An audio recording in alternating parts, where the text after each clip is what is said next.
Darren, second in Group C going into...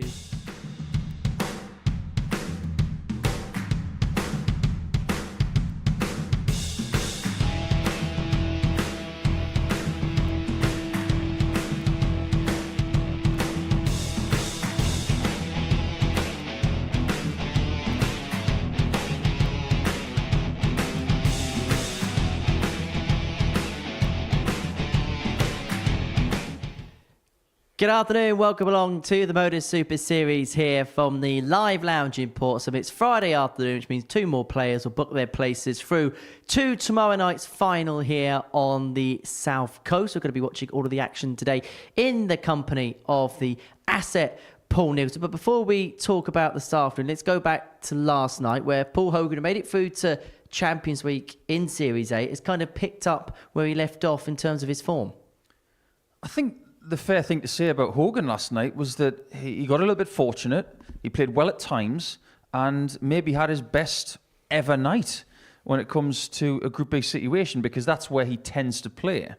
And going into night two tonight, he's going to be feeling very, very good about his chances of not just getting through, but actually topping the group, which would give him lots of confidence going into Saturday. But he was doing the right things at the right times. He was taking advantage of mistakes made by his opponents, and he was about as relaxed as I've ever seen him here in the live lounge, and he took full advantage of it.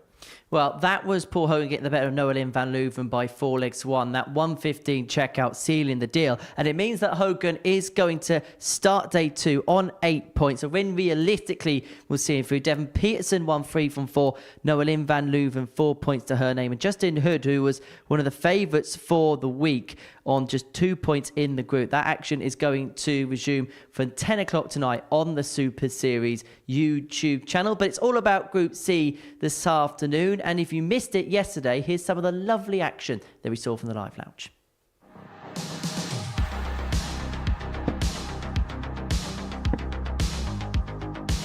Oh, that is super. Absolutely brilliant. Did miss it left. I'm not going to say that one drifted, but that is wonderful from Ricky King.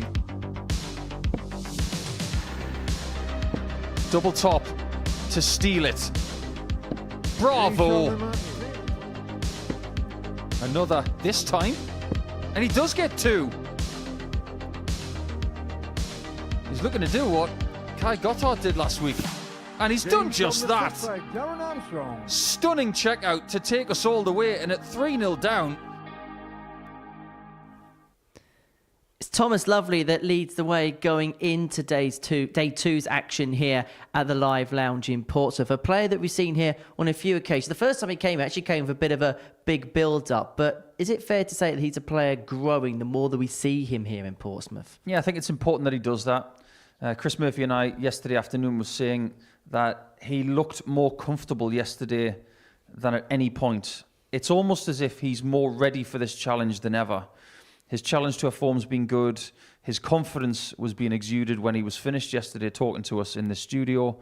I really do like what we see from him. Technically, he's better. Mentally, he's better. He's definitely going in the right direction.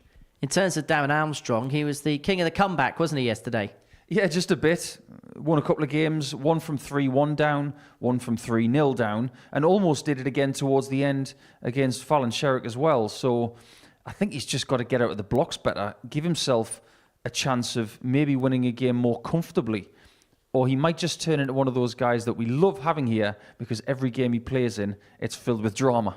Well, this is how the table looks going into today's action. Remember, 2 from these 6 players will make their way through to finals night. Thomas Lovely and Darren Armstrong are the top 2. Ricky King also on 6 points. And as far as debut days go, you look at the numbers, you look at the stats, and look at the way that he played. He acquitted himself very, very well. I really like what I saw. It's my first time watching Ricky in depth. And what's not to like? He started with a 99 average. His doubles were perfect in that game as well. In fact, almost better than perfect because he hit 2 double tops in one of the legs, meaning he was 5 from 4 of sorts. But he did tail off towards the end. And this is something that people, when they come here for the first time, they have to learn the discipline. So you can win your first 3 games, but if you tail off towards the end, there's a little bit of fragility there that people can expose. So Is winning 3 out of 5 games going to be enough today? It might be. I have a sneaky suspicion that Ricky's going to have to win one more than yesterday. Well, let's have a look at the odds then, see what the bookies think about today's action. Thomas Lovely goes off the heavy 1-3 favourite. Darren Armstrong, 9-2 second favourite. Ricky King, 7-1. And usually when we have a look at these scenarios, when we look at the 2 and 3 in the betting, it's usually who the bookies maybe trust more to get P2 that is actually winning the group. Yeah, I think so. It's not a surprise to see Thomas at such short odds because he was actually odds on to win the group yesterday before a dart was thrown. So to see him shorter after a very strong first day, not a surprise. As for what happens behind him, because I'm assuming that Thomas is going to go out there and do a job today, there could be a bit of a free-for-all. The first 2 rounds, like any Friday, will dictate how things go from here. And if someone can get a really good start, those odds might look a bit disjointed. It's 18 plus. It's begambleaware.org if you want to have a flutter on the Super Series this afternoon. Right to our first game of the afternoon session. It sees the Queen of the Palace, Fallon Sherrock, in action. She needs a big afternoon if she's to qualify for finals night once again. Her first assignment is Darren Armstrong, who currently occupies second position in the group. And earlier on this morning, I had a chat with him. Darren, second in Group C going into today's action. Would it be fair to say it was a steady day without it being spectacular? Yeah, I think I got away with a couple of games yesterday. And yeah, it was kind of consistent, but it wasn't spectacular. My scoring was needs to be better today, I think. One thing that's always been your strength has been your doubles. Do you feel like at times that got you out of jail yesterday? It definitely did. It definitely did, especially against Thomas. My doubles have been pretty good lately, and my scoring's been good lately. I need to get both together today, I think. Remember the first time you came here as an ADC qualifier and you really did burst onto the scene here. Now you've had a couple of appearances since. What's your feelings and your thoughts and your feelings when you step onto that Super Series stage? Yeah, I mean, it's a great stage to play on, and it's very comfortable when I'm up there. And yeah, I go into every game thinking, I can win them. It's just putting it all together on the stage. Because it also feels like outside of it, since you've made your debut, you've made great strides, particularly on the Challenge Tour as well. 2024 has been quite good to you. Yeah, I've been playing well locally. I've been winning most things. Challenge Tour, I've got last 16.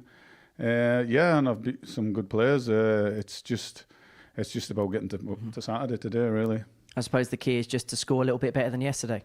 Yeah, definitely. I just felt a lot of things were around the treble 20 rather than in it, and yeah, my doubles got us out of jail a couple of times, and it if I can get the 1 and the 2 trebles in rather than 1 or none, then it should be all right today.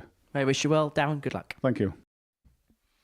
And Darren Armstrong's first assignment is Fallon Sherrock, who has a big task on her hands if she is to qualify for finals night once again. Beginning the day on the back foot, beginning the day 4th in the table with just 4 points to her name. As for Darren Armstrong, he was the king of the comeback. 3-3-1 deficits were overturned for the 48-year-old from Newcastleton, former weekly finalist on his debut here at the Live Lounge. Up against Fallon Sherrock, the 30-year-old from Milton Keynes, twice a weekly runner-up in this competition, and looking to follow in the footsteps of Bo Greaves and become the second female player to win a week here at the Live Lounge in Portsmouth. Paul Hinks is our referee for all of the action for the remainder of the week.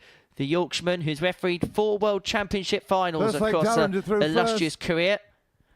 Fresh from a week at the World Seniors Match Play at the Barbican Theatre in York. But the theatre is about to begin here and now in this Group C. Darren Armstrong getting us underway for what should be a blockbuster afternoon, which is going to be watched in the company of the asset, Paul Nicholson. 60.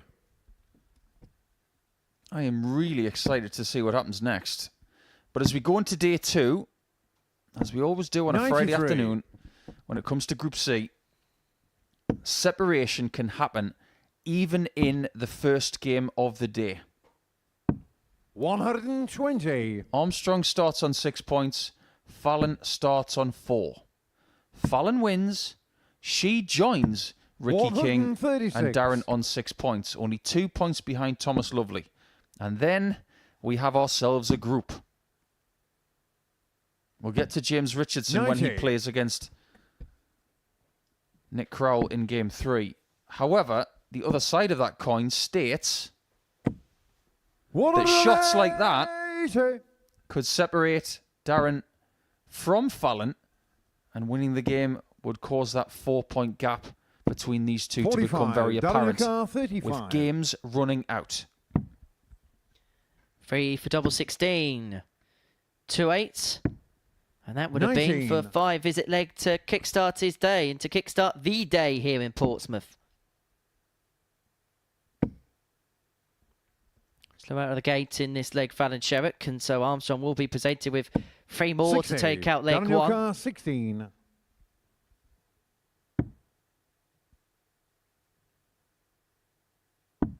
Game shot on the first leg, Darren Armstrong. One thing I really liked about that double 4 is that he is Second leg, Fallon, intelligent enough as a dart Game on. player to know that when you throw at double 8 and miss it, and you have to go for double 4 next, the body position is slightly different. That recalibration on the 90. hockey is something that some elite players don't do, but Darren does.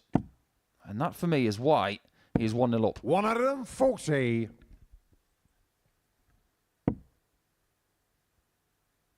Darren's average yesterday, 83.22. 140. Just the one maximum, which was quite curious. And he's already added to that. 57. There were some bright sparks yesterday, but there's definitely more in the tank. Didn't get a ton plus finish. Oh, he did. I do beg your pardon. I forgot about his 1-3-2. I do beg your pardon. 85. But as far as Darren is concerned, there's definitely more to give. It's just a question 100. of whether he finds it. If he does, he's probably going to qualify. As for Sherrock, you get the sense that she's probably going to have to complete 96. the card if she's to make it through to the finals on Saturday evening. She's going about the right way of levelling this particular matchup at 1 apiece. 95. One thing she's Follow done card so 90. well over the years is get through to Saturday by fine margins. It's going to be bullseye for Sherrock. And that Game is a shot on the very nice second sign, leg, isn't it? Fallon Sherrock. Everything right down the line there. Third leg down A in the central first. bullseye, Game 2 on. central 20s, and everything pitched perfectly. I suppose it's the story of Fallon Sherrock's career that everything she does always 60. seems to have a bit of drama attached to it. Always seems to have a air of occasion attached to it. 58. Let's face it, if you're kicking everybody's behind all the time, it gets a bit boring. Sometimes you need a really good 96. rivalry or a good bunch of players going out at the same time. Drama is good. 95. Obviously, there was the news yesterday of Rafael Nadal retiring from professional tennis, and there's definitely a thought within that particular sport that if it wasn't for the rivalry that him and 135. Roger Federer and then Novak Djokovic and Andy Murray provided, that the peak level of those professionals probably wouldn't have been as high as it was otherwise. 81. I don't know about that.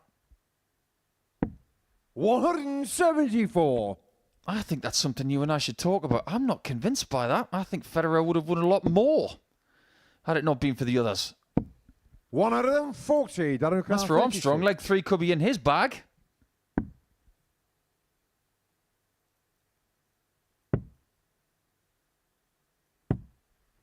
$27. It's going to be an early afternoon smile. But it's not going to be a 1-2-7 in game. Well, Darren's scoring in this game has been very good. That's why he's averaging 94.5 in this 81. contest. But But what was his key strength yesterday is becoming his big weakness right now. 1 from 7 on the doubles. Becomes Game 2 shot on the from third leg, 9. Darren But he Armstrong. does open up a 2-1 lead over the Queen of the Palace. Fourth leg Fallon to third first. Game on. Yeah, Darren was pretty useful on the doubles yesterday, just shy of 38%. But if I may say so, 100. Group C was better on doubles yesterday than any day in Group A this week. They found an extra 1 to 1.5%, which is a sustainable climb from what we've seen the first 3 days of the week. 97. Group B last night actually took it further. They were just over 35%. But we did see some really good finishing 41. last night from Paul Hogan and from a couple of people at the bottom of the table, funny enough. They just didn't get enough chances. 100. This game already has an air of a match where all 7 legs could be won on throw. 60. No one's really doing anything against the darts at this present moment in time, and SHERROCK here has 6 from 204 to equalise this game up at 2 apiece. 82.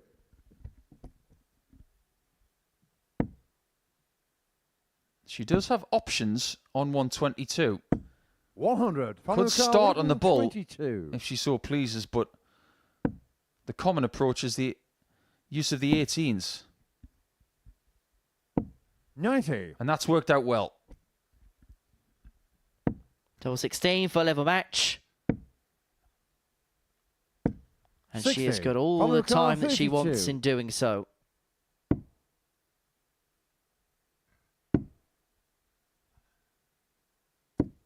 $16. It's fortunate that she will come back. Darren will be on a finish now, and it's going to be very small, 140. meaning Follow car Fallon must 16. hit it this time.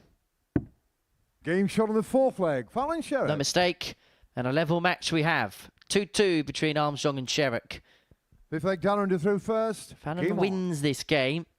She will move on to 6 points. Level with Darren. Level with Ricky King, who takes on Thomas Lovely. And already it could be a lovely start to the day for 140. Thomas, because if Fallon can win this fixture and then he does the job over Ricky King, then he'd open up a 4-point lead for anybody else in the group following the 100. first round of matches. Well, let me throw something at you. How about a Fallon win in this game? 55. How about a Ricky King win in the next game and a James Richardson win in the game after that? Then you got 5 players 97. on either 8 or 6 points. And then we go to round 2 thinking about everything slightly differently. 134.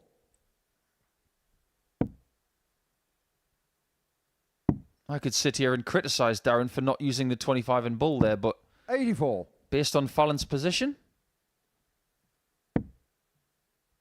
I'm only going to say he was about 10% wrong. 100. He does get 6 darts from 172. Quote me if I'm wrong, but I can't remember a dart at double being had to break the throw so far in this contest. 60. Donruka 72. It is one of those games. People are protecting their throw very well, Game shot on the 5th Very leg. well. Darren Armstrong. meaning Sherrock needs the last 2 legs 6th leg to Fallon to beat through first. Darren Game Armstrong on. for a second time in less than 24 hours.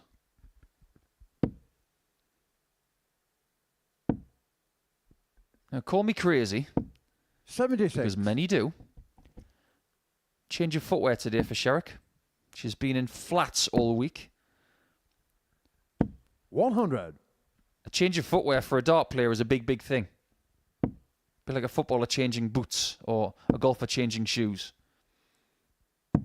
97. I'm not surprised to see a change of footwear today for Fallon.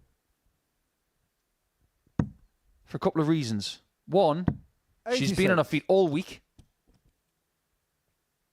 Secondly, they are higher than the flats she's been wearing. 60.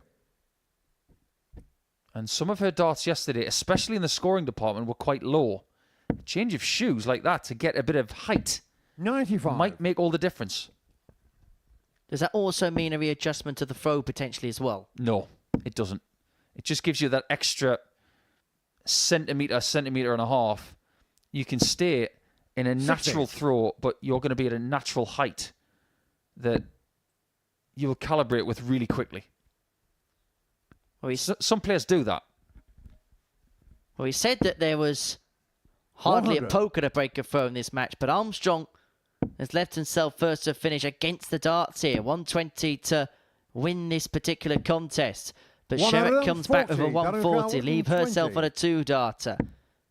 But Armstrong should get a match dart. Will get a match dart. A double top. 100. Following your car, That one just 68. dipped a little bit towards the end, and Sherrock has a reprieve. 4s. 4 left. Game shot on the And 6th now leg. Following someone is Sherrock. looking for their 4th leg in the last leg of the contest. 7th and final leg, Darren to through And first. don't mistake how Game on. pivotal this leg could be come the end of the day. If Darren Armstrong can win this match, he'll move 4 points clear of Fallon Sherrock with 4 matches left to play. 140. And it'd also mean that Ricky King can only get level with Darren in terms of points in second place in his match against Thomas Lovely. 81. It's in legs like this where you just try and keep pace with the person with the throw. 139. One visit could change this entire game.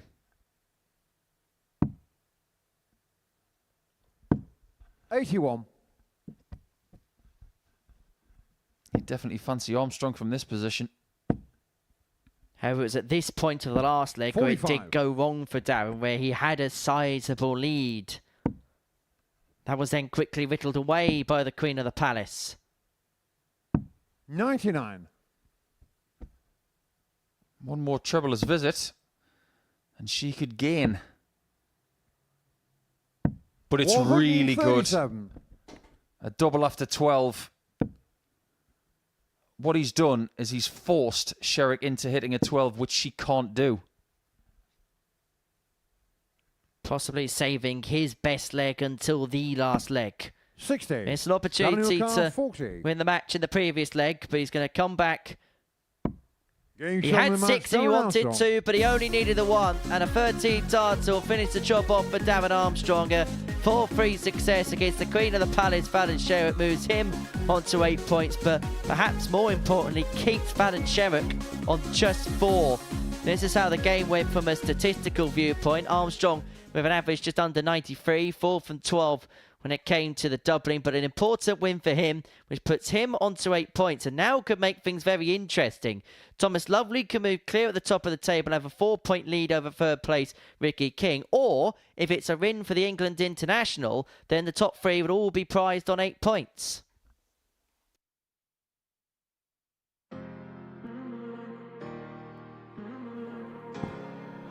Very good dart. He's done it. Not today. Yeah, there was a chance, but there's no chance there. FG's taken over here, and he's. Definitely not only. Definitely he thinks not. it's Hold it. on. Yeah, no, I'm not giving you that. We are giving the back end of the leg here, and it's not going to go the way I thought it was there. I was about to mention the fact that we do have that rule in place. That is a great marker. And a great win for Ginge, who goes through. Oh, he's found it already. He couldn't find the treble, but he can find the doubles. And he's found himself in the next round. Great dart. And I can't help but think that... Take off the 7 now. Oh, and he's found it. Sean Nyland has knocked out Darts for Fun, the favourite for the singles competition and the winner of the pairs. I don't think is too bad an idea, considering how the first 18 darts have gone for Ellis. Is this the first time we're seeing tag team darts? Oh, I'm not sure. Making the most of it, lads. Time supporter and friend Okay, of no, Ellis. maybe not. Not 1 second. Okay. Up we come. Hold on. What's We're doing your the name? same now. Okay, Jaden, you require 74. He knows where he's going. 56, double 20. Oh, that's a good effort. That's a very good effort. He throws a lovely dart. I think we should send one of them down and let one of them play against Jaden. That's a good dart.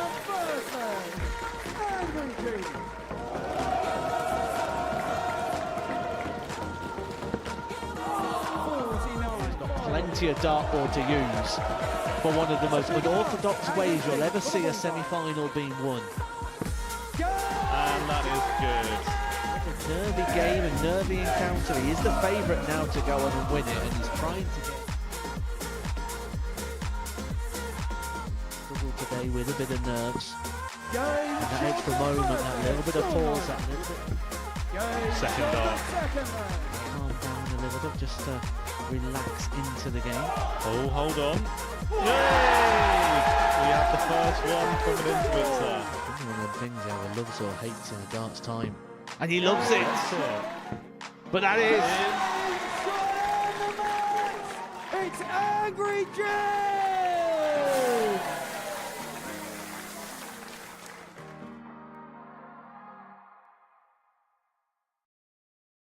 Welcome back to the Modus Super Series. So before the break, David Armstrong got the better of Fallon Sherrock in a last leg decider 4-3. Armstrong averaging just under 93 in that contest. Really good first performance from him. That's despite a number of misses at the doubles. Our second match sees Thomas Lovely, who began the day top of the group, 8 points to his name, 4 wins and 5 on the opening day, up against Ricky King, England international, 34-year-old from Swanage, not too far from our good mate Scott Mitchell on debut in this competition, up against the 28-year-old from Gainsborough, former weekly finalist. That was back in Series 7, and he's hoping today is going to be another simply lovely day for him.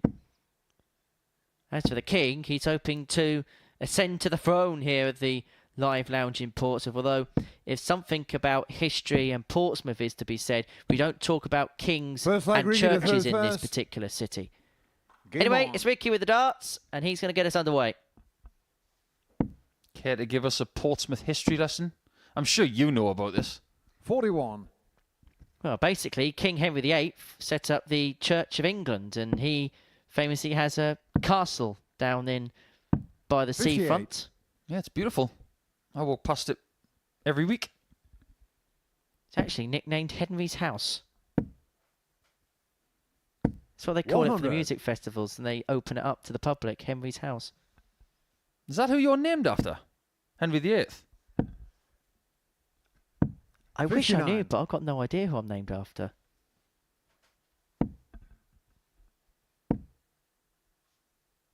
$100. As far as Ricky's debut yesterday, it was very good. Very good indeed. That first game yesterday, it got everybody's attention. 140. 4 out of 4 on the doubles, a ton plus checkout, a maximum, and a 99 average. Debuts 60. don't come much better than that. But after 2 days of play, what we can do is look at 96. yesterday, compare it to today, and see where the possible weaknesses are. 100. Thomas McCarr, 148. Looking for a lovely start. 89. Ricky McCarr, 100. We'll get into Thomas Lovely in a second. Both on 2 darters here. And this time, Ricky's not going to find 2 double tops. 60. Thomas McCarr, 59. And so Lovely looking at 59 to get the breaker throw and to take out the opening leg with a break. 39. The 2 darts at tops Ricky have come and gone, 40. and so Ricky will get 3 in his hand at that target to hold throw and to save throw.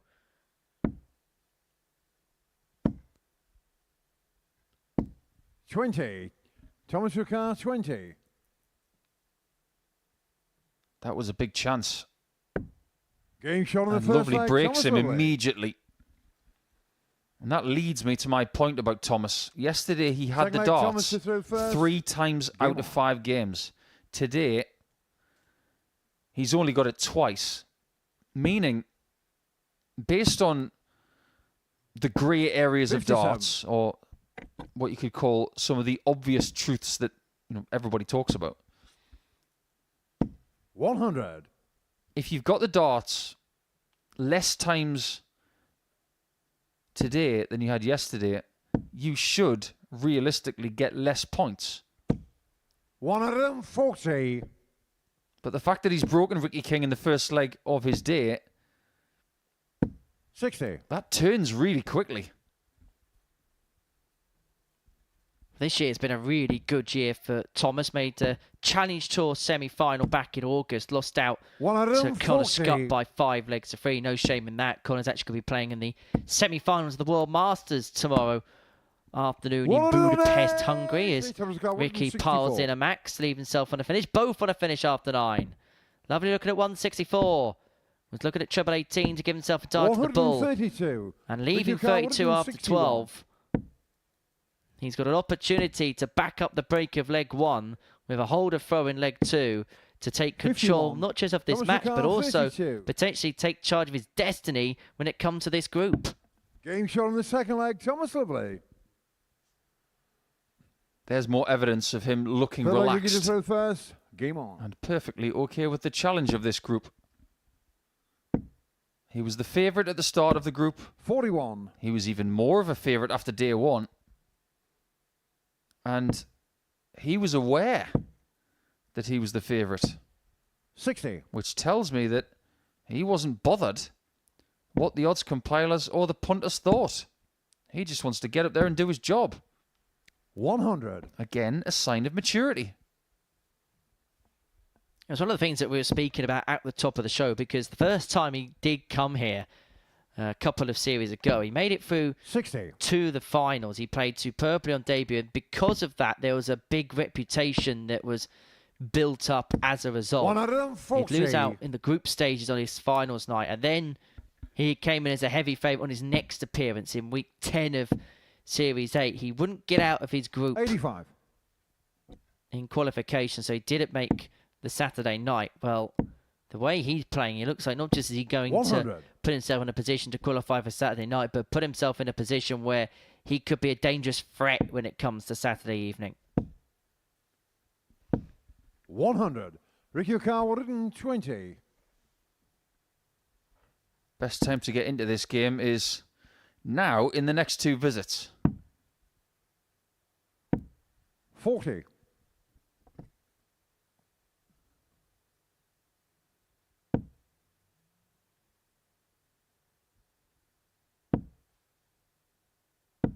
60. Doesn't Ricky get Carr, himself to a 80. 2-darter.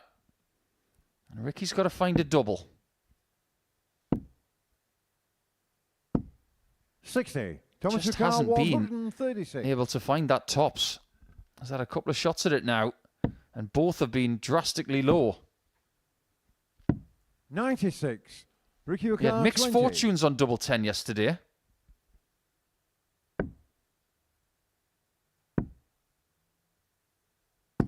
Game And shot that on the is third vital. leg. Ricky King. Because he misses that, you fancy Lovely's going to go 3-0 up. Full leg Thomas to throw first. Not Game just would on. he be thrown for the match, but he'd be thrown for a 4-0 win. Not just would it be disastrous in terms of points, but also be disastrous in terms of the legs difference for Ricky King.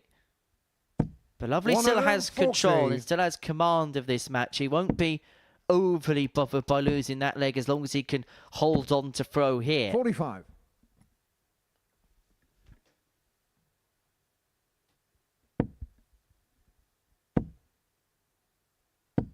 A lot of what Thomas 60. did yesterday was very effective. He had a lovely performance in there, 98.56 in the middle of the schedule. 140. That could have been a lot better had he not tailed off towards the end.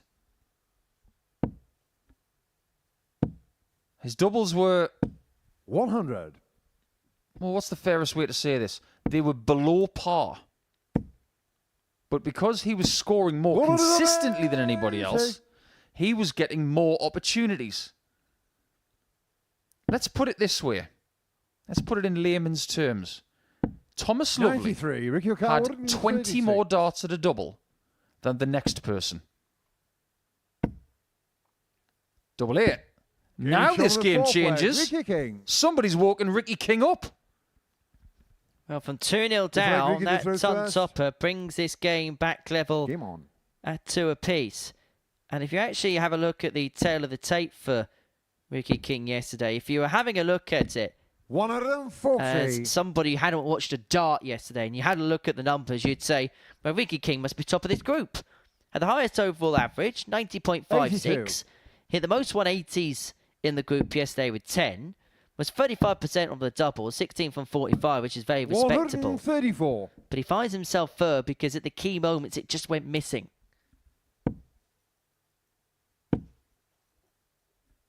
100. It's pretty easy to figure out. Because if you look at the way his performances 41. went throughout the day. He did start with a 99 average. And then throughout the course of the entire day, 140. every average would decrease. It was fairly consistent in the first 4 games, but then by the end, it's like he had nothing 134. left. And the range went from 8 points in the first 4 games to 20 by the end of the 5th. That was a drastic reduction in form. 134. Ricky Carr 52. That can't happen today. But what Game can shot on the happen 5th leg. Ricky King. is Ricky recovering. Tricky Six for leg, Thomas Ricky, and is this through isn't first. lovely for Game on. Thomas at all. He'd led 2-0. He was absolutely cruising in the game. But Ricky King has rattled off 3 on the spin, and he's now the man 59. on the cusp of a 4-2 win. And remember, Thomas did have darts to make it 3-0 in his favour, and he would have had the throw 57. for a 4-0 win. Which brings up something that we saw yesterday. Lovely was 3-0 up 81. against Darren Armstrong in game 12. He lost 4-3. His ability to come back 2 games later 94. to beat Ricky 4-1 tells you everything you need to know about Thomas. However, someone has come back against him again. 85. And he's 6 starts away from winning this game. He was. 350 being the biggest 95. conversion you can get with 6 starts. The maximum leaves the big fish. The 170 maximum checkout. It's a bit like having a 65-yard field goal in the NFL with a couple of seconds to go. 60. It's possible, but it's unlikely.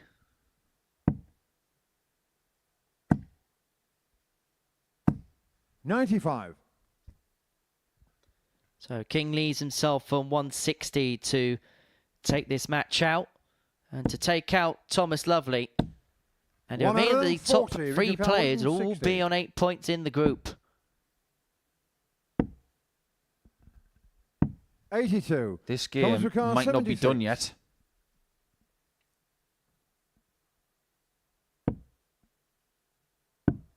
Double top. 56. Now it Ricky might be Ricard, done. 78. But he's going to have to recover here. Treble 19 would have given him a dart at double 10 to have taken the match 38. out. And that's the target that Thomas Thomas Ricard, Lovely 20. wants to send us to a decider. That is an unforced error. Game shot on the And 6th Thomas leg. is Thomas all Lovely. over it. The one trick that 7th and Ricky's final got leg, left Ricky to throw is that he first. has the darts Game on. in the last leg. And this is why it's more difficult to win the same amount of games on Thursday that Thomas 74. has as Friday. Because when he comes into this position, he's more likely to not have the darts today 46. than yesterday.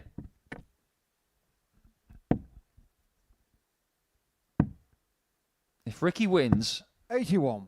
this is a good result for everybody but Thomas. It just gives everybody a flickering 58. hope. And that includes James Richardson, who's up next against Nick Crowell. If James can win that game, he moves on to 6 points, and he's very much in play. 60. With the exception of King, a Ricky win would be the biggest for Richardson.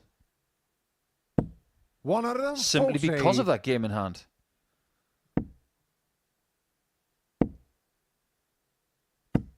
$95. Only 95. We have seen on many occasions people convert shots like this in 6. He's not going to do it. And a lack of a treble there could well be the final mistake that Thomas Lovely is able to make. 133. Tried to stay there, and he's left himself on 58 upon his return because he found that second treble 19. The gamble has paid off. Some people would have gone to the bullseye with the last 89. dart, Ricky but Ricard, 58. now that he's got those 2 trebles, it's going to be 2 darts at a double to win. Double 10. Goes Game shot on in, the match, and Ricky from King. 2-0 behind, Ricky King gets the better of Thomas Lovely by 4 legs to 3, and it means that the top 3 in the group are all on 8 points. It means we're going to have another Grandstand Group C Friday here in the Live Lounge in Portsmouth. And this is how Ricky King won it, with an average of 86.3, 4 from 11 on his doubles. That 136 also being a key turning point to get his first leg on the board. Lovely was sat waiting to make it 3-0. Coming up after the break, James Richardson in action up against Nick Cravell.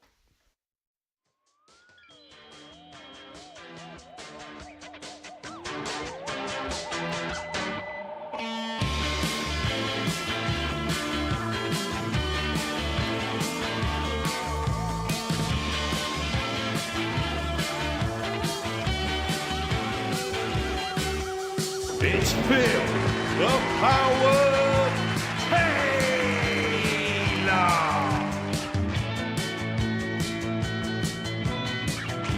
Dazzler, Glenn Durant. Shots and a match. It's Wolfie, Martin, Adam.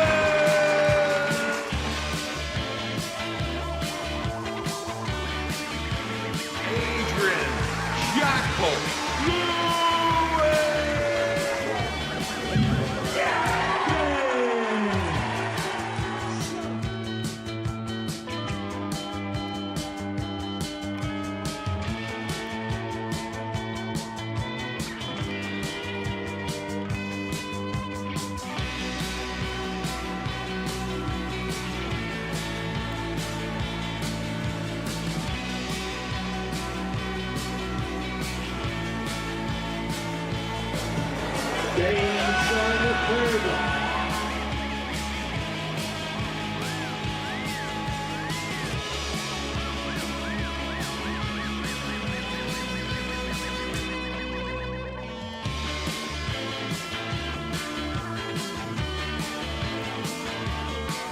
King of Bling, the Dazzler, Bobby George.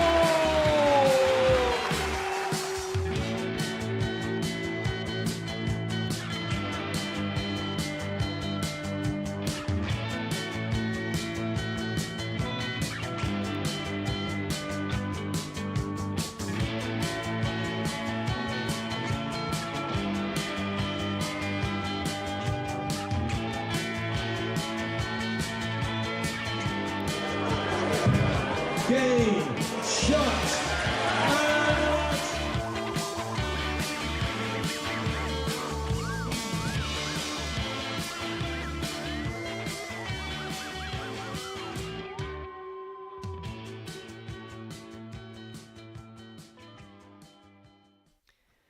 Welcome back to the Modus Super Series, where before the break, Ricky King got the better of Thomas Lovely by 4 legs to 3, averaging 86.3, 4 from 11 on his doubles, including a 136 checkout to get over the line. And it means the top 3 players are all on 8 points in the group, and James Richardson can move himself a couple behind the top 2. If he can win here, then he'll be on 6 points, and we have got a free-for-all for those top 2 spots in the group. Richardson, 50 years of age from Rushden, 3-time weekly finalist here, up against Nick Cravell, the 44-year-old from Winschoten in the Netherlands, making his debut here at the Super Series. And you have to say that at points, he has shown us some really, really good stuff this week. He has, but flittingly. And I don't think he's going to qualify for a debut Saturday in his debut week, unless everything is First flipped leg, around. James to throw first. Game on. He really must win every game today, and he will need something like 10 results to go his way. 81. Funny things have happened. So why not? Might just be a Freaky Friday. Well, we do remember 60. that week where Moreno Blom was not even in the picture, not even remotely, in terms of qualification, and then found 60. a way through a door which we didn't even know existed at the Live Lounge. It is possible, improbable, yes, but there has been some weird occasions 60. in the past where what seemed like an impossibility does become a possibility. 81. But is it possible with all due respect to Nick's form this week, that he could be doing the same kind of things that Moreno could do? 45. If I'm being honest, I've got to say no. Blom is someone who thrives under pressure. He is 80. explosive. Nick has shown us maybe 1 or 2 games where he can go a little bit sky high. After all, he was the first person to average 81. 100 this week. But at no point this week has he been able to sustain what he needs to do against this level of competition. 123. That's just me being realistic. If he goes out there, wins 5 matches and makes Saturday, I'll be the first person to congratulate him. Because he will take everybody by surprise if he does that. 100. Change your car. Perhaps 76. no surprise in the fact that Richardson has left himself on 76 to take out this first leg. Going to get a dart of the bull. 51. Which goes below. Nick your car. And you can see that bed has 155. already been peppered on a few occasions this afternoon already.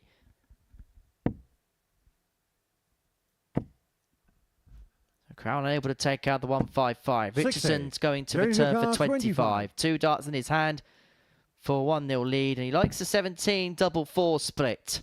But now he has to chase double 2, which Game he shot on the finds first into the leg, top James right-hand Richardson. corner. And Richardson has a 1-0 lead in this Second leg, Nick contest. you through first. Game on.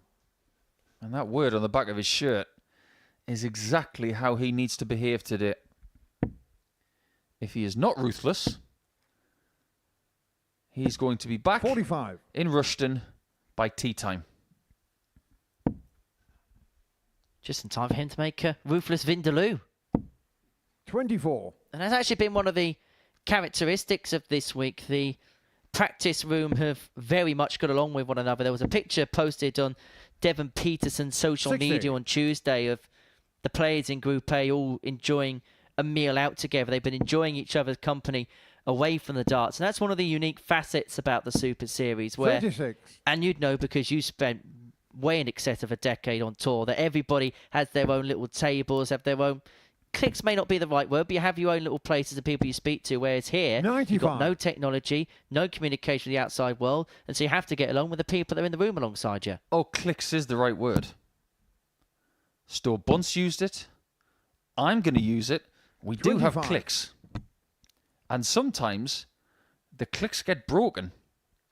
And that does cause tension in any practice room. I've seen it happen over the years. 55. In fact, I can say the only person I sat with for the entire 10 years that I was on tour 58. was Mervyn King. The entire time. It was for 2 reasons. One, I really liked spending time with Mervyn. And secondly, I didn't want to leave the table because I didn't want to make him upset. Because I didn't know how things would go. That's just me poking fun at the situation, by the way. 100. I love spending time with Mervyn, and Sorry, check. 81. James is disappointed Nick your that it's car, not 100. 66. It didn't really make any difference, though. Luckily, all friends in the commentary box, eh? Moving swiftly on. Double 12. 42. Look at that. Look how close they were.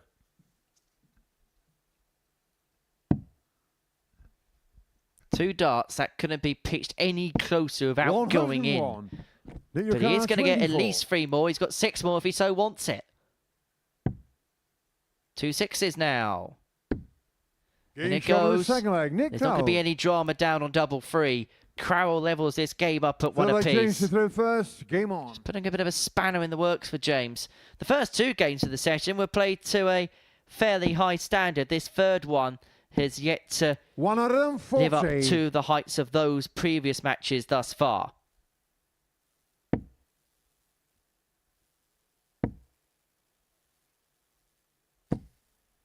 140. say that as both players kick off leg 3 of a top 40. I'm just having a little look on the map as to where Winshotten is. 24. I should get along pretty well with Mr. Crowell because it's almost like the Newcastle of the Netherlands. It's way up in the northeast. It's 100. almost on the German border. He could probably drive to Dortmund for the European Darts Championship 60. in a few weeks' time in less than an hour.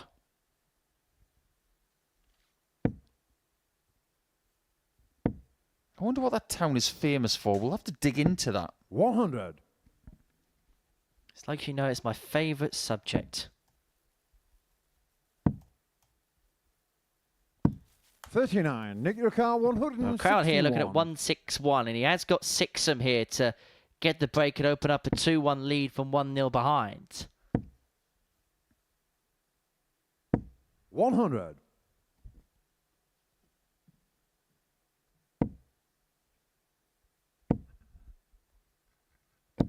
100. And a ton Nick for your car James. 61. And so Crowell 61 for the break of throw. A 2-1 lead. And this really would derail Richardson's slender qualification hopes. Defeat Game would shot be on the third leg. catastrophic Nick for Crowell. Ruthless, and Crowell is halfway towards the victory post. Fourth leg Nick to throw first. Game on. Very interesting city is Winschoten in the Netherlands. Population of just 18,500. It's in the municipality of Oldambt in the northeast of the country and is in the province of Groningen. So actually there is a lot in common between Winschoten and Newcastle, both in the northeast and both within the province of a 35. football team that is well known and well versed across the world but hasn't won anything in a while. You really should have stayed at home today. 57. Just wait until I put Chris Dolby on you. I really like Newcastle, really, trust me. 134. Too late, Deacon. You've just dug your own grave.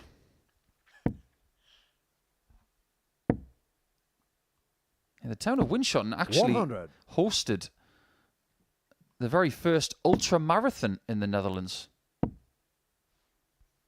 Makes sense.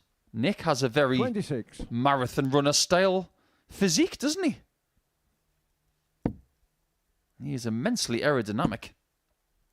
It's also home to 3 windmills and is the second largest shopping destination in the province of Groningen, which attracts many consumers from nearby Germany. I think there's a nice segue with these two because earlier in the week, 60. James Richardson was Newcastle wearing a dart 126. shirt in aid of the windmill where he plays. And if he's looking for financial backing, just ask Nick. He'll save a windmill.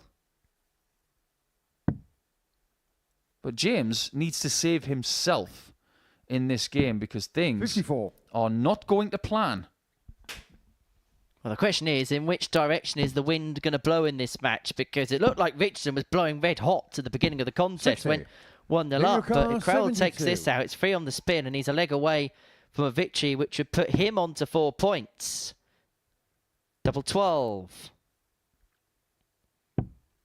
60. And what it would mean to win for Nick here, there'd be a bit of a chasm in the group. It'd be a table split in 2 halves.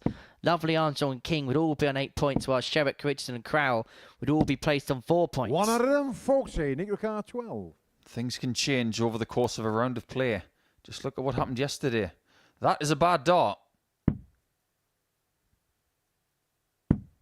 6. And he's James handing Ricard, this 46. leg to James if he wants it. This should have been over darts ago. Game shot Now on the it's fourth over. leg. James And that's a Richardson. bonus for Richardson. A real lifeline for him. Fifth leg, James Still not to throw happy with the first. eyewear and is actually wiping his towel on his face. And he hasn't been Game on. comfortable with that throughout the course of the week. Neither is Nick Crowell too overly comfortable with the conditions. 45. Well, if James is not comfortable playing in these glasses, after today, if he doesn't qualify, go home and get it fixed. Speak to your optician. Communicate what's uncomfortable and put it 45. right. Because he's still got a lot of darts ahead of him. Coming back here in the future, ADC darts, I'm sure, seniors. 60. Maybe playing county for Northampton in the future. The last thing you want to do is something that makes you uncomfortable. And with the advancement of 85. vision technology these days, just do what's right for you. And I do know of a shop that he should have gone to. 140. But he's looking to shut up shop here.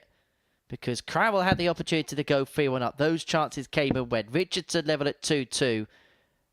Using the advantage of throw 139. wisely enough, but now being put under pressure because of that 2-treble turn of Nick there. Needs to find something tangible. Needs to find a treble to leave 60. himself on a finish. And failure to do so means that Nick Crowell has 6 darts from 2-3-2 to re-establish his lead at 3-2. 42. This game is starting to resemble the one that we've just had between King and Lovely. One person gets the lead, they look comfortable, 115. and then within the next 4 or 5 minutes, everything changes.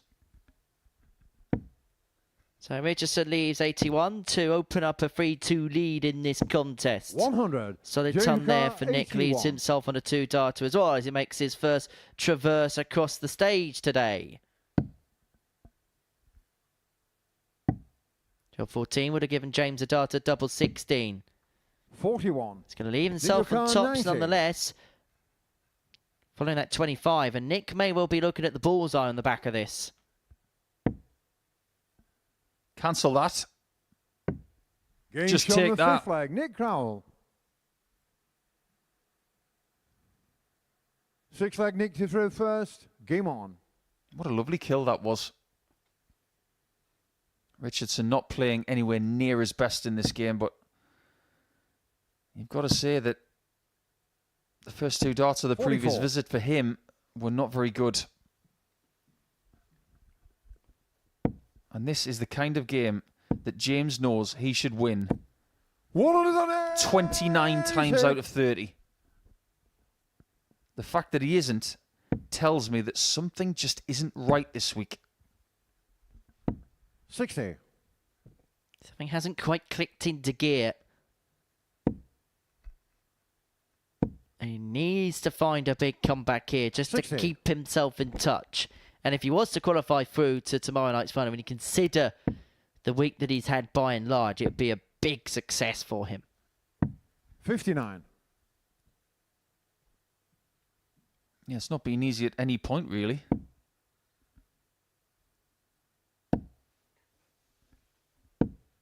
$81. He started yesterday with a couple of losses. And then it transpired that he lost quite simply to Fallon Sherrock in Game 7, 53. which meant he was on 0 points after 3 games. His ability to recover yesterday was excellent. Winning his last 2 matches, 60. I'm sure, made him feel a lot better. But when you come here on Friday and you start with another loss, it feels like you're back to square one. Like you've gone down the chute 100. Change your count. in a 120. game of snakes and ladders. But he's looking for a ladder here. To the top. 80. He'll return. Or should we say he'll get another roll of the dice? Which will feel like the last one that he's got, realistically, if he's to have any realistic hope of 61. qualifying through. Change your car. 40. Crowell's left himself on a finish.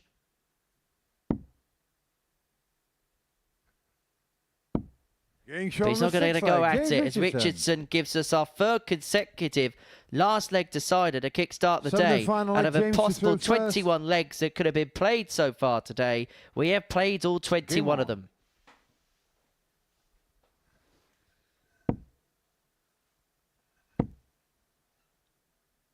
$60. There's not just going to be separation between the top 3 and the bottom 3 in the table. The legs difference pulls apart. The bottom 3 all well into the minus. 140. The top 3 all healthily in the positive. For things to change, regardless of what happens in this 58. match now, people from the bottom 3 are going to have to beat the people in the top 3 by distances. And based on form and probabilities, that isn't 99. likely.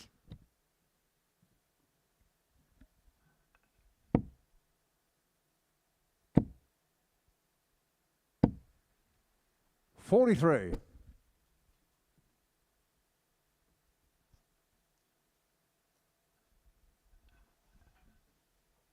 Now, for a moment there, Nick was thinking about starting on the 19s, which would have made sense.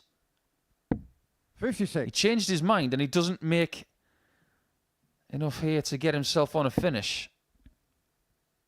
But how many times in this match 58. has he been trebleless? He's looked behind him, and James has been quite far away.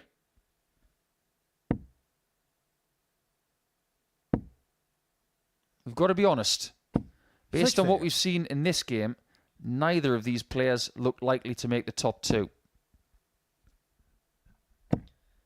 Meaning this will be their last meeting of the week. 100. Nick your car 146. This game's been night and day in comparison to the first two matches that we've seen. However, we're going to get a blockbuster finish. Crowd cannot find the second triple 90, which will give him a dart to 86. double 16. But what he can do is leave himself on 60. He should get 2 darts at tops upon his return. And for James Richardson, this is a game that he 41. has let Nick slip. your car 60. And he's not played well against Nick this week. If Crowell takes this out, the record will reflect that Nick wins 4 out of 5. Game shot on the match, Nick And Crowell. 4 out of 5 it will be for Nick Crowell as he seals a 4-3 success against James Richardson. And for Ruthless, that could be the final nail in the coffin in terms of qualification through to tomorrow night's final. That's the tail of the tape, and it means that following the first round of fixtures, we have table separation. 3 players on 8, 3 players on 4, and coming up after the break, we're going to see 2 of those players on 8 points go toe-to-toe as Thomas Lovely takes on David Armstrong. A win for the Scot would mean that he would go to the top of the group.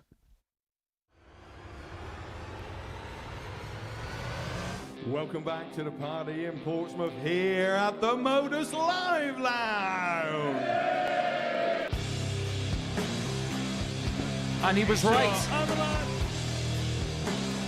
Van Velzen's had opportunity, but it's Steve West that takes his opportunity. Does he get one this time? The jury's out. Is the double in? Listen to that! And Jimmy Van Ski is still alive! He's made it! And Marvin Van Velsen!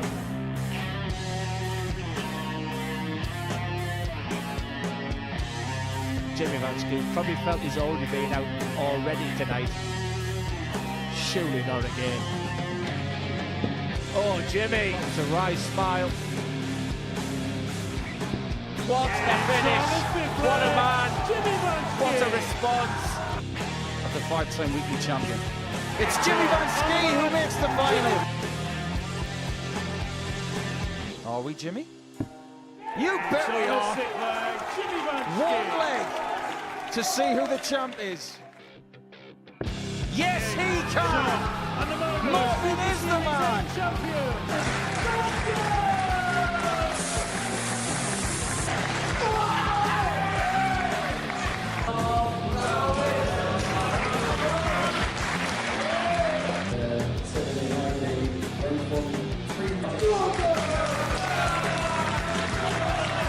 Marvin Van Velzen!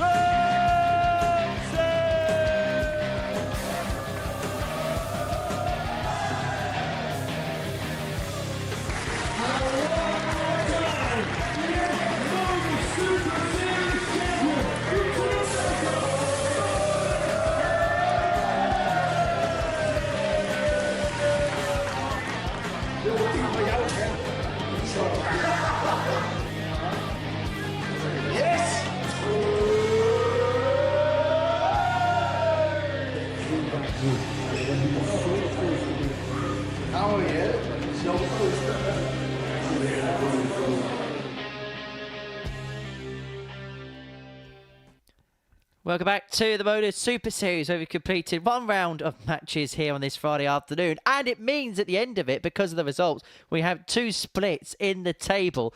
Thomas Lovely, Darren Armstrong, Ricky King are all on 8 points respectively, whilst Fallon Sherrock, James Richard and Nick Crowell are all on 4. So it looks like a table of 2 halves. It looks like realistically 3 players are going to be fighting for 2 spots in tomorrow night's finale. And 2 of those players, the top 2 players in that table, go toe-to-toe here and now as Darren Armstrong and Thomas Lovely go toe-to-toe. The winner will move on to 10 points and the winner will go top of the group. In fact, Darren Armstrong will move a place regardless of the result of this match. If he wins it, he'll go up to Provisional P1. If he loses it, he'll head down to Provisional P3.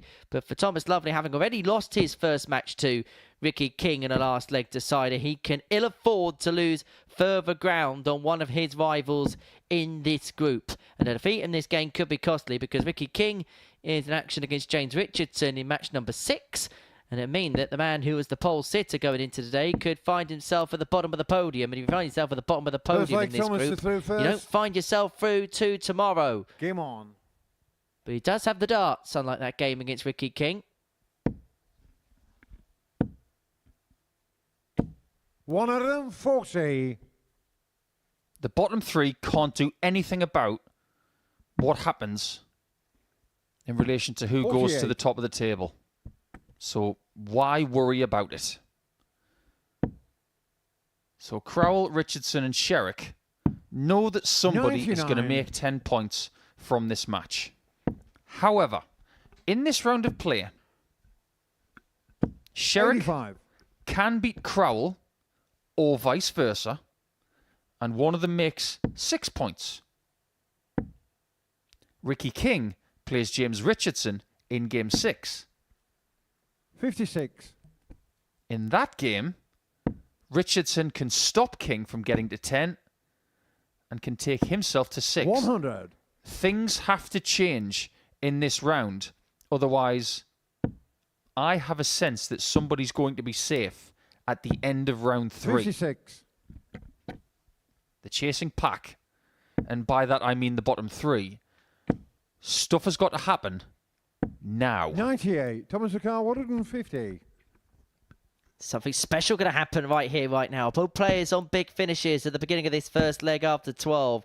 Lovely unable to take out the 150. What can 170. Armstrong make of the big fish? Another. Bullseye. Would have wheeled it in. But Thomas has left himself a tud top. It was only 45 his previous turn.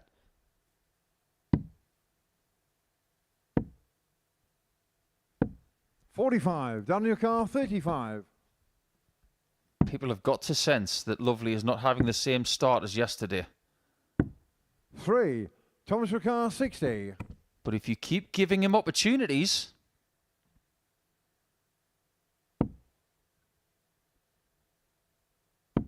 Game shot on that the first can leg, happen. Thomas Lovely. 1-0 Lovely. Second leg down into through first. Game on. I suppose for Thomas, 1-0 is Lovely. That's what you say on a Saturday afternoon when we convene for a night 57. final when your beloved Magpies win.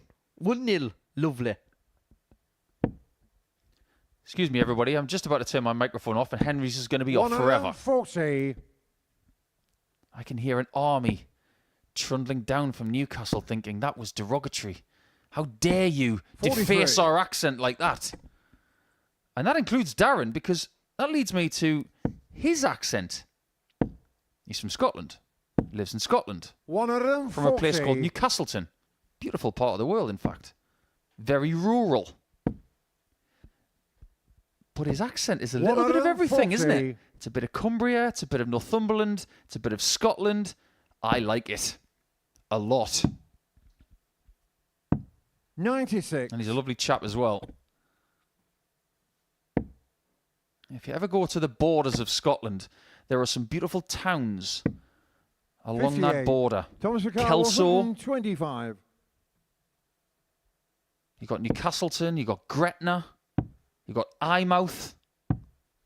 85. Some stunning, stunning pieces of Scotland on the borders. Well, Thomas has left himself on top of 12 here, and Armstrong going for the dead cat 180 approach. That's been questioned once or twice this week, particularly at the World Grand Prix. And in particular, it could be questioned here. It may have forced the issue of Thomas Lovely, but now he's going to take out 23. Double 10. 3. Thomas Ricard. Oh, 5. Darren. You know you should be 2-0 up.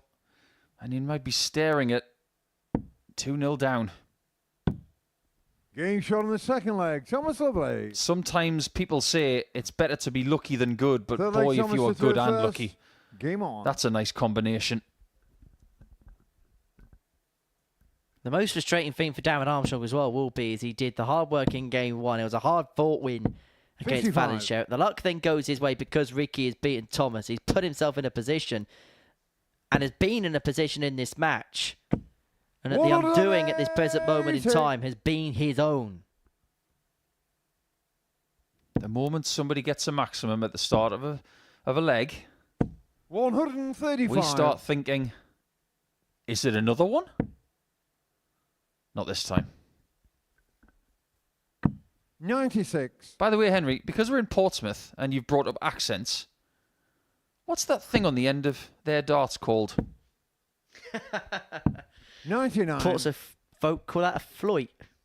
It's called a flight, isn't it? Oh, yes. It's a flight, dear boy. 180. But in Portsmouth, it's called a flight. Roy Armstrong's left himself on 45 after Let's not tonight. go too deep on it. I've got friends in this town. I want it to remain that way. We've had 3 maximums in this leg.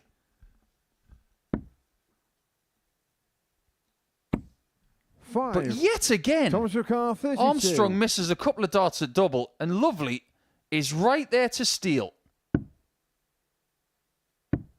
Game shot on the third 14 leg. darts Thomas at 3-0, Lovely. and Thomas Lovely is picking Darren Armstrong's pocket apart. Fourth leg, Darren to third 3-0 first. leads. Game on. Work to do. Do you know what? This is the equivalent of Lovely waking up on a Sunday morning thinking, do you know what? The beach is just down the road from Gainsborough. I'm going to take my metal detector and see if I can find some old coins. And then he digs up a gold 140. Rolex. That's how this game's gone. And these could be 2 43. golden points for Thomas. Effectively, the unravelling of game 1 becomes undone right away. 82. And it means that Darren Armstrong's the man on the back foot. He'd go third on legs difference with defeat here. And Ricky King, if he beats James Richardson, would move 2 clear of Darren. 180. And Thomas is going through the gears as this game comes to a close. A 14 dart with the previous. He's hit 2 maximums in the last 2 legs. 133. And this game, up until that last visit, looked like it was getting away from Darren Armstrong, but he's done well with that 2 double turn to leave himself first to a finish. 85. And he's going to get Dominic 6 on this 146. 146. And you get the sense he's going to have to take it out in said quota. 58.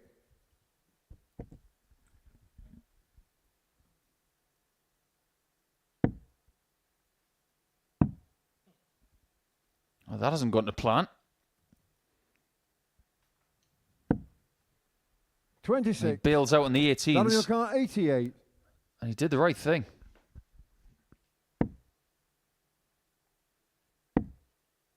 Bullseye. Oh, there it Game is. shot on the fourth leg. Darren Armstrong. Missed it for the 170, but this time he does keep himself Fifth leg, alive. Thomas And that is a first. really good Game on. play there from Darren, because he denies Lovely any hope of winning the match in that leg. Back comes Thomas. 180. All of a sudden, that is the 6th maximum of this match. Sneaky 6 maxis in this contest. 54.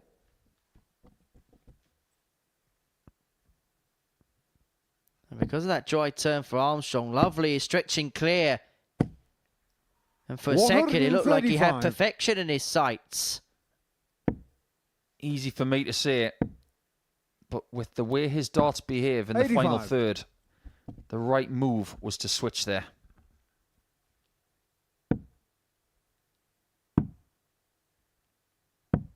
$90. That switch was perfect. What a great position to be in. Top of the table. You've had a bad start to the 95. day, and now you can put everything right. Potential 11 darter here as well to get the job done. Going to be done on this occasion, but there was a necessity 56. to, and so he's left himself tops after 12 to get the job done and to right the wrongs of game 1. And his doubles have been pretty good. 3 out of 7. There is nothing 140. that Darren can do about 40. this right here. Double top for the win. Game shot on And the done mat. so Thomas in style. A 13 darter for Thomas Lovely to get the better of David Armstrong by 4 legs to 1. Good performance. A 14 darter and a 13 darter in there, an average in excess of 92.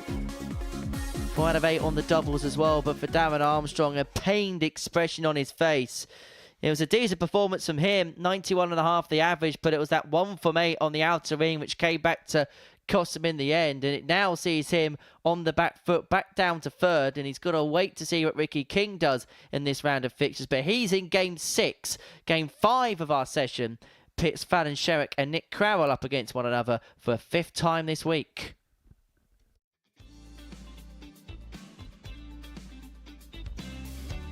Fabulous start from the young man. Right. World Youth Champion. Oh, what a response that is from his father.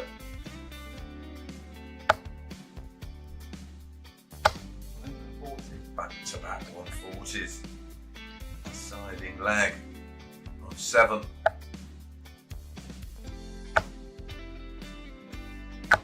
My goodness, back-to-back 180s. Well, we've seen 2 9s in last year's Modus League.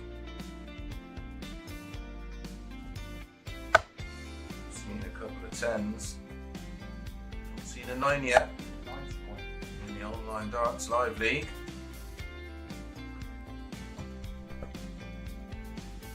Double 19. Double 12 for the 9. And he gets the 9. What a way to win. B. Rubio contains the 5 players. 3 progress to Saturday's final. 60. Of course, that emphasis is on qualifying for Saturday night's final, because the winner, the runner-up, and the winner of the 3rd and 4th place playoff will get their crack at Champions League. 180. Trying to get their hands at £7,000 first prize. 45.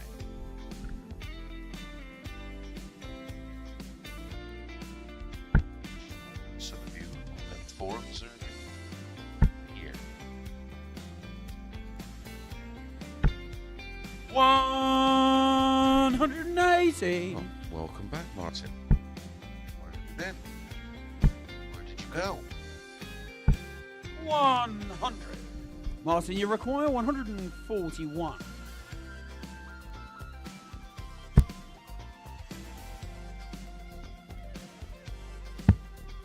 Double 12. Game Absolutely outstanding Martin from Adams. Martin Adams as he hits a 9-darter.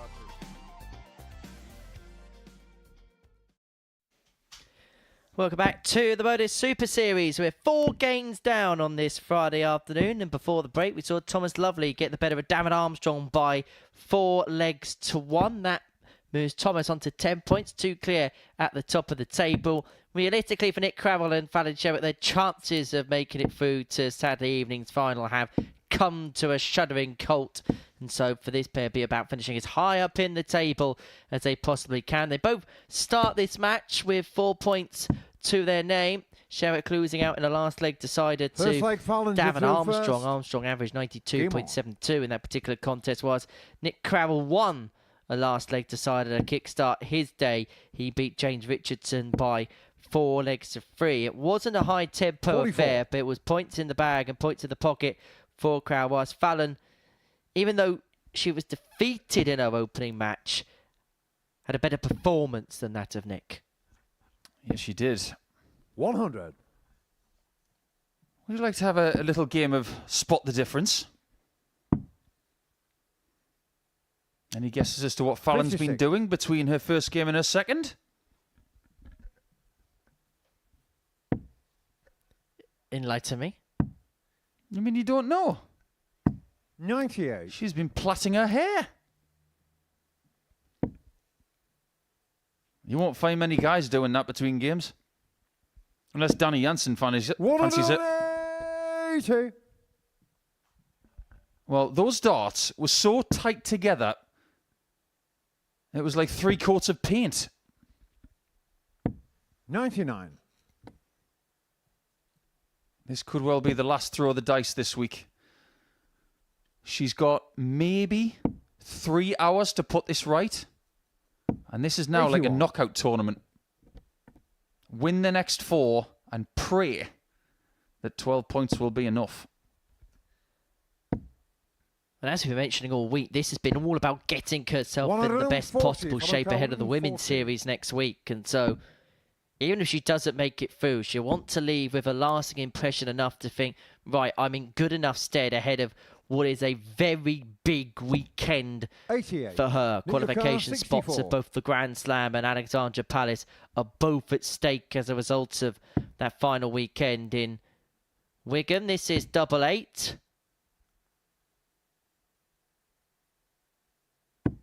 48. But that's not a 1-0 Following lead. the car, 52. She'll go treble 12 here. For double 8.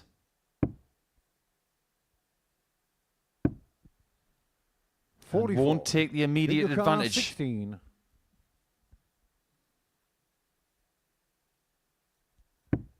Nick has got a really good record against Fallon this week. He's won 3 of their 4 games. How does he find this? Might need a compass. Game shot in the first leg, Nick Crowell. There are no words to describe just how accurate that dart was. That was one of the best Second leg, darts Nick we've to seen serve this first. week. Game on. Really impressive. Nick's best performance this week did come against Fallon Sherry. That was on Tuesday when he averaged 100.2 in a 4-0 success against the Queen of the Palace. 100. And if you look back at Nick's week altogether, you look back at some of his better performances, it has felt like the bigger the opposition in terms of name, the better he has played. 57. Yeah, sometimes that can be misleading though. If you take a player from the Challenge Tour and I'm going to use the word plonk, if you plonk them 85. onto the Pro Tour for, let's say, 10 matches for a nice round number, are they more likely to average more 140. on the Challenge Tour or the Pro Tour? It'll be the Pro Tour because you have to raise your game for that particular level. Yes, but playing better players means you're more likely to get a 100. better scoring average because you will get less chances at the end of legs. So when he's playing better players, it's no surprise to see 60. that he's got bigger numbers. But when you put him against someone like Richardson, for instance, in his first game, when they're both playing at the level that almost communicates a lack of confidence against each other, that's when the averages drop. I would expect Nick to have a bigger average against Fallon or possibly 41. one of the Nicola, top 3. 116. 116 for Crowell to open up a 2-0 lead. Tops. 76. Grazes the top wire, but it's going to come back for 3 more. At the minute, Fallon's participation in Saturday this week, it is closing very slowly, 30. like the Nicola, portal in Tron 40. Legacy. And it just doesn't feel like she's going to get there. Net could close even further if Crowell can find double 10. Still got plenty of time. Game shot in the Still second had leg, another Nick 6 if he Crowell. wanted it, but finds it with the third dial of that Third combination. leg, Fallon It to serve is first. 2-0. Game on. Fallon Sherrock with it all to do.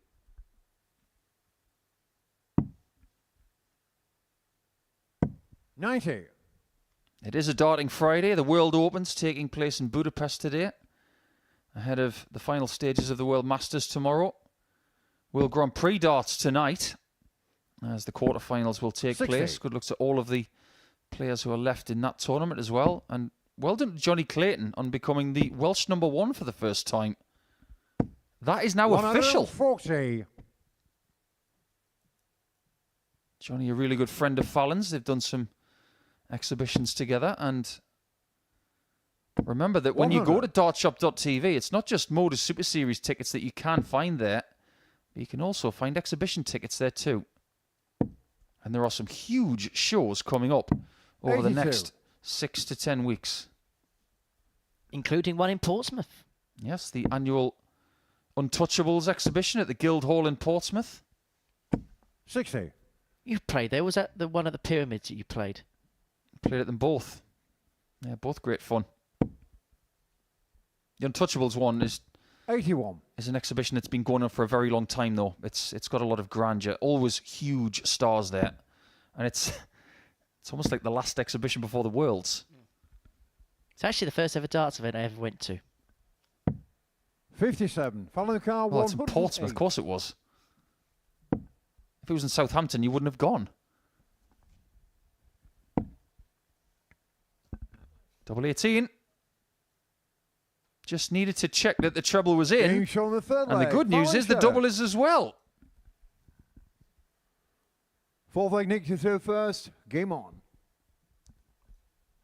Shanghai on 18s may have just kept Sherrock's Finn hopes a flickering. Back to 2-1, but she's going to have to get the break back 45. at some point in this contest. I'm going to ask you the same question I asked of Chris Murphy yesterday.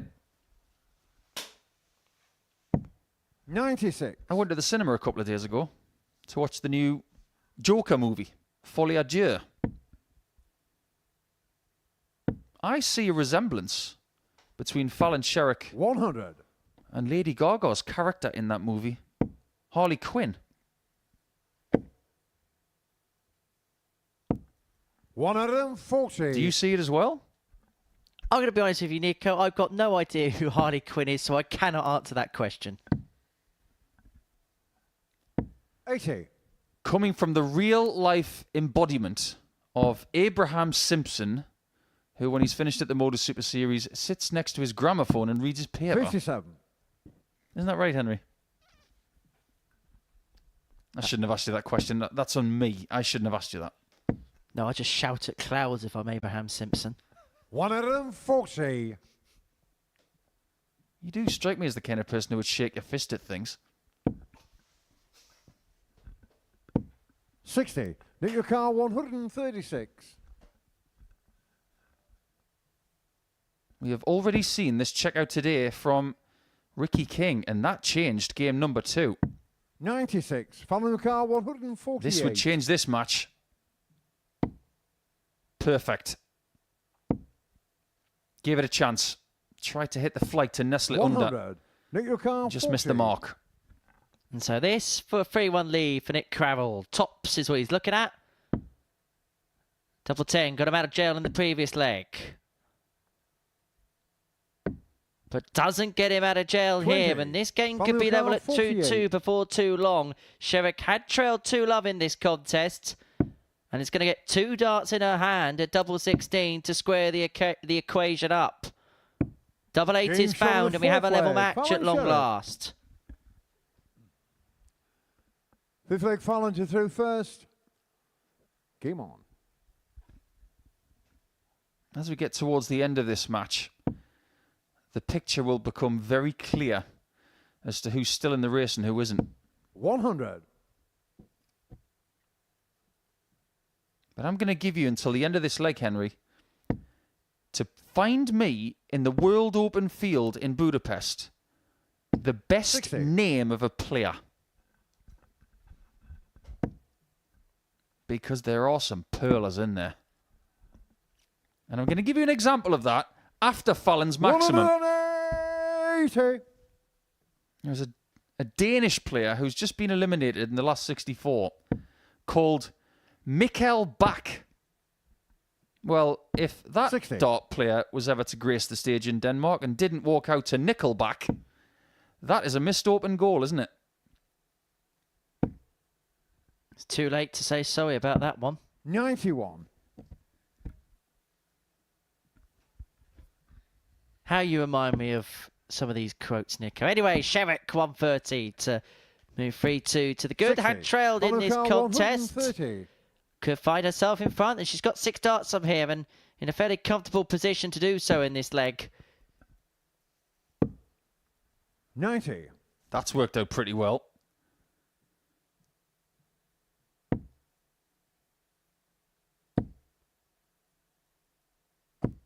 $45. Final car 40. This should be the lead for Sherrock.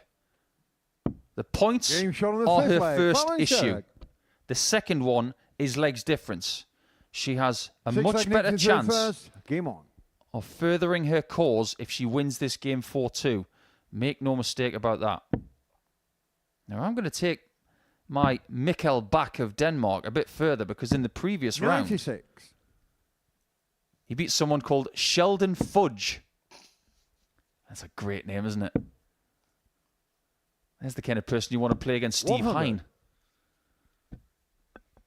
Player in the women's field called Adriana van Vierden Vermaat, who's just lost 4-0 to Kirsty Hutchinson. 125. What about Nicole Sescu-Gal, who's in competition right now? I don't think you're quite getting the name of this game, Henry. Yesterday, Chris 85. Murphy's favourite was Wolfgang Winkler. That's a good one. That was a famous chef, wasn't there, called Wolfgang Puck? Correct. Austrian. 85. He was good mates with Gordon Ramsay, wasn't he? Not many people are. 97. Now, some of our good friends here from the Modus Super Series have fallen today. Unfortunately, Matthew Edgar did fall in one of the 59. first games of the tournament. And Edgar's not going to be bringing the World Masters trophy back to Portsmouth, unfortunately.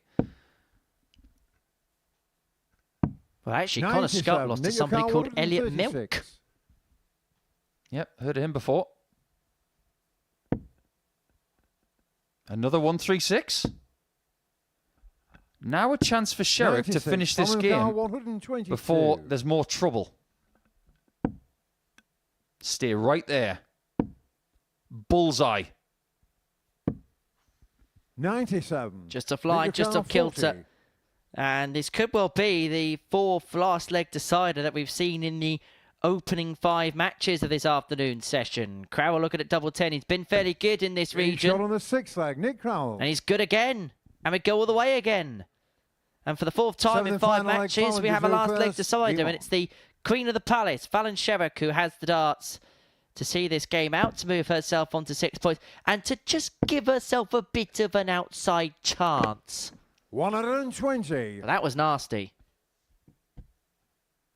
Yeah, that was a violent collision. Look on the bright side. If you've got a dart on the floor, the best score you can get is 120. That's what 60. she got. She has a 1 dart lead going into visit 2.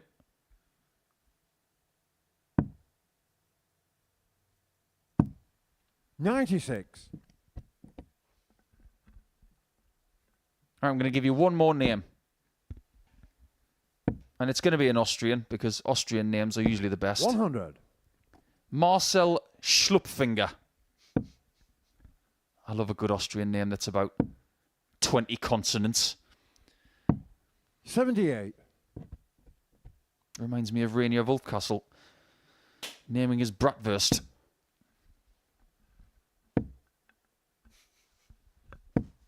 $55.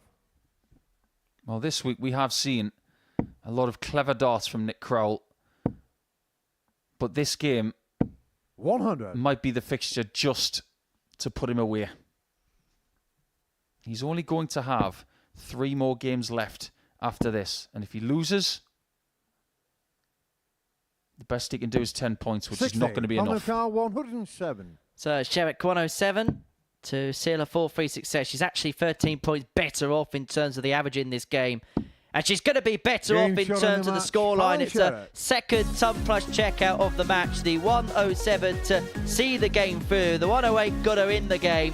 and Fallon Sherrock may just be on the outside of qualification.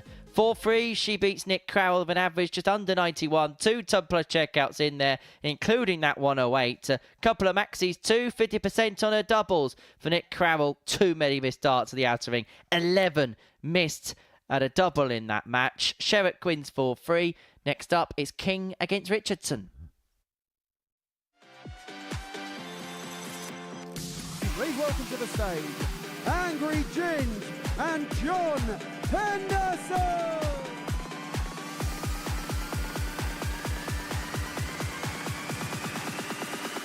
And this is where... Hang on, wow. John Bounce out there for Nyland, but you do not expect him to get another visit in this match. John Henderson, double 10. And he pins it to take the opening.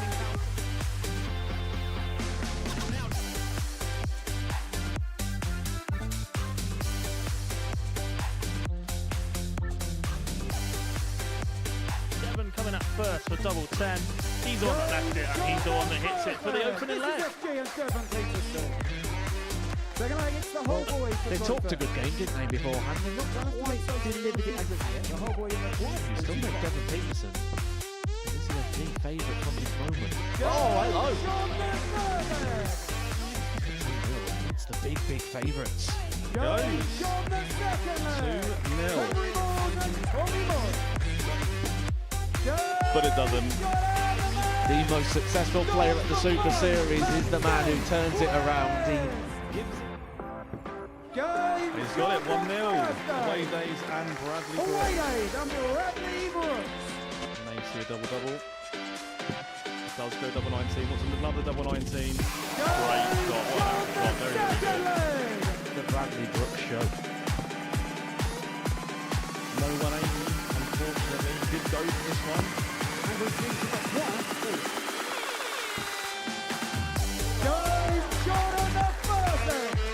But this could go. This is a match opportunity. And both their dots stand up, so will they block it? They will not. John Henderson to take himself. I think he was going for a 7 there, but it doesn't matter because he's going to hit it anyway. 47 kills. Still an opportunity to showcase what he can do. And that's what Steve West can do. A double-double to get the job done.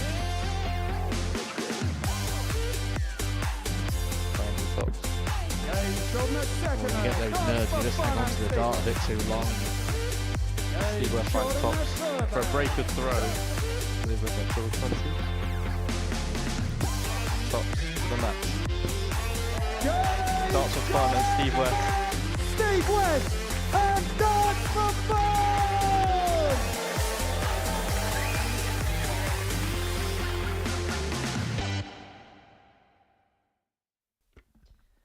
Welcome back to the Modus Super Series there before the break. Fallon Sherrock got the better Nick Crowell by 4 legs to 3. A couple of tub plus checkouts helping her en route to success. Whilst our 6th game is a massive one, particularly for Ricky King. If he could win this one, he'll move on to 10 points. He will move 2 clear of Darren Armstrong in 3rd position in the group. And suddenly there is a little bit of a gap between the top 2 and the rest of the field. And if Ricky King loses this game, he could be caught hot on the heels of James Richardson, who could move on to 6 points. And suddenly, game on. From a league table that looked cut in half, could well be a league table where everything's open for interpretation, because if Richardson wins this game, Lovely would be on 10 points. King would stay on 8. Armstrong would be on 8. Sherrock could be on 6. And Richardson would be on 6. And it would feel like Battle Royale heading towards the finishing line. In the next round of fixtures, Richardson takes on Sherrock and Armstrong takes on King. If Ricky wins this, then it is pretty much over the rest of the field. But if James wins this game, it is all open for interpretation.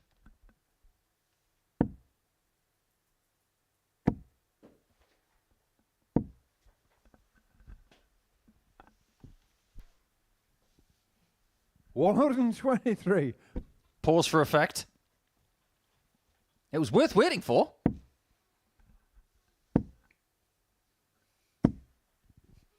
But Ricky King in his first game started poorly. He started this one a lot better, which means that James has got to get into this game really fast.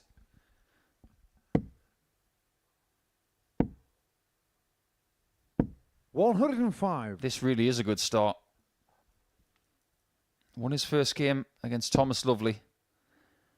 And when he's still able to beat the person at the top of the table 66. with a bad Richard start, Carr, what 16. does that say about what's next? 2-8 for 1-0 lead. He's left himself a double up the 12. Game It's a shot on good the first start. leg, A Ricky 15 King. darter to kickstart for Ricky King. Second leg, James through first. Game on. What's it they say? The recipe for success: holding 15, breaking 12. Well, that's the first step. Most of the time. 60. Yeah, that statement of holding 15 and breaking 12 is... 60. Well, you know how I like to make food references to make sense of things. There are fundamentals about all aspects of life. You don't walk down the street backwards. 7. You don't cross the M25 motorway on foot. 121. If you want to start a French dish, you do it with onions, celery and carrot. And in darts, if you can hold in 15 and break in 12, you will have a lot of success. 100. Sorry, It is 60. part of fundamentally good world-class darts. 58. Don't bring up Scottish football when you're talking to someone from Scotland, unless they do it first. That's another rule. 140. And don't wear a Southampton shirt in Portsmouth. In fact, any football shirt that isn't a Portsmouth shirt in Portsmouth. 128. Yes, because we do things properly around here. Anyway, King leaving 1-3-4 after 12. It's been a very good start to this game from him. And James 60. Richardson's on the back burner, and he may well be 134. burnt out of contention in this group before too long. That dart was caught betwixt and between. 58 off that one leaves him on 76. 78. All is well because he is coming back. Players from Dorset who have come here from the past. 134. Well, Ricky Carr, 56. I said that like they've come back from a time machine. When players have come here from Dorset, I'll rephrase it, they've done pretty well. 36. James Carr, 40. But I didn't expect Ricky to miss that. But this is a reprieve for Richardson. Game shot on He the levels second his game leg, up at James one apiece, Richardson. but realistically, he should be 2-0 down. Third leg, Ricky through first. Game Ricky on. will know that he should have full ascendancy in this contest. 60.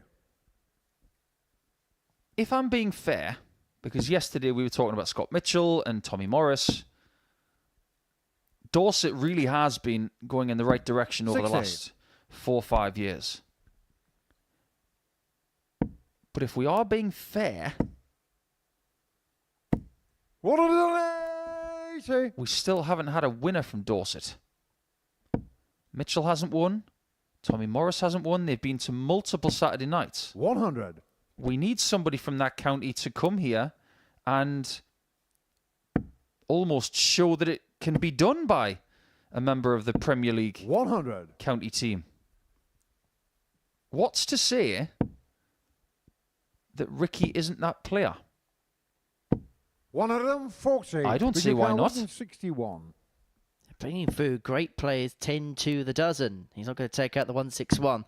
I think it's fair to say at this moment in time, Scott 43. Mitchell goes down as the greatest player that Dorset has ever produced. However, It's not even up for debate.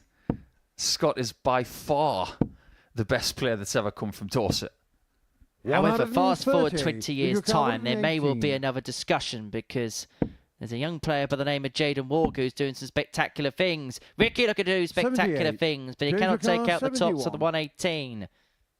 Watch out for him in the near future. It's just been signed on by the Modus Management Company. Tops. 51. Ricky Carr, 40. Never looked likely, did it? Game shot on the third leg, Ricky King. What is likely is that Ricky King is going to hit his doubles Ball like more James to third accurately first. Game than on. maybe he was a bit earlier. Because he started this game a lot better than he did against Thomas Lovely. 65.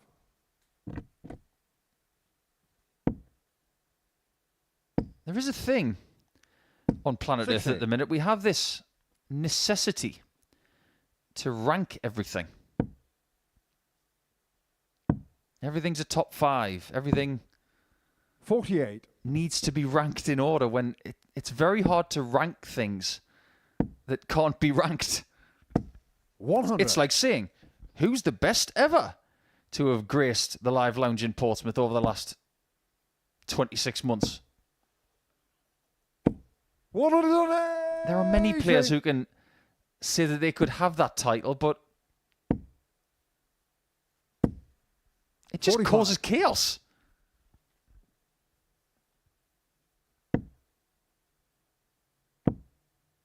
Who's the best player to have come from Northamptonshire? 82.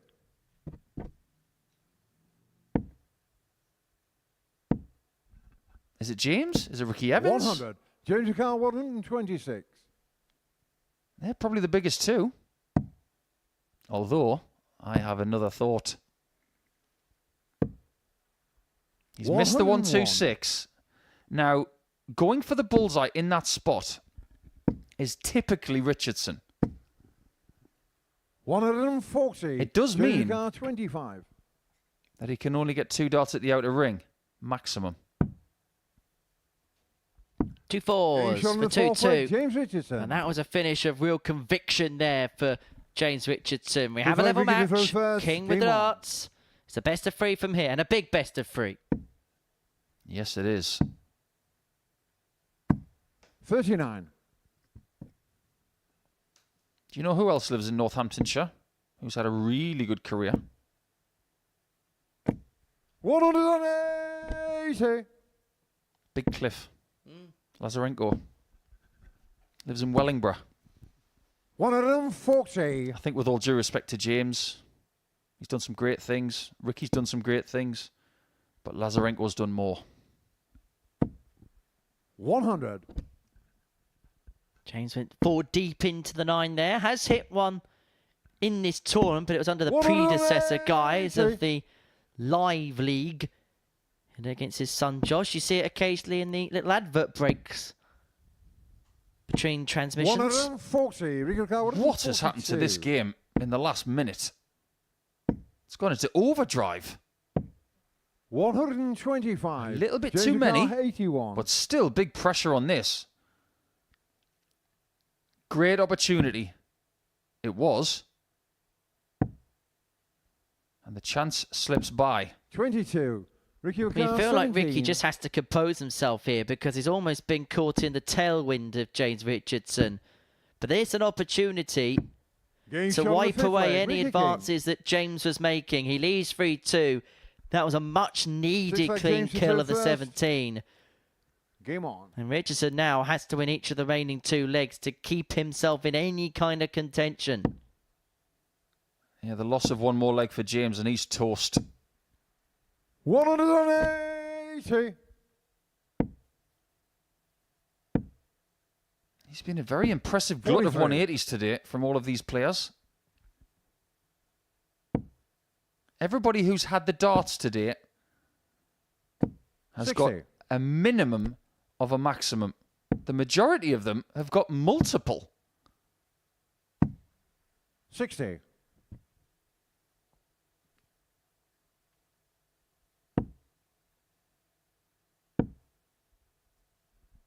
Seventeens 91. wisely used. And it could be another game that goes the distance. The first 3 did. 58. The last game James did. Carr, And 170. if this one does, it will be 5 from 6 games that involve 7 legs. It's been one of them sessions already here at 81. the Live Lounge in Portsmouth. Richardson leads himself on 89, and I think the value for Ricky King as well is the Richardson purple 85. patch has been James much Carr, better than 89. the start that Ricky made to this contest. He's brought his average up to 94.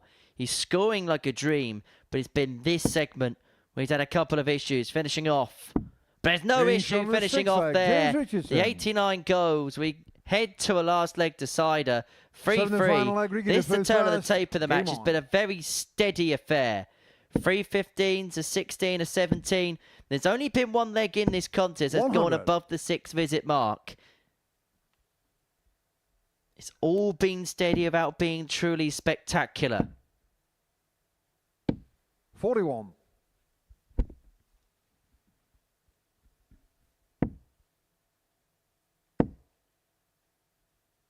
$85. If Ricky King does qualify for Saturday night, I am desperate to know what his ambitions are for moving forward.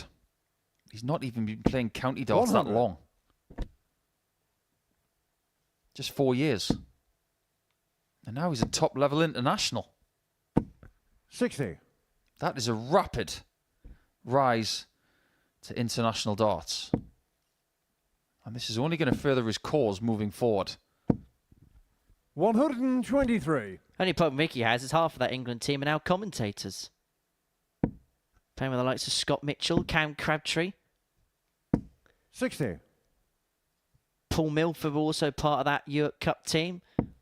Hope to see Millie back at some point.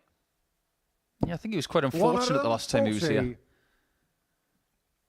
I am pretty certain that Milford will be back at some point in 2025. 140. James Khan 97. Well, Richardson comes back, and this may well be the only opportunity he gets to win this contest.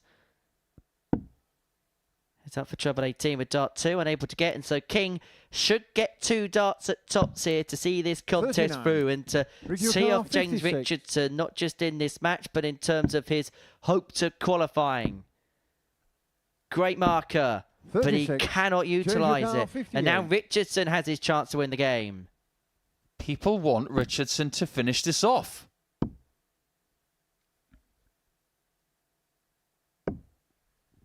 $48. Ricky This O'Connor, table 20. is teetering on the edge. Richardson has missed 2 match darts. Game And shot of the Ricky match, King Ricky is King. going to severely punish him.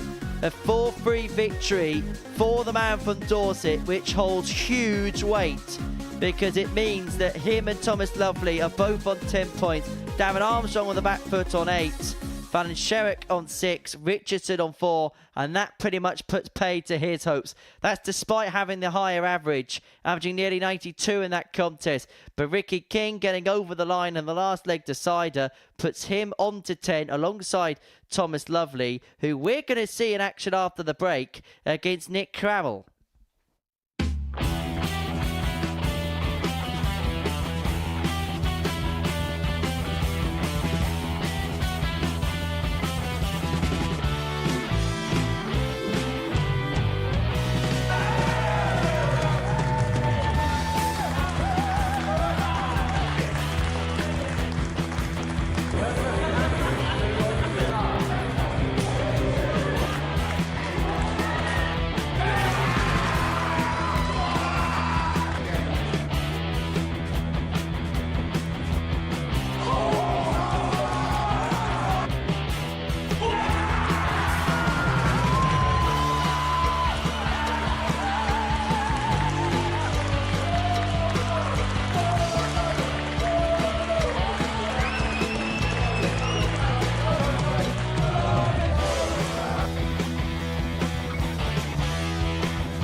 Welcome back to the Modus Super Series, where we are 2 rounds down on this Friday afternoon. And this is what we've seen, a spate of 4-3s at the beginning of the session. In fact, 5 of the first 6 have gone by way of a 4-3 scoreline. Thomas Lovely, the only exception to that. He's the man at the top of the table. We have 2 players at the top of the pile. Ricky King winning both of his opening matches 4-3 against Lovely and against Richardson. Him and Thomas in a very good position at the top of the table, which we can have a look at now. So 10 points for the pair. David Armstrong a bit further back on 8. Fallon Sherrock on 6. She's got an outside chance, but pretty much everything has to go right for her from here. Richardson and Crowell, mathematically, they can get to 10, but it's highly unlikely they're going to make it through. If not, it's probably an impossibility and definitely an improbability they're going to make it through from this point. So to game 7, which sees Thomas in action against Nick Crowell. The defeat for Nick will end any fleeting hopes of him making it through. Whereas for Thomas, if he wins this game, he'll move on to 12 points in the group and put himself in a very good position going into the final couple of rounds of fixtures. The asset Paul Nicholson is watching every single dart alongside me in the commentary box. And for Thomas, okay, he lost his first match, but if you look overall at the numbers he's ascertaining, he's playing at a very good level, and if the truth be told, at a level that should be too much for Nick. The only way that Thomas loses this game, there are 2 eventualities. Nick turns into the player that we saw on Tuesday, averaging 100. 100. Or Thomas drops off by about 10 points. The way that Thomas is playing at the minute, I just can't see 26. him doing that over the course of this match. And those good performances that we have seen from Crowell, they've been a drop in the ocean. 91. Meaning he's not going to make Saturday, and the likelihood is that Thomas will. But he's still got plenty of work to do 69. to make sure that's the case. He's got chasers, and he can be chased. We've seen that happen before. 100. But it is the Dutchman that's got off to the better start of the 2 in this opening leg. 96.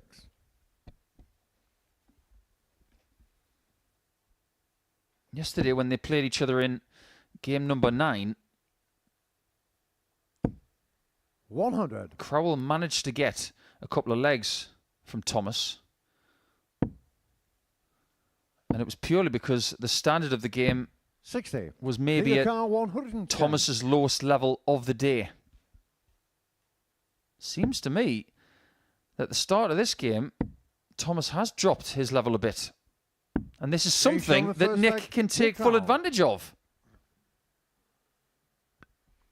You wouldn't say it was a nick for Crowell, but he's definitely taken advantage of some good fortune in terms of his opponent not being up to task in leg 1. But it was a 15-darter on throw, so we shouldn't get too 59. far ahead of ourselves as to how bad it was for Thomas. Nick doing some good things himself. A 110 checkout gives him a 1-0 lead.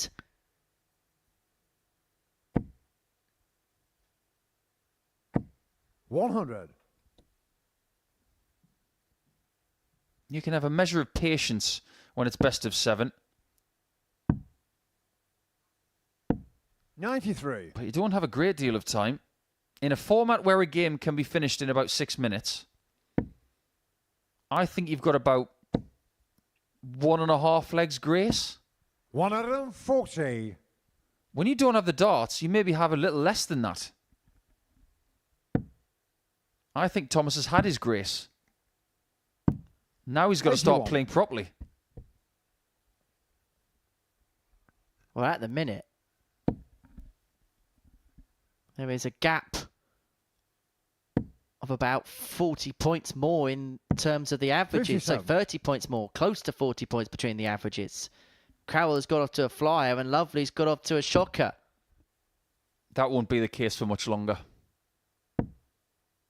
Nick will come down. Thomas will go up. 134. I'll say it right now. The biggest gap that we'll see potentially at the end of this match will be 15.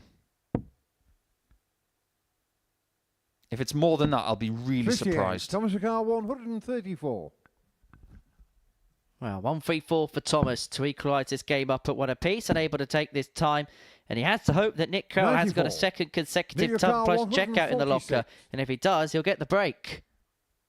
146 is what he's looking at. On the back of the 110 in the previous leg. Triple 18 would have given Medard at double 16. Is unable to find. And so Lovely will return for tops to square this contest up. Getting shot in the second leg. One bad dart, one brilliant dart. And it's 1-1. Third leg, Nick to throw first. Game on. Interesting that Thomas was talking about what you could, I suppose, classify as the family business, the sport of darts. 100. Being born into a family that is very darts, been surrounded by it his entire life. It's almost his birthright that he is able 60. to do this. Had some lovely things to say about his dad, Eddie, who was a marvellous chap. But what you tend to find is 43. that if you are the son or daughter of a dart player, you could be the same kind of player as 57. your parent or the person that brings you through the ranks. Some examples of that. Gordon and Chris 100. Dobie, both really incredible people, both demons on the dartboard. But what a lot of people don't know is that they're very similar 43. people.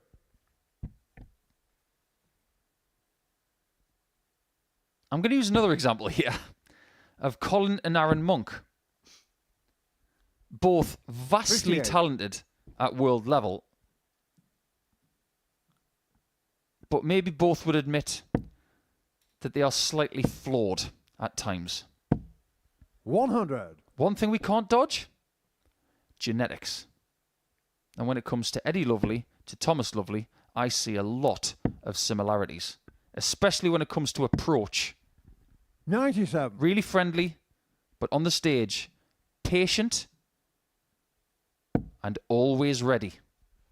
I want to touch upon that a bit more in the next leg, but Nick here has 45. left himself Nick 103 Ricard, to 103. open up a 2-1 lead, and he has got 6 starts from here to do exactly that.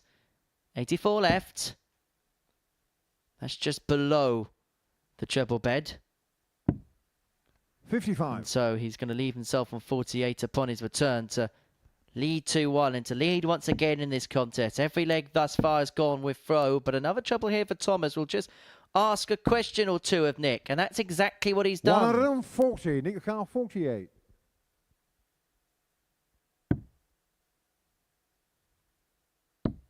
He Getting shot on the remains third leg. Nick perfect Carroll. on the outer ring for a 2-1 lead. Fourth leg, Thomas to throw first. Game on. This game might just be a bit more difficult than Thomas initially thought. You mentioned family genetics and the family genes when it comes to the Lovely family. And we were having a similar conversation, weren't we, last week? Maybe for different reasons in terms of Joe Croft and that name and how much that means in the sport 100. of darts.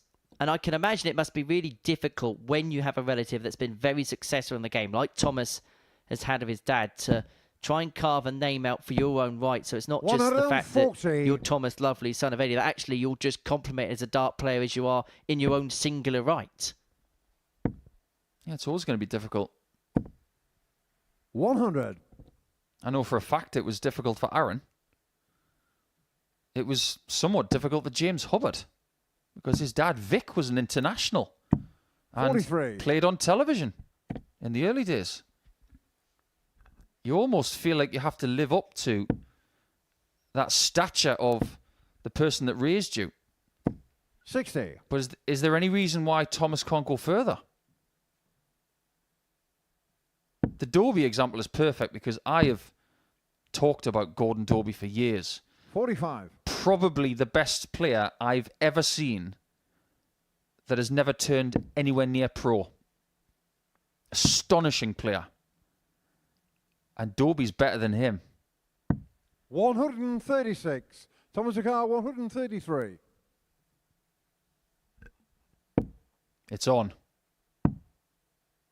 Has to lay up and has missed the 90. single, so Nick your car 105. this could be a dicey situation after all. Big passage in play. But that could be a big miss. Maybe not so much for Nick, but a miss that is 35. fortuitous for Thomas Thomas Lovely McCall, as he comes back to 43. the board to level this game up at 2 apiece. He's had to dodge some bullets at times in this Game's on the match, fourth but that's leg. a Thomas perfectly Lovely. pinned tops to give us a level match. 2 apiece. Fifth leg Nick to throw the first. Game on. Everybody praying the Nick Crowell, bottom of the table, can spring a surprise against the man at the summit. Yeah, but that leg difference at the top, it looks so good. 140. Leg difference just has so much to say when it comes to situations like this. 100. Well, it does feel like we're getting to the point where if Thomas Lovely is to be eliminated, that it's going to be on point. As in for somebody who's going to have to be 2 points ahead of him instead of it being a legs difference job or legs 1 job. He might even have to lose this game and the next 2 for that to be the case.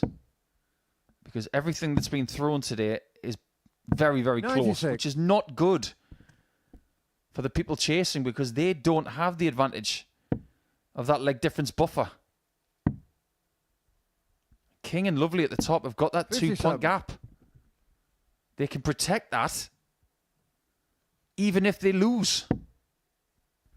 Well, this could be a quintessential example of a player 60. doing their job Nick on your car, Thursday and just 164. shoring it up on the final day for Thomas Lovely. But he's going to have to possibly stave off Nick Crowell here from 3-2 behind because the Dutchman's got 6 on 164 to move himself a leg to the good with 2 to play.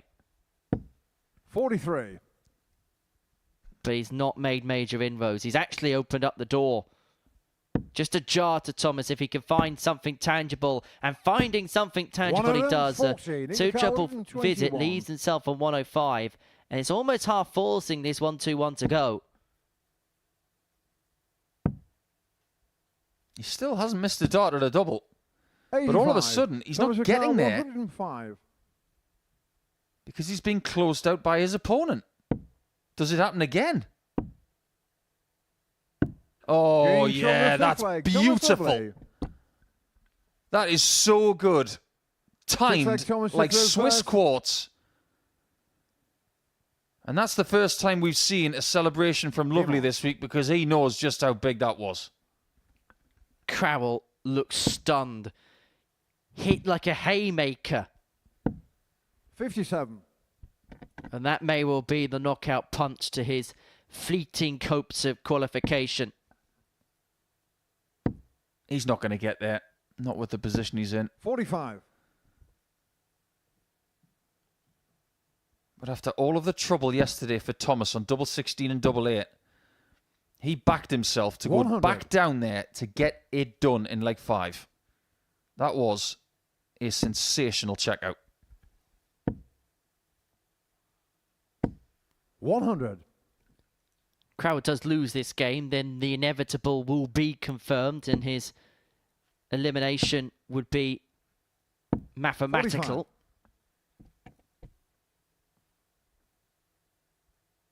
45.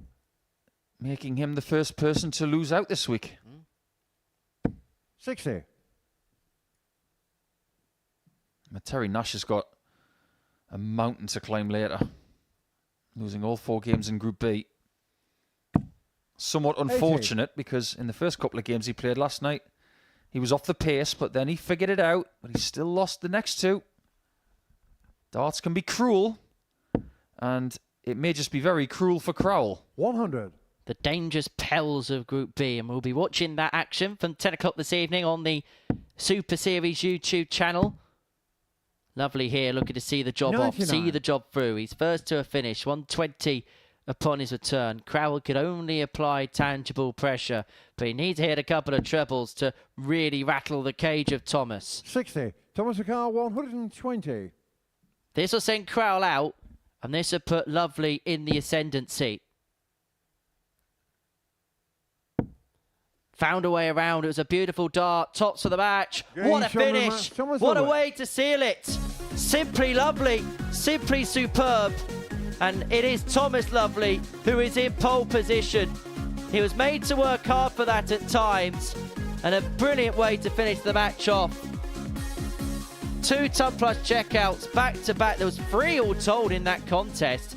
The 120 wins it, and it puts him on to 12 points and puts him in a position which is going to be very tough for the rest of the field to catch up on. Nick Crowell officially eliminated. Thomas Lovely is looking at the skies and looking and setting his sights upon Saturday night's final. A 4-2 win for him. Coming up after the break, it's the players in positions 2 and 3 that go head to head as Darren Armstrong takes on Ricky King.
Welcome back to the live lounge here in Portsmouth for the Modus Super Series. And before the break, we saw Thomas Lovely get the better of Nick Crowell by 4 legs to 2, averaging 83.5, 4 from 5 in his doubles, and back-to-back toppers seeing him over the line against the Dutchman. So game 8 of our session sees Darren Armstrong and Ricky King go toe-to-toe.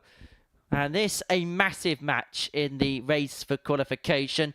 At the start of it, Ricky King finds himself on 10 points, Darren Armstrong on 8. So a win for the man from Swanage, which would be his third consecutive to kickstart the day, would see him move 4 points clear of Darren Armstrong with 4 points left to play for. However, a win for Darren here would move him onto 10 points, and we effectively have a straight race for the line between them two in terms of qualification.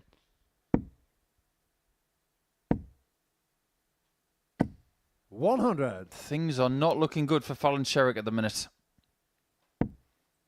And she takes on James Richardson for the last time this week in game 9. 140. Whoever loses that match is gone. But you got to fancy that Richardson's already gone. Because he's only got 4 points.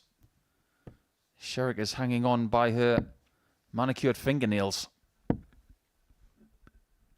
And of course, if Ricky King does win this particular fixture, it would mean that James Richardson would be eliminated. with Fallon 23. Sherrock Down on your car, being 164. quite close towards the proverbial tightrope. 164 for Armstrong. Doesn't go now. He has got 6 from here to 64. take out this opening leg. It's been a strong start to this game from the Scot, leaving himself on a ton after 12. 58. Down on your car, 100.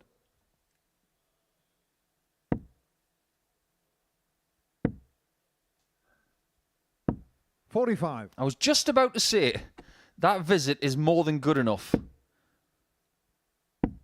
But he misses the single with the last dart. 92. And now has Down to your burn car, one 55. just to get 2 darts at double. And he's missed another one. 15. Ricky O'Carr, 94. At this level, you can't afford to miss singles. And I hasten to say you can't afford to miss 2 in the same leg. 78. He was almost severely Car, punished. 40. That double 16 just a width of a wire away. Well, this time Armstrong does have free clear with a double. Down for double 10. Well, he's got Game shot himself on the first out leg, of that Darren bit of trouble Armstrong. that he found himself in initially. The double 10 goes, last dart Second in leg, hand. Ricky He to had throw to first. Game rely on a couple of favours from Ricky King there. 1-0 Armstrong leads.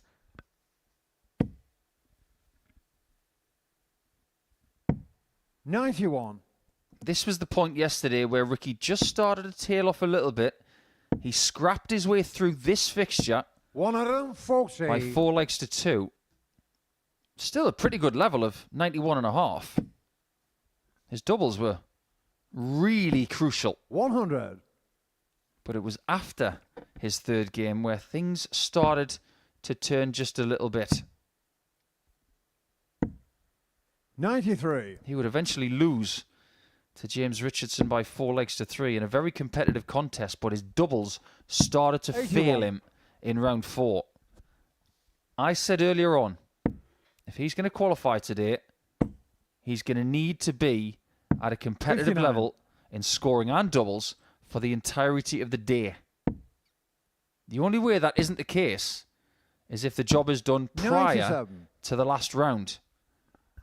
And I don't see that happening. Should also be noted that not just is a win of necessity for Darren Archer, but possibly 79. a big win as Ricky well, O'Carr, because they began the game 132.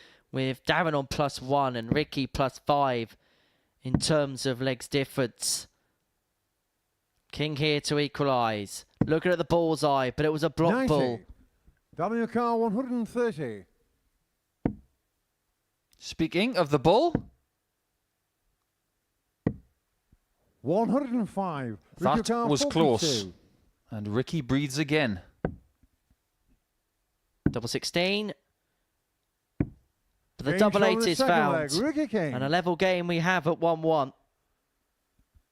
Third leg, Darren to through This first. will have an air of a Game cup on. final feel about it, I can imagine, between this pair. This, even though it's still group stage and there's still games to go after it, it does have a bit of a knockout 59. feel, because if Ricky wins it, then yes, Darren can still mathematically qualify, but it will be a long way back from here.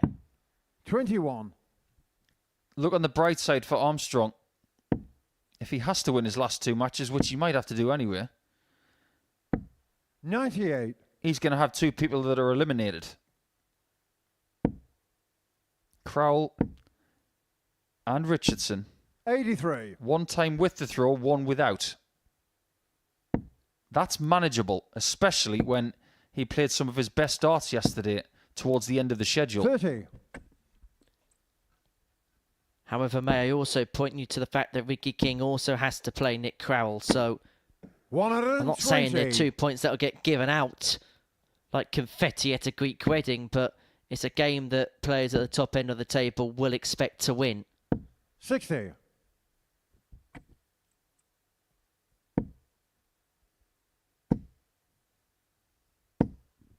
$180. The sound of those darts hitting that 60, they make a different noise to that of his opponent. Such a thud from the diminutive... Oh, my... Seriously good 180, that. That took my breath away, literally. For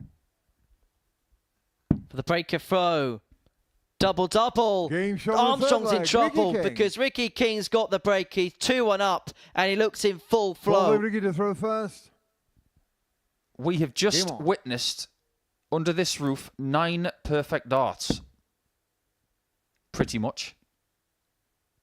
100. I know we can get carried away with everything being on point every single dart. 100. But that exchange at the end of leg 3, you may not see a better 9-dart exchange than that in the world today. Ricky King is going through the gears here. He's dragged his average up above the 90 mark. And Darren Armstrong 58. is in a big spot of bother. He was broken in the previous leg. And on throw, Ricky King is doing everything he possibly can to sidestep Armstrong and to remove him from the equation. In this leg, Ton 40 max leaves him on 81 after 9 for a 3-1 lead. 85. Ricky Car 81. This is the Ricky we saw in game 1 yesterday. 65. He has an explosive, speedy throw. And when he starts hitting targets with regularity, 128. he's a rather frightening Ricky Car prospect. 16. Double 16 hasn't been too kind to him in this match. Nor has double 8 on this occasion. But Game double shot on 4 the will fourth come leg, to his Ricky aid King. for 14 darter, a 3-1 lead. And you feel for Darren Darren Armstrong's is in hopes of first. progressing through, he has to win each of the remaining 3 legs in this match. But Darren has been the king of escapology when it's come to this group. He has come back from big deficits, 140. and he's going to have to do so here more than ever. 100. He's going to have to do it against somebody who's playing better than he is right now. 57. In every way.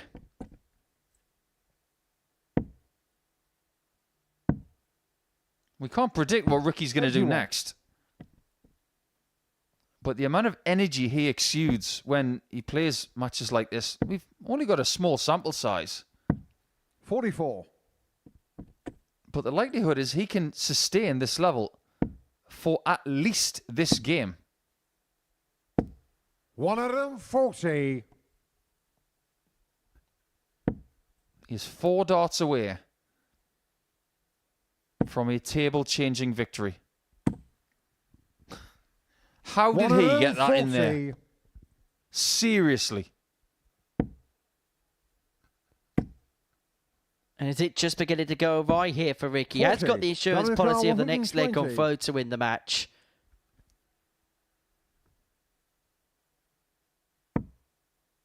He can definitely get past that.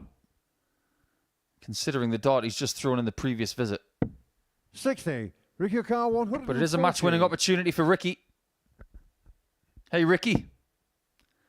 Apparently this time he is not so fine, he blows my mind. 60. Daniel Carr 60. To keep this game going, 2 at top to Armstrong. Double 10. This could be the dart Game that shot on the his fifth week leg. hinges Darren on, and he Armstrong. finds the double 10. Back to 6 leg 3-2. Ricky to throw first. But this is the Game big on. leg for Ricky King. This is the leg where he has the darts to seal the win. And to potentially be as good as seal his place through to the 140. finals. He'd be 4 points clear with 4 remaining. It'd mean that he'd only have to win one of his remaining couple of matches to seal a place through to 59. Saturday night's final on his debut in this competition. 60. When he's had to put his foot on the accelerator, he has done exactly that.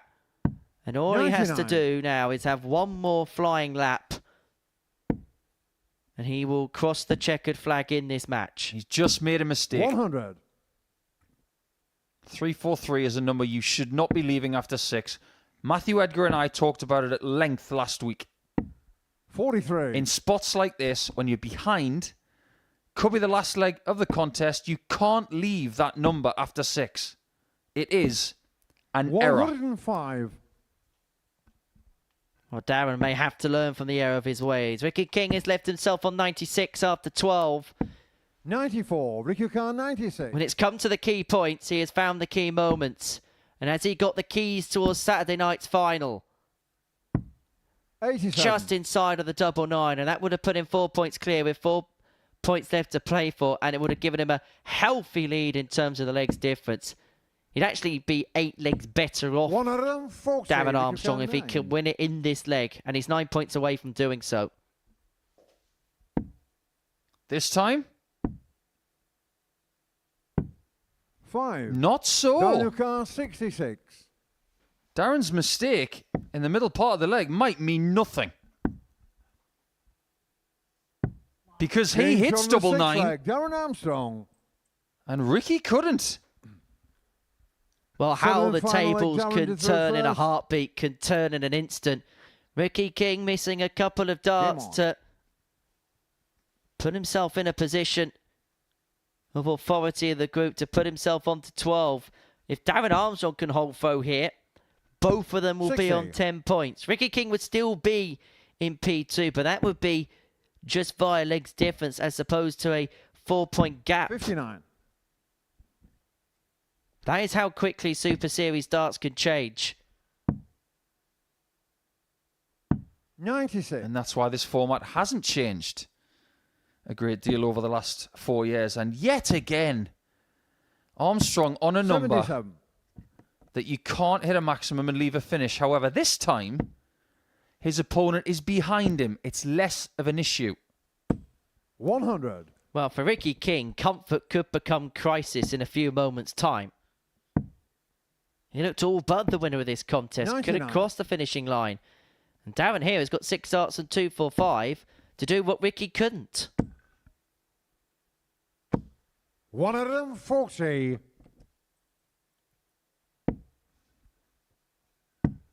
Darren has got this reputation now 96. that he's Daniel Carr, very hard to get 105. rid of. And here we go again. Tops of the match. 65. Just above the Ricky wire. Carr, 170. Well, we've seen some mammoth big fishes here in 2 years of the Live Lounge, and this would be one of the hugest of the lot. But Ricky unable to take it out, but he can leave Daniel himself Carr, on tops, 40. both on that mark after 5 visits. It's Armstrong who'll come back to the board first to see this game through and to see both players tied on 10 points after 8 matches. shot on the match, And he Darren only Armstrong. needs one opportunity to dismiss a Ricky King who had chances himself to move 4 points clear with the Scot.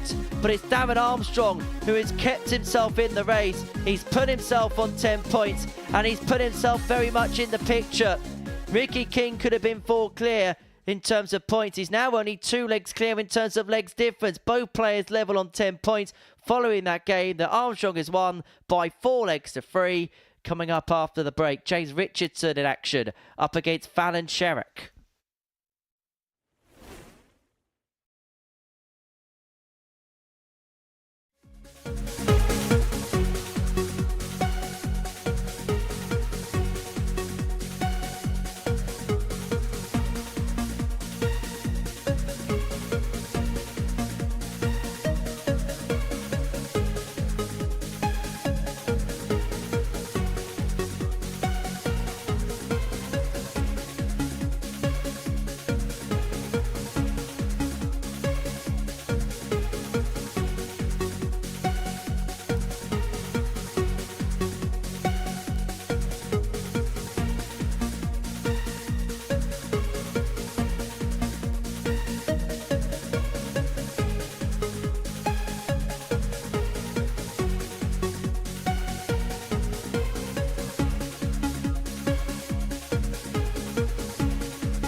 Welcome back to the Modus Super Series, where we have passed the midway point of our afternoon session of the Live Lounge in Portsmouth. And before the break, we saw Darren Armstrong get the better of Ricky King by 4 legs to 3. A win which sees both of them players on 10 points in the group, and a win which means that Fallon Sherrock has to beat James Richardson, you'd think, to keep any hopes of qualifying realistically alive. James Richardson, with a win, can still mathematically qualify. Defeat will mathematically see him out of the equation. As for Sherrock, if she wins this game, she'll move on to 8 points in the group. It'd be a big task to try and dislodge Ricky King and Darren Armstrong, but a couple of points behind and still to play Ricky in the next round of fixtures. It is not an impossibility by the furthest stretch of the imagination. 81. For Fallon to make it through, that has to happen. At least she has 60 in her sights one of the players that she's trying to topple. But before we even get there, 2 points need to be found. 34. And a win against Richardson would ensure a winning record against James this week of 3 games to 2, because they're not going to play again. 85. For me, this is the situation that needs to happen if we're running down 90. the remaining fixtures. Fallon needs to win this match. She could really do with Nick Crowell beating Darren Armstrong 133. next. Then as far as Lovely and Richardson after that, doesn't really matter. 100. King against Sherrock. 140. We know what would have to happen there. But none of that matters if she doesn't beat James Richardson now. 100. James has left himself on top to take out this opening leg. Fallon on the back foot. And also, one of the other things she'll have to arrest if she is to make it through is a legs difference 60. of -3. So not just does she have to win games, but she has to do so by hefty margin somewhere. And she's still in this 20. first leg. Richardson 136. missing 3 darts at a double. And we've already seen the Queen of the Palace take out a couple of ton plus checkouts, but the 136 is going to join the 40. 108 to the 107. 20. Game shot on the first Double leg, James tens Richardson. like that are very sweet. Just on the Second leg inside Fallon through first. of that Game outside on. wire. It's such a beautiful thing.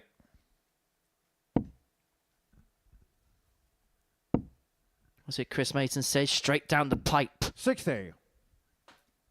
Absolutely perfect.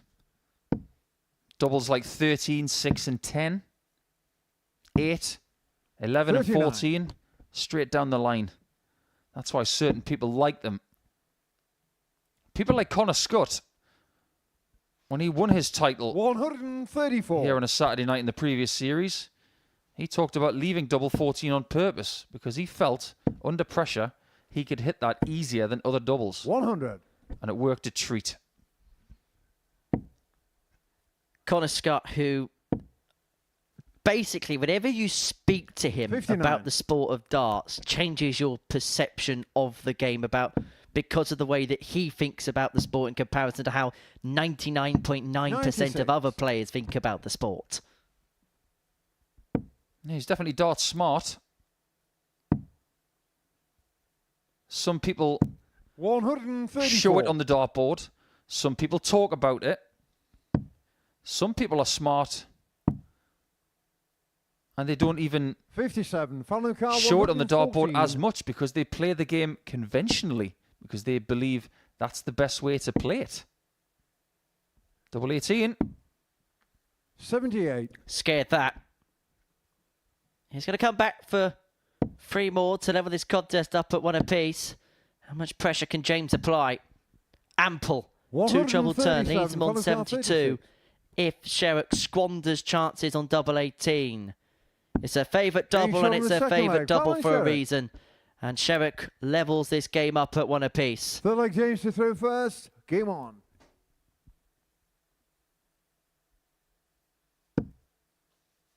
Well, here's a strange subject to bring up in the middle of a crucial match. 115. If you were to talk to Connor Scott and offer him his ideal day, if he was given an ultimate amount of wishes, 98. do you think Connor Scott would want to play darts on that day? Because I think he would. Not every 43. professional darts player would play darts on their ideal day. For instance, as much as Fallon loves darts, I don't think she would. I think if she were to have her perfect day, it would be with the right people. 100. And she might want to be at some sort of Pokemon convention.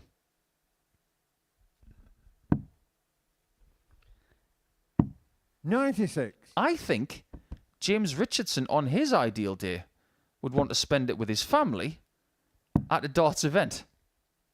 Everybody's 58. different. We've spent a lot of time with Connor Scott over the last few years, and he does live and breathe the game. 133. Sherrock leads tops after 12, and look how low she placed that 19 to ensure that she didn't hit a 171 that left double one. 145. Final count 40. Break of throw imminent.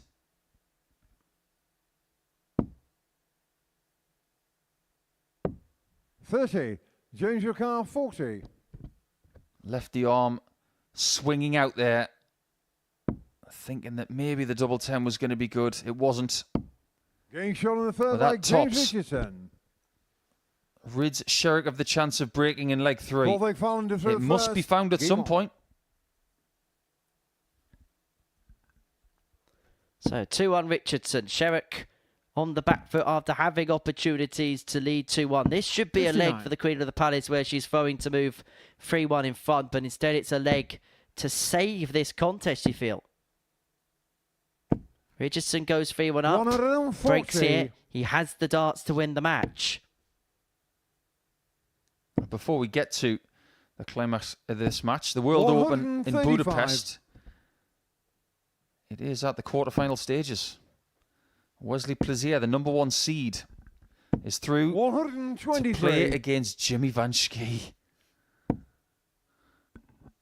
Francois Schwein, someone who's played at a couple of Belgian-based European Tour 43. events, the 29th seed, he's through to play against Daniel Zapata of Catalunya. Rhys Colley, who we've seen here plenty of times. Chaos 96. is going to take on Mark Barilli of Scotland. And Christoph Kachuk, who we saw here in the previous series and was very effective, he's got maybe a big bag of cookies because he's going to take on Elliot Milk 98. in the James quarters. your car 142. Let's hope his form don't get lost. 1-4-2 for Richardson to get the break and a 3-1 lead. And he has got 6 darts from here 55. to do exactly that. Leaves himself at 87 after 12. Sherrock looking to find a couple of trebles to apply and pull enough pressure. 56. James your car 87. This is getting drastic. Double 18. 51.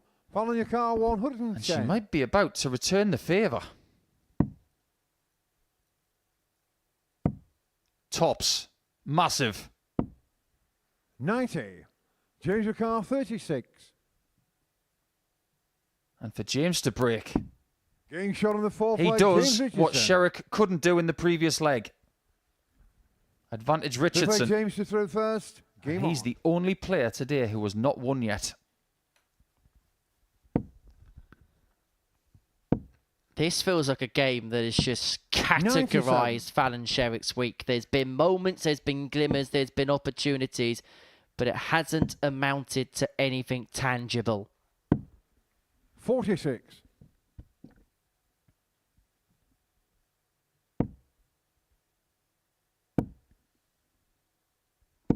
100. I've been monitoring James's throw all week long. For me in Group A, his rhythm was too quick. Right now, 97. it's about as good as it's been over the last 5 days.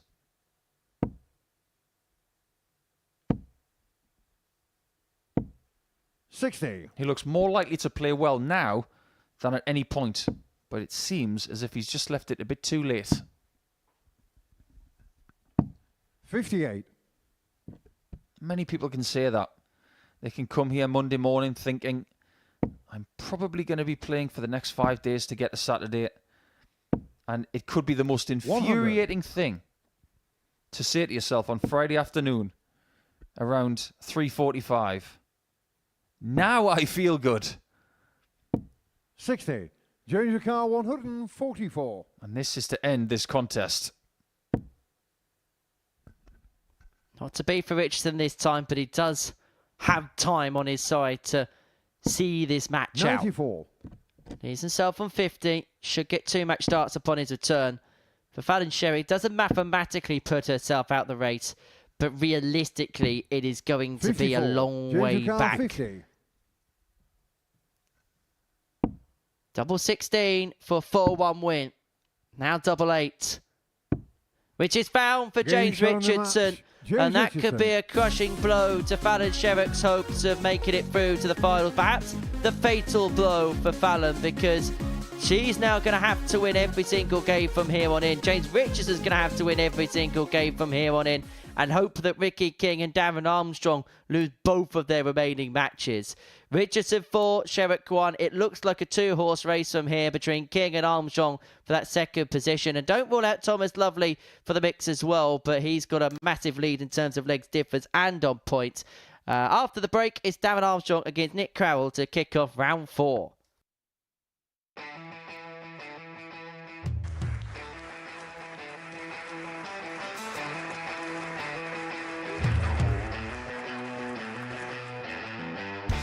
Hang on a minute. Wow! Oh my God!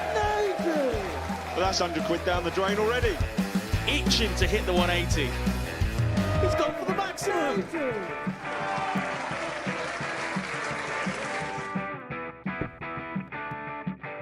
18 for the bull. Bull. 53. No, he said bull. That's a great first start from Adam. Oh, look at this. He's going to leave Scape. Oh, can you believe it? That is unbelievable.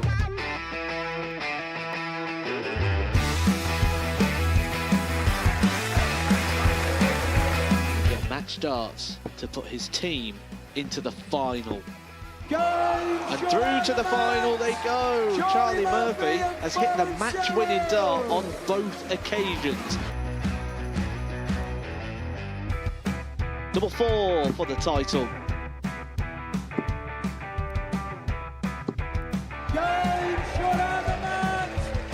Please show your appreciation for the winner of the Influencer Pairs event, George Scaife and Adam Lipscomb.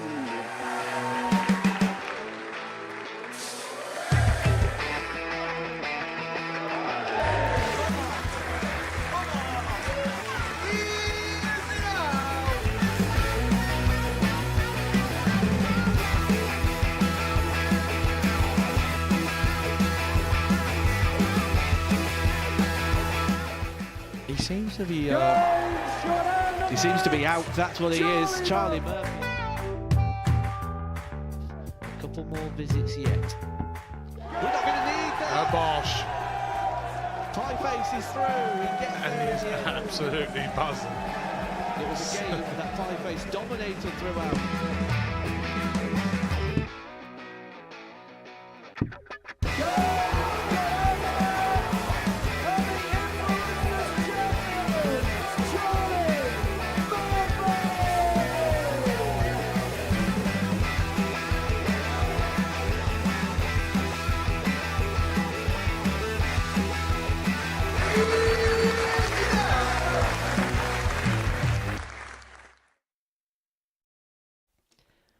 Welcome back to the Modus Super Series, where we've completed 9 matches on this Friday afternoon. This is what we've seen before the break. James Richardson got the better Fallon show by 4 legs well. But the big game in that previous round is the middle one there. Darren Armstrong 4, Ricky King 3, which means as far as the league table is concerned, everything is tight in that battle for second spot. Thomas Lovely, 12 points plus 14. He's close to getting through without mathematically being confirmed. King and Armstrong both on 10. Looks like them two are going to be battling it out for the final place through to the finals. Right, so James Richardson and Fallon Sherrock, yes, they can mathematically qualify, but they have to win both their final 2 matches, and King and Armstrong both have to lose their final couple of matches. So a win here for David Armstrong in this game against Nick Crowell, our 10th of the afternoon session. Will have a double dip effect, eliminating both Richardson and Sherrock from the equation, and will then put Ricky King on the back foot ahead of his clash against Fallon Sherrock in game 12 of the afternoon. For Darren, so far today, that comeback win against Ricky King, saving his bacon. He lost 4-1 to Thomas Lovely in his second match. That came after a 4-3 win against the Queen of the Palace, Fallon Sherrock. As for Nick Crowell, it has not been an ideal day. He won his first match against James Richardson. He's lost the subsequent 2, and you feel like this match is all about Darren. First leg, Darren to throw first. Game on. With all due respect to Nick, it is all about Darren. Nick's not coming back on Saturday. 60. By the time final starts, kick off, he could be back in the Netherlands.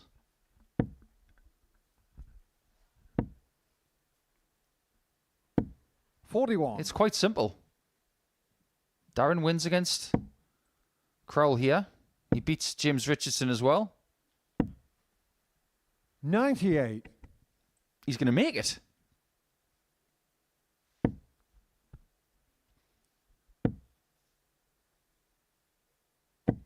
$85.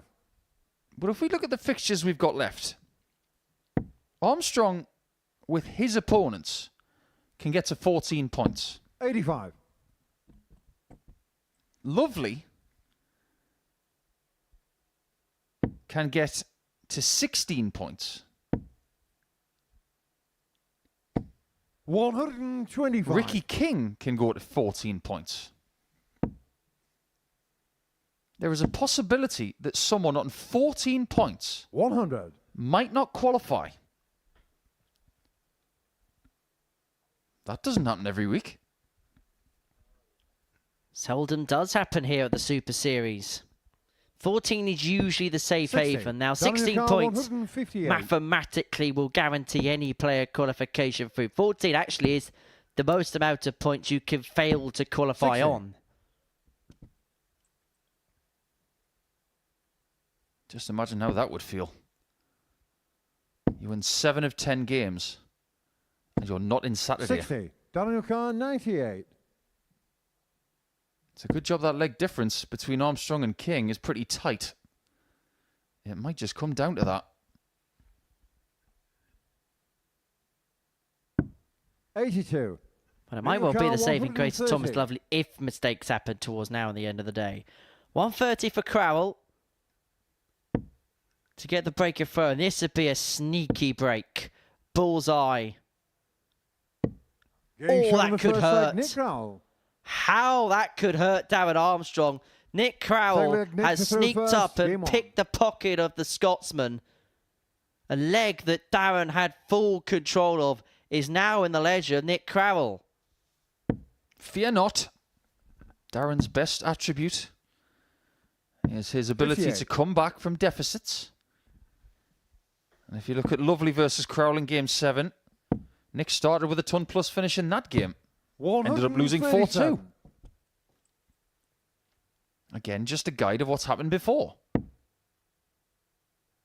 No indication of what will happen next. 59. But you show me someone who knows what's going to happen next, and I will show you someone who is not from this earth. 57. That's why we like live sport. We haven't got a clue what's going to happen next. We've talked about the possibility of one player on 16 points and 2 players 60. on 14. It may be the other way around. Crowell 85. could win twice. He would deny points to Armstrong and to King. Sherrock could win twice. She would 55. deny points to King and to Lovely. Call me crazy. 100. I like the unpredictable about darts. Give me the most unpredictable scenario you can think of. And let's have it the last couple of rounds. Well, there's a possibility that 4 players could be on 10 points Daniel behind Carr, Thomas Lovely at the top 122. of the group come the end of today's play. Nick not on a finish, so Darren, 6 darts of 1-2-2 to get the break back, to square this 56. game up at 1 apiece and to take us back to a point as we were at the beginning of the game. All level and Armstrong with the ascendancy of throw.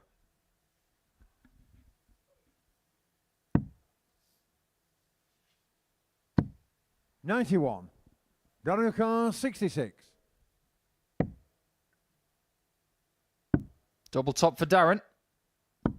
Game shot on the second leg. Picture Darren perfect. Armstrong. Straight back in it. Third leg, Darren If to you're going throw to make a first. mistake, make sure you atone for it straight away, and that's exactly what Darren's done. Game on. Don't get broke, get back. Remind me never to play golf with Darren. He's the kind of person who snap hooks it off the tee and still 95. makes pars. Just strikes me as the kind of person that smiles in the face of adversity 100. and understands this is a game. He's got a bit of fight about him. 100. He wants to succeed. But he doesn't put himself under the same amount of pressure, maybe emotionally, that other people's do. 140.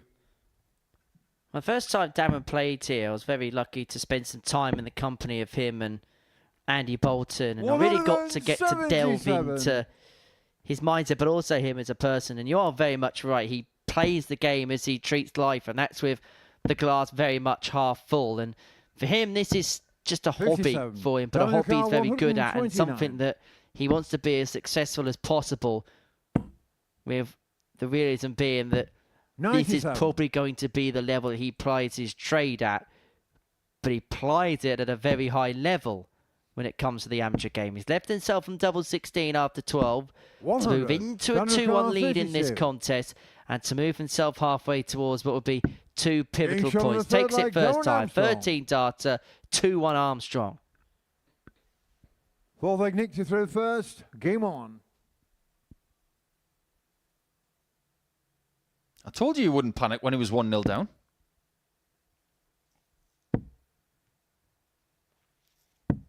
$99. He's playing at a better level than his opponent.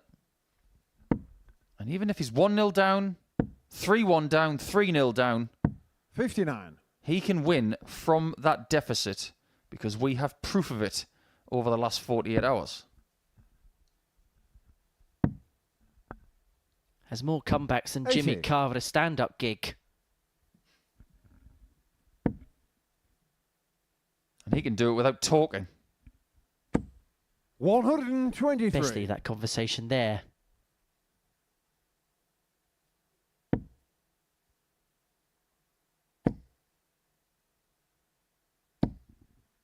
$100. It may be a case of 8 out of 10 matches.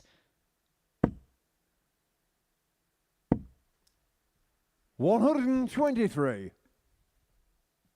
That might have been the mark that was needed for one of these players to go through. Somebody could go out on 14 in this Group C. Seldom does happen, but it's one of those groups where 58. the top half and the bottom half have been cratered in different directions.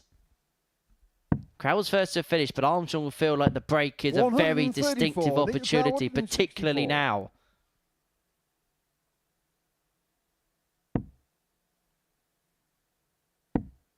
If you've become a big Nick Crowell fan this week, 56. Daniel Carr, 63. savour him because he's not coming back after his next match. And he might not come back in this leg. 42. Nick Carr, 108. Well, he does, but it's a big ask, the 108. But he has to take it to keep any fleeting hopes alive. He's not going to take it out. Armstrong comes back, free in hand at 100. double 10. Daniel Carr, 20. To move 3-1 to the good. He'd then have the darts for the match. He's making inroads on that leg difference if he takes this. 15. Oh, no, Darren. Nickel car 8. And even with his ability to keep his frustration inward, he knows how big that could be. 2 2s for 2-2. We have a on the level fourth leg, match. Nick Crowell. And has Darren Armstrong missed a major opportunity there? Fifth leg, Darren to Had throw the dance first. to move 3-1 up, he would have then been thrown for a 4-1 win, which would have put him on to 12 points and would have whittled away Ricky King's legs difference advantage. 140. He's now throwing it 2-2. Forgetting about the legs difference here, thinking about the points first and foremost. His legs difference is nice. 45. Of course, it needs to be whittled away. But you don't get the points. That becomes an irrelevance. 85.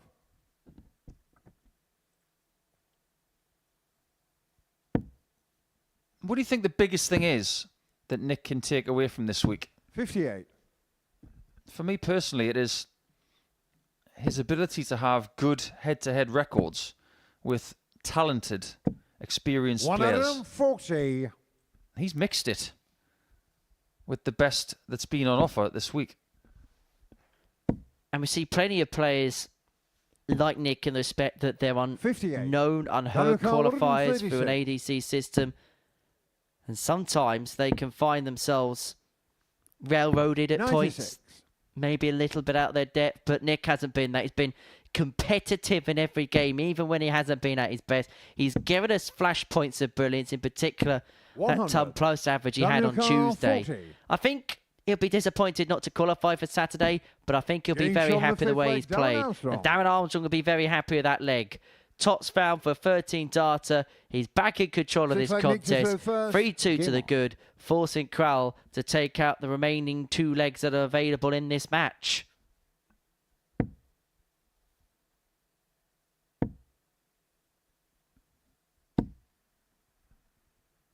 $125. Armstrong needs to win this leg to have the same leg difference as Ricky King. But Ricky's got 96. a game in hand. And he has to wait until game 12 to play SHERROCK. This, so far, is not 100. a good result for SHERROCK and Richardson, who will realistically look at the table and think that they have left themselves with too much to do. 100.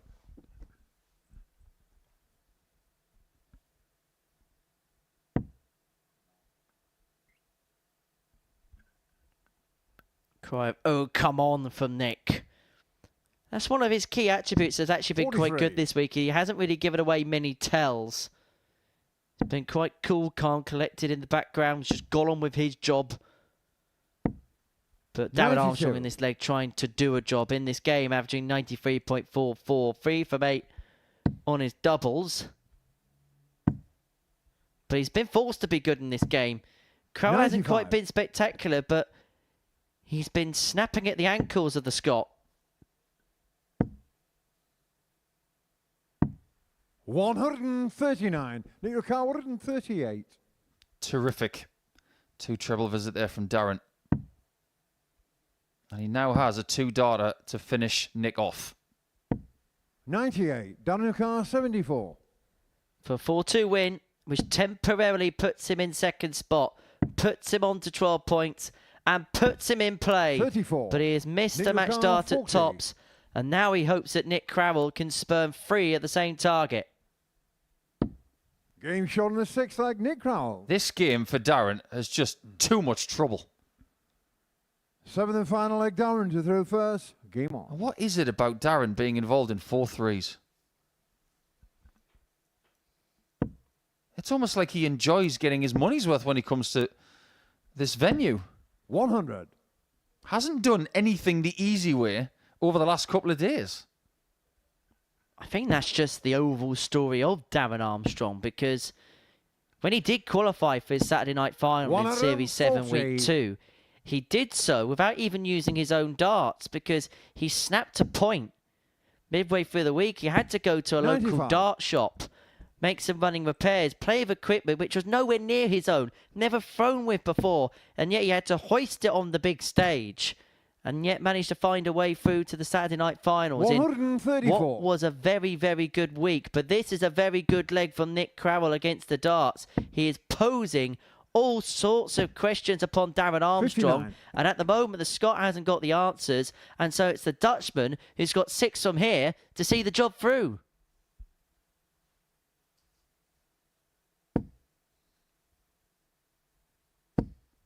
$140. And what looked like an academic possibility is now looking improbable. Even Darren Armstrong might not get out of this jam. 55. Look at what Nick is doing in this last leg. 2 darter after 9 to break the throw and to put Armstrong on the shelf. 9. Didn't have to go for it, and he misses on the inside. And there was a very concerned look on the face of Darren Armstrong in the background. There was almost an air of inevitability that his fate was going to be sealed there.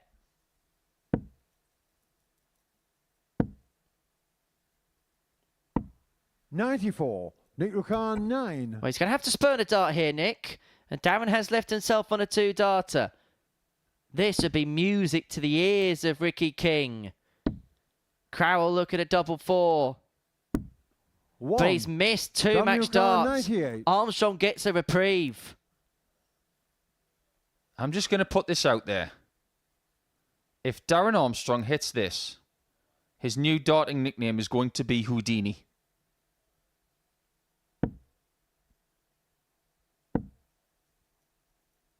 And apparently, 58. he's still shackled. 8. 2 4s to put pay potentially to that man's hopes. 2. Goes. Game shot on the match. And Nick Crowell has inflicted what could well be a fatal blow to Darren Armstrong's hopes to qualify for finals night. He now has to sit, wait, and hope in the practice room. A 4-3 defeat to Nick Crowell, despite having an average 10-point superior to the Dutchman. And so that means that Ricky King is stood on the cusp. He takes on Fallon Sherrock in a couple of games' time. He can move 2 points clear with 2 points left to play for. But in the middle of that, Thomas Lovely now has the opportunity to move on to 14 points in the group. And if he does so, Darren Armstrong can't catch him. And so he'd be through. That's coming up after this short break. Welcome to the party in Portsmouth here at the Modus Live. They've both got the talent where they can just reel off leg after leg and dish out a heavy defeat. And what a way to start the day. We're up and running here on Champions Week with a maximum. But what a way to finish. A 12-dart leg. Beautiful check out there from Cam Crabtree. Only needs the one. Game shot on the second leg. Darius What were you saying about efficiency? On the third leg. Is that the moment that Reece Robinson comes alive in this crucial clash? Looks like he's going to go for it. And it is right next to his favourite double top. And he gets the job done at the earliest possibility. That is Cam Crabtree through. Case not so. Harrison gets the all-important win. Game shot on the second leg. Darius Labanowski. Game shot. Well, Smith is it a 9? A long time. And that clenched fist. Game shot. He gets the job done in the end. He's nodding in total agreement because game shot on the fourth flag. Just like that. Only needs the one. There you can see that she can unlock at any moment, but that is quality from Harrison. This would be a wake-up. Welcome to the party in Pompey. Should be a good marker for him, and is. It was a great guide. Shot on the first leg. Andreas Harrison. It's a breaker throw for Andreas Harrison. Shot on the second leg. Consecutive breaker throw, double 16 is found. And he does lead. It's not an 11, but it's a beautiful 12, treble 17, which he gets. Bullseye for the win. Absolutely incredible by Andreas Harrison. He's Andreas Dirty Harrison!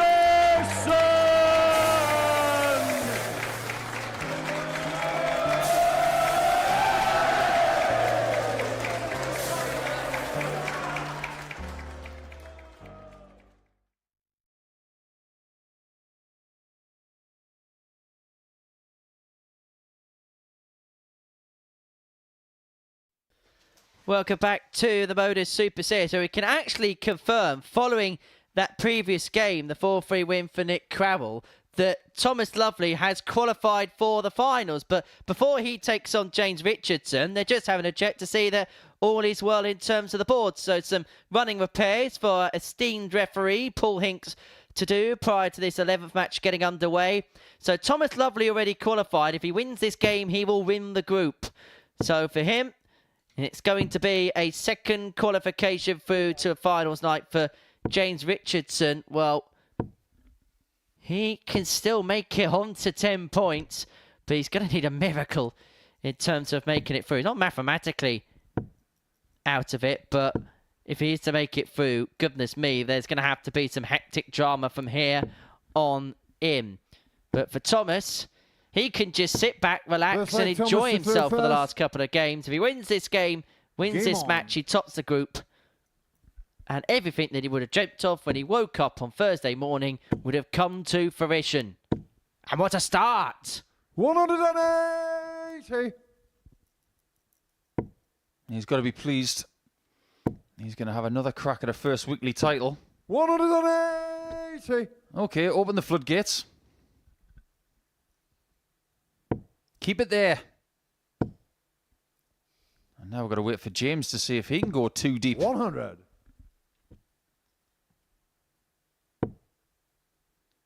If there were fans in here, they'd be booing right now. 57. And if you want to be here on Saturday night, there are still tickets available. And things are going to be very colourful with this young man, 140. Sto Bunce, and 4 other players. £2 reservation fee will get you through the door 58 for some darting frivolities on Saturday night here in week 5. Might want to be quick as the weather gets 41. colder. Coming to darts indoors in a nice warm venue becomes more popular.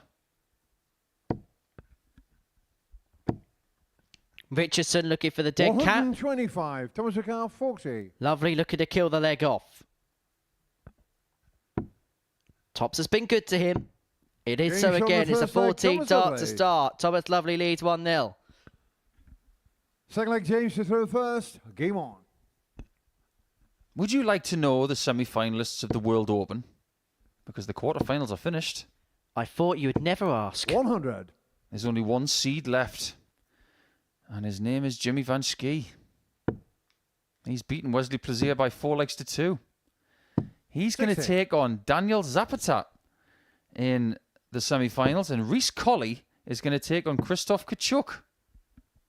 96. One of those players is going to be the World Open champion. Good luck to them in Budapest as we have a look at the side-on angle of both players' throws. 59. If we get another look at Thomas with his next throw, I want you to focus on his right shoulder. 125. Look at the way it moves forward before the dart is released. That is something that is getting better 96. year on year. It's still not perfect. There's a little bit of upper body rotation. I was talking about this yesterday. It's better than ever. He's not snapping the darts left of target as much as he used to. But here's the crazy thing. He's probably going to win this group. James McCall, 40. And there's still room for improvement. Full level match. Double 20. 10 doesn't go, but he has got the luxury of time. Unfortunately for James, there's no double 114 on the board. Oh, Connor Scott would try and find find it somewhere. 85, James Ricard 20. You'd have to go into Narnia to find that.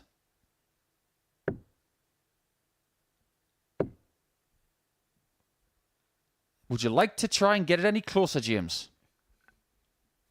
It was that close. He thought it was in, and considering how far he had to move across that final dart, it wasn't a bad attempt.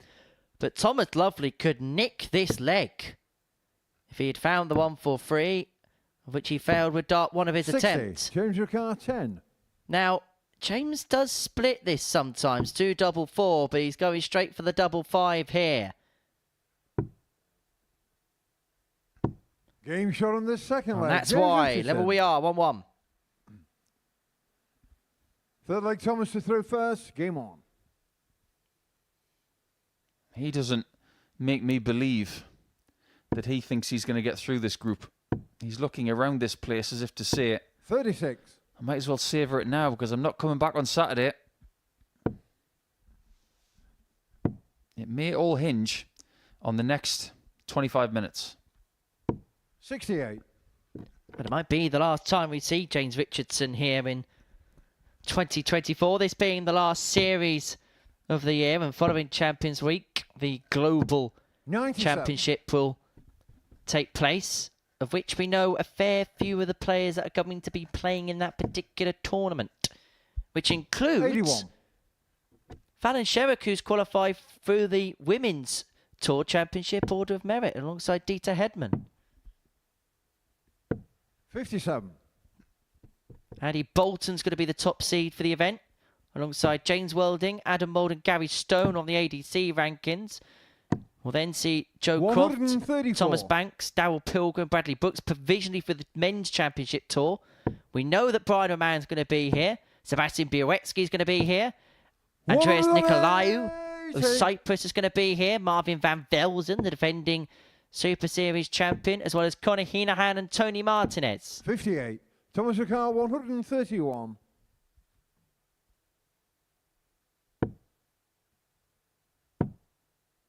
Treble 18 91. leaves himself on top, James Ricard and his last 160. 6 darts have been very good indeed.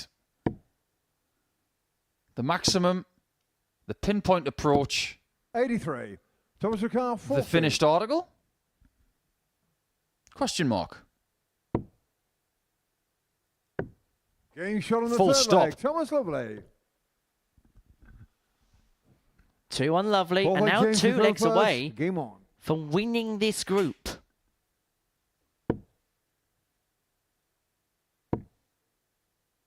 He was so relaxed 41. yesterday when we spoke to him. He wanted to come out here and win all 5 games and do something that he didn't do yesterday. 132. But one thing's for sure. There's only one person left this week who can do what only Bo Greaves has done 140. in not losing a match in a Super Series week, and that's Paul Hogan. He won 4 out of 4 last night. If there is such a thing as a smiling crocodile, 100. we're going to see it from about 10 o'clock. And you know how to avoid a crocodile attack. You have to move in a zigzag direction. Nope, you just stay on the right 121. continent, about 3,500 miles away from them.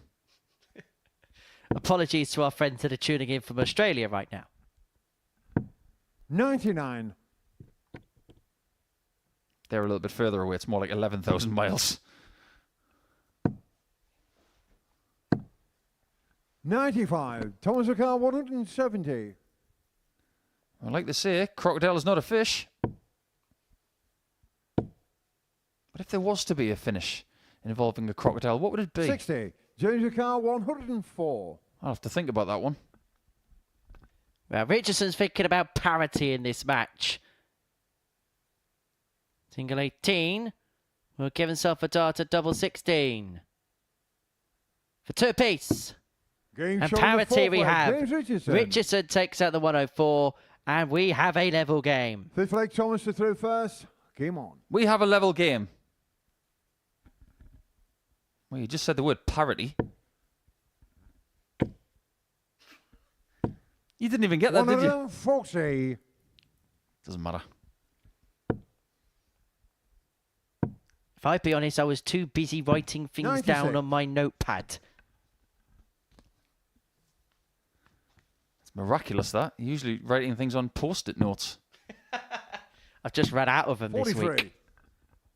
Which means Portsmouth has run out of post-it notes.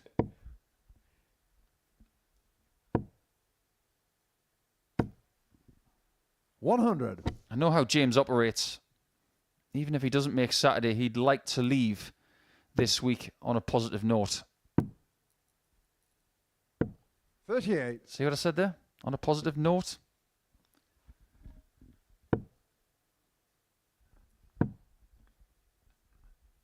$58. He throws quite a heavy dart, does James? The average dart on tour is 22 grams. 60. He's more than 10% above that with a 25. It's fairly light compared to that of Ryan Searle, though.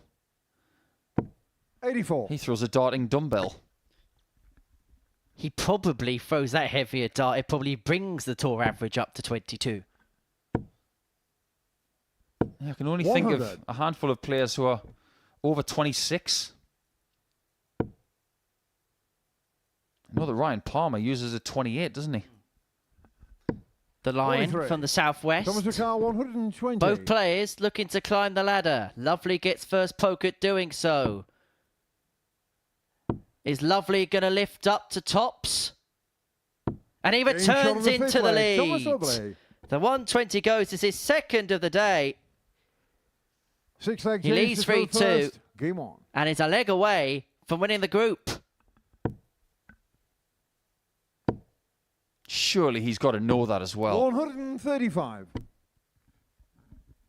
Speaking to some of the players this week in pre-match interviews, post-day interviews, they're relaying a lot of information 98. to us. And by listening to them very carefully, we can understand just how much they know about 60. the situations they're in. When you talk to them, it's amazing how they can convey how they played in certain moments when a lot of players can't do that. 137. They just play it and then they immediately forget what they've just done. 60.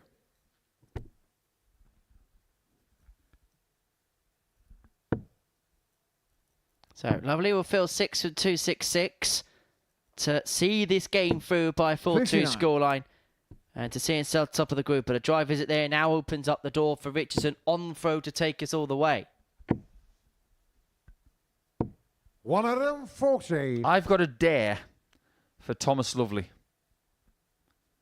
If he wins this week, he has to get a dart shirt made 100. with James Rowan McCall, Atkinson on the 106. back with a speech bubble that says, "Lovely." That's my dare. If you win this 58. week, Thomas, McCall, and you do that, 107. I will donate £100 to your chosen charity. It's on record. 51. James McCall, 48. And in the record books of this game, are we going to be saying that it's gone all the way to a last leg? James Yes, Shaw on the we sixth will. leg. James It's Richardson. another game that goes for free on this Titanic Friday Seventh and worth final of leg, Thomas tungsten to third tussles. first. Game on. This is the 8th game out of 11 in this afternoon session, which has gone to a last leg decider. We're getting our money's worth here 41. on this Friday afternoon. And what more would we want than drama like this?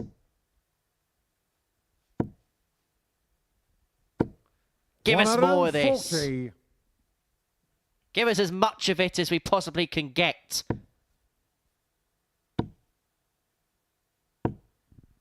$85. Well, if I was being picky, I am enjoying the darts, but if Daniel Hum was standing at the door with a 85. 3-course menu from Madison Park Restaurant in New York City, that would be nice. 97. It's all right, I'll order you McDonald's off of a food app. Oh, very shortly. you're all heart, Henry. Happy Meal, though. No. Of course, other fast food restaurants are available. 41. I think we have slightly different tastes when it comes to food. What I was trying to say was, the drama today is not even over. But if you can just add to it, there's more to come. Actually, there are 4 more courses to go after this. I hope you're hungry. Thomas O'Carr, 138. This is to win the group. But the 138 isn't going to be a seismic way of sealing success in Group C for Thomas Lovely. And it may not be the case 58. at all in this match if 135. Richardson has a 135 up his sleeve. But the single free alleviates those hopes.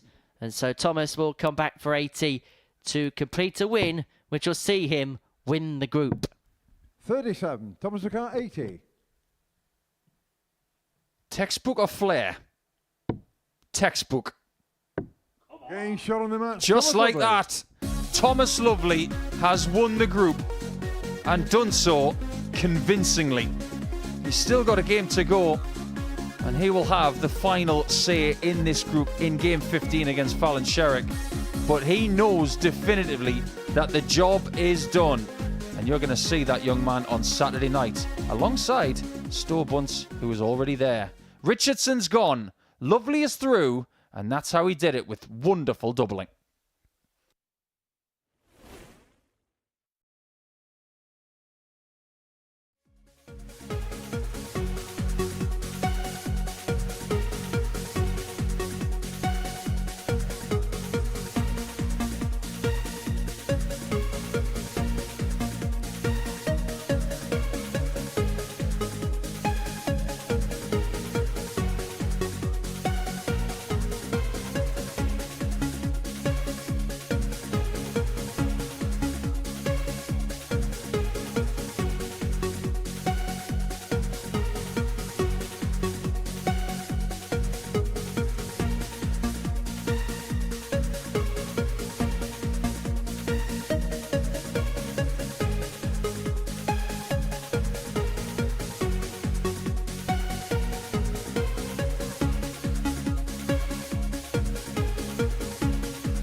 Welcome back to the Modus Super Series, where before the break we saw Thomas Lovely seal Group C glory with a 4-3 win against James Richardson. Game 12 sees Ricky King take on Fallon Sherrock. A win for the Queen of the Palace would put the cat amongst the pigeons as far as this Group C is concerned. However, if Ricky can seal success, he'll move 2 points clear of Darren Armstrong in second position, eliminating Sherrock and meaning that any win for Ricky in the final game would see him through, and any loss for Darren Armstrong in the next game against James Richardson would see him through with a game to spare. Why does it always feel like game 12 on a Friday holds huge bearing as to who goes through and doesn't? It always does. One of the reasons for that is because somebody has 2 games left. 41. And the majority of the other people don't. He must make 59. the most of them.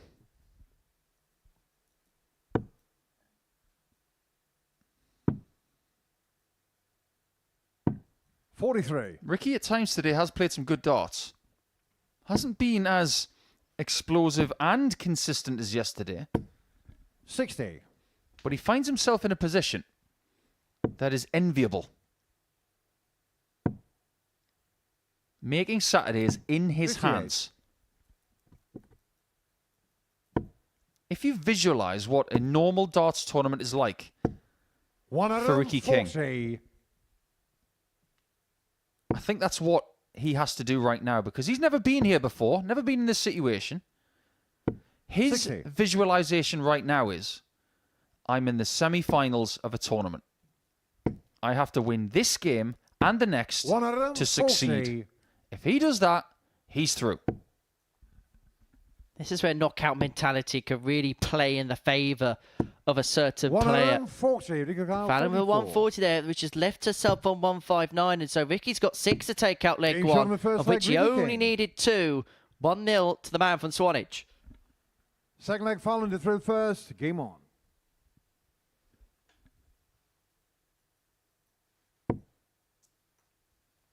That didn't take long. 90 seconds for that first leg. 140. He plays quickly and effectively.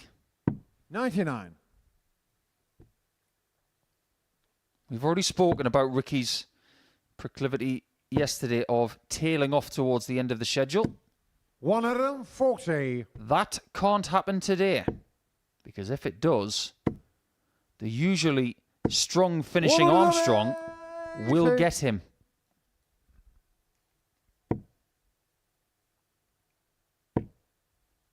The fascinating part about the schedule 100. is that the top 3 are playing against the bottom 3 to get the points. They're not playing against each other. They're almost avoiding each other towards the end.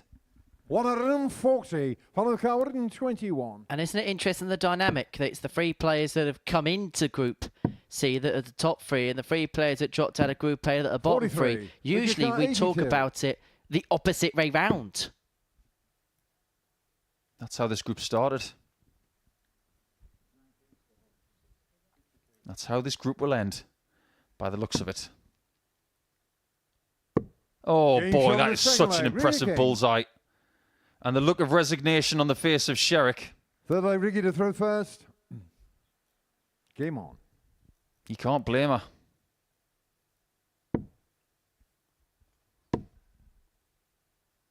$103.66 the average after 2 later. Ricky King 2 from 2 on the doubles. When he needed to put in a real big performance, he's doing exactly that. 44. How many times this week has Fallon Sherrock been hit by a major performance by another player? She's been hit by a couple of ton-plus averages. She's also been hit by a handful of players who have averaged in excess of 90 at times. It's a mark of respect. They know that Fallon is dangerous. 24. Dart players tend to do this. 60. Their ears prick up when they know who they're about to play. And when you have some notice 56. as to who you're going to play in a certain tournament environment, you prepare as best you can, the same as every time. 135. But if you're up against someone of real note, you do get that extra 1% of focus. It's just humanistic. 140. Well, King is dialed in 85. here. 85 after 12. This could be a 14 darter on the back of a 12 in the previous leg. Double 10 doesn't go, 65. but he has got time on his side. As far as Fallon's week is concerned, I'm starting to hear this imaginary countdown clock. 99. Ricky O'Carr 20. And Ricky King is taking the place of Rachel Riley. Game Because shot on he's the got third all the leg, numbers Ricky right. King. Ricky King is dismantling Ball Fallon played, Sherrock at this Fallon, present first. moment in Game time. 98.02 the average, 3 from 6 on his doubles. Fallon Sherrock hasn't even had a dart at the outer ring in this contest so far. Would you like to hear a tale of someone being 100. dismantled? Because right now, you wouldn't want to be Daniel Zapata at the World Open. Jimmy Van Schie has 57. shredded him. 5-0 with an average of 112.16. And his opponent in the final will be 60. Rhys Colley, who has obliterated Krzysztof Kachuk 5-0 as well. Immense from 2 Super Series weekly 100. champions. And to both of those gentlemen in the final, we wish them the best from everybody here. Someone is going to be a World Open champion 100. in the next hour.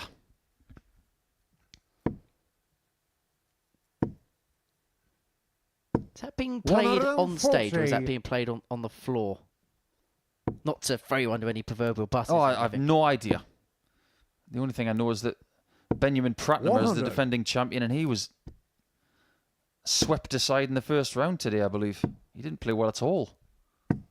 79. But as for Fallon your car, Fallon Sherrock here, 141. she's giving herself a small opportunity of getting back in the match. 57. Well, this is to Ricky send O'Carr, Sherrock out, 125. and this to put Ricky King on the hill. Triple 20 tops. Tops to seal a superb performance. 105. Fallon your car, 84. Dits below. Fallon hasn't had an opportunity at a double. She may not get an opportunity at all. Treble 13 for tops.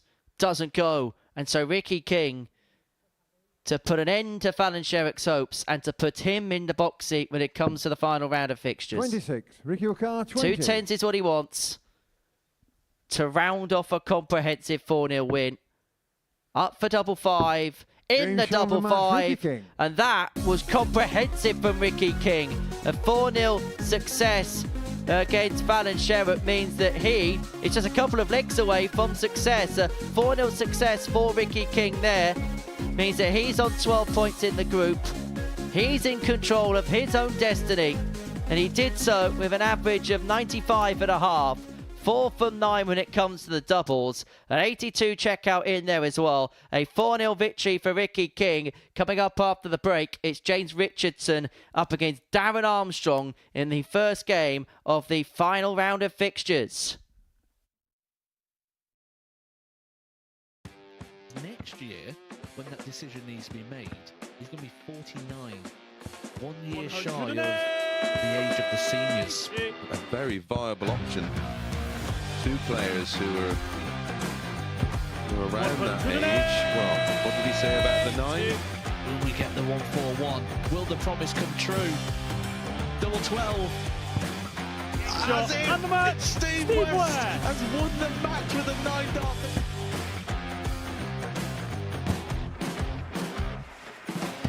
Harrison has kicked off the last leg in perfect style. It's everything, really. Oh, he's timing this well again. 180. With a 9-darter, treble 19. Treble 15 leaves double 18. Franchise Harrison to win the game in perfect style. Hauled himself out of it. Yeah, it was something that Henry actually said in jest that I was quoted as saying Jared Cole is one of the most, sounds a bit fishy. Plenty of my grandpa Mark Salmon. Do you? On a 177 and a 180. He's on a potential 9-darter. Come on, Jared. Yes, you beauty! Nice and high, and has now got the game back into his 100 own destination, and wow, the momentum is with him. Here we go.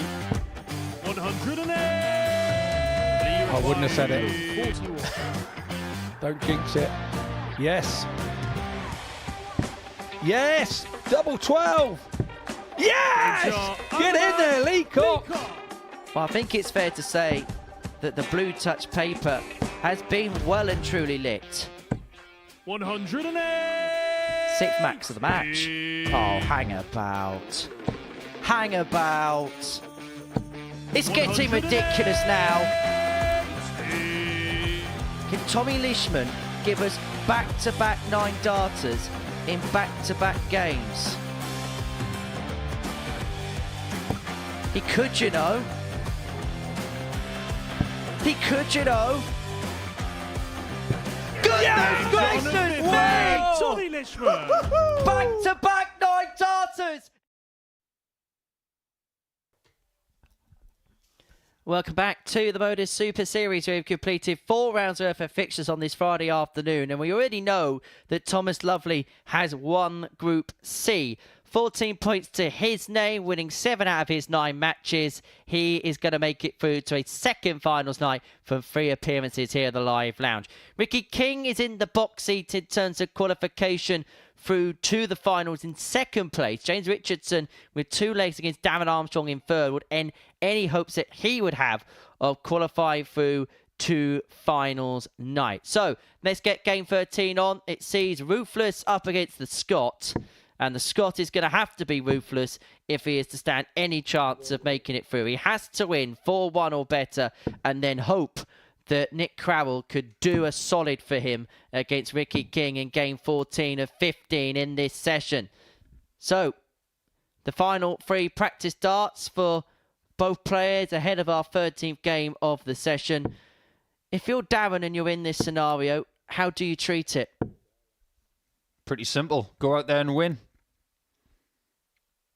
Every dart player, when they start a match, they want to win every leg. They want to win 4-0. So nothing's changed. Yes, the scenario on the periphery is different. Game on. But when you take the steps up to the stage, nothing changes. You still want to win, and you still want to win by the biggest margin. 100. It's not up to him anymore, though. Thanks to that 4-0 victory by King, he's got all the aces. 38. Now, we believe to the best of our knowledge that Darren is unaware of the permutations. 57. We have said in the past that actually sometimes ignorance can be bliss. 134. By the way, what does doing a solid mean? Doing a favour. Doing a job for somebody else. Sounds like something else. 100. I'll remember that one. I just had to ask. It's one of those things, you know, 100. us young people say. As Henry Deacon was saying that, he was bobbing back and forward like a weeble. 121. You know those things that never fell down? Usually get called a weasel, not a weeble. But anyway, Richardson leaving 1-2-3 to take out the opening 59. leg. And if he does take out this opening leg, Darren Armstrong is a leg away from oblivion. But that oblivion will be saved for now. That's darting 31. oblivion. Daniel Carr, 170.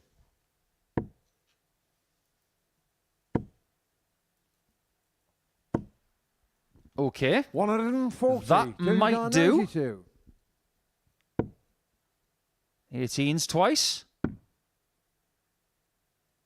Oh, Game that shot on the first stings. leg. James Richardson. When Armstrong left double 15, he was thinking, don't you dare. Second leg But down, Ruthless always dares. Once, twice on the double 18, and Armstrong will feel like he's on his 3rd and final strike. 45. He has to win every single leg from here to stand the smallest, and I mean smallest, of outside chances. 78. If he wins 4-1, he needs Nick Crowell to beat Ricky King by 4-0. 140. Crowell's already beaten Armstrong in game 10. 80. So I suppose we can say that Crowell can do something to Ricky. But we're not just talking about results now. 100. We are talking about margins. And margins in this format is such a fine thing. 43. He's in control of this leg, and in this situation, admittedly, he's unaware of the scenario, or at least we think he's unaware of the scenario. 100. All you can do is take it one step at a time, one leg at a time.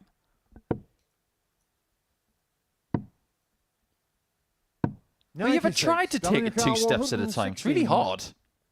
Really hard. That's what it's called, a jump. Armstrong looking to leap into this match by pinning the top for the 116 out. He's just about in the equation. But as long as the flames are flickering, there is a hope and a chance.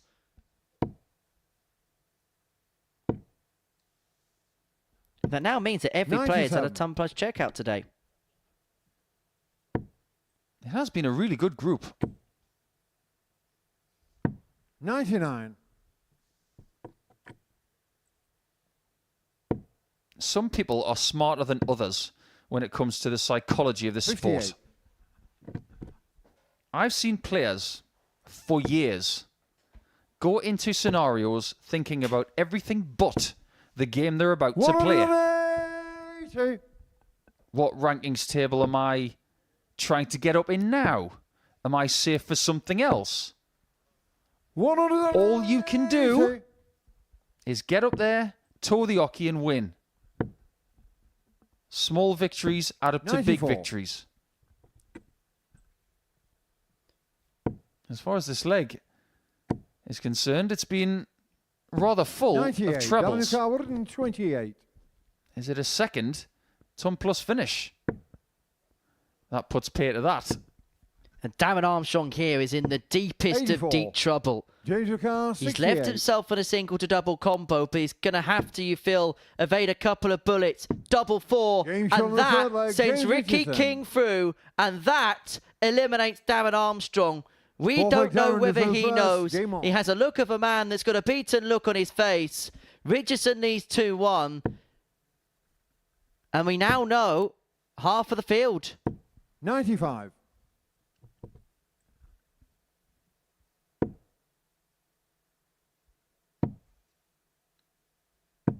39.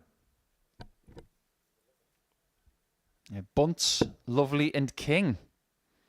And if we may say so, 46. Because we've been hanging on to this piece of information all day long. Yesterday, Ricky King was 18-1 to win this group. He is not going to win this group, but 18-1 for an England international coming into this group looked 60. all sorts of wrong. And it has proven to be the case.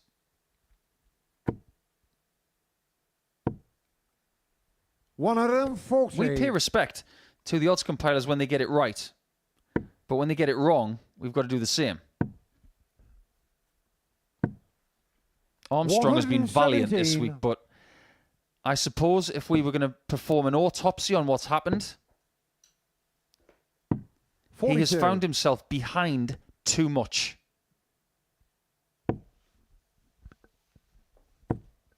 It'll be a bitter disappointment for Darren Armstrong. He plays some good stuff at times. He does play at this innately high level, but it's 39. felt like the last couple of appearances, 140. he's found ways of missing out. Richardson looking at the 140. Would love a treble here to leave himself topped upon his return. Again, he has to have a look to see whether that dart was in or not. 60. Definitely not comfortable with the eyewear and having to look at targets a few too often, or on few too many occasions. Shall I get my words 63. out correctly? Danger car 80. You might go for 2 tops here.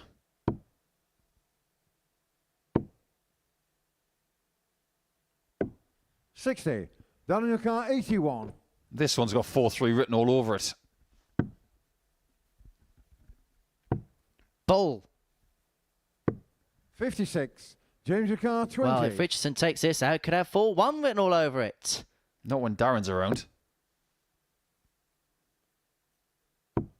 Oh, No top's score. too Down in late. the car, 25. He's hit double top twice in the leg and he might lose it. 2 12s.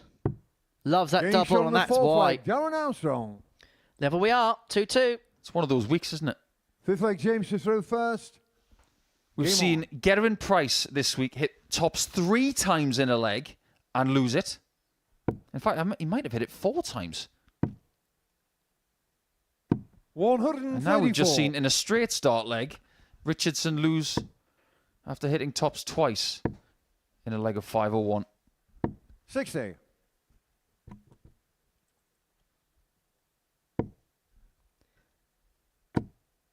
How has he got that in there?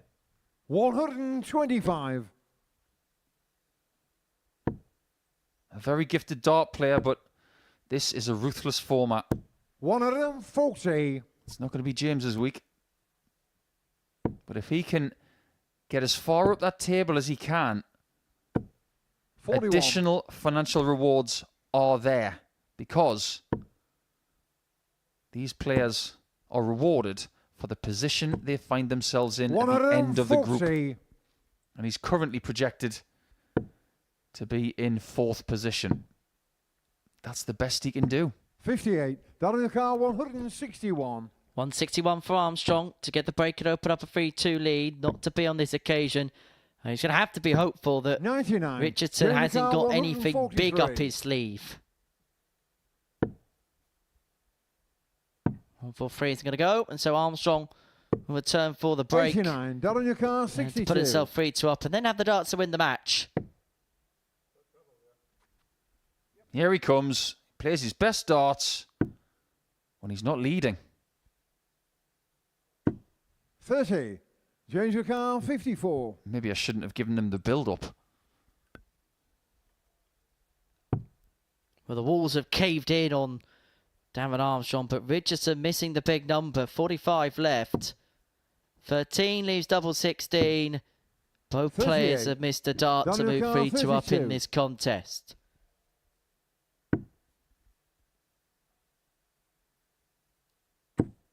Oh, that's a nightmare. Maybe not a neon nightmare, but a white flight nightmare it isn't. Darren Armstrong. Seriously. 6-leg Darren to throw first. That dart was cold. Game on. Move over, Cole Palmer. We might have somebody colder than him. That was an amazing shot. 96. That was a Scott cold stunner from Darren Armstrong. Maxi for Richardson. Sorry, Henry, I didn't get that reference. I only watch proper football. 137. Yes, it came across snobby. And B, I don't care. Are you looking forward to South Shields against Tamworth tomorrow? No. My family are from North Shields. We hate South Shields. Shouldn't have poked that particular bear. No, anyway, you shouldn't. That's like saying Gateshead are better than Blythe Spartans. Well, at the minute they are, but... Ugh.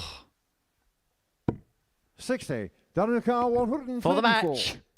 And to end his campaign of a win. It's not going to be enough to send him through, but he can finish with a panache, finish with a flourish, and finish with a bit of style.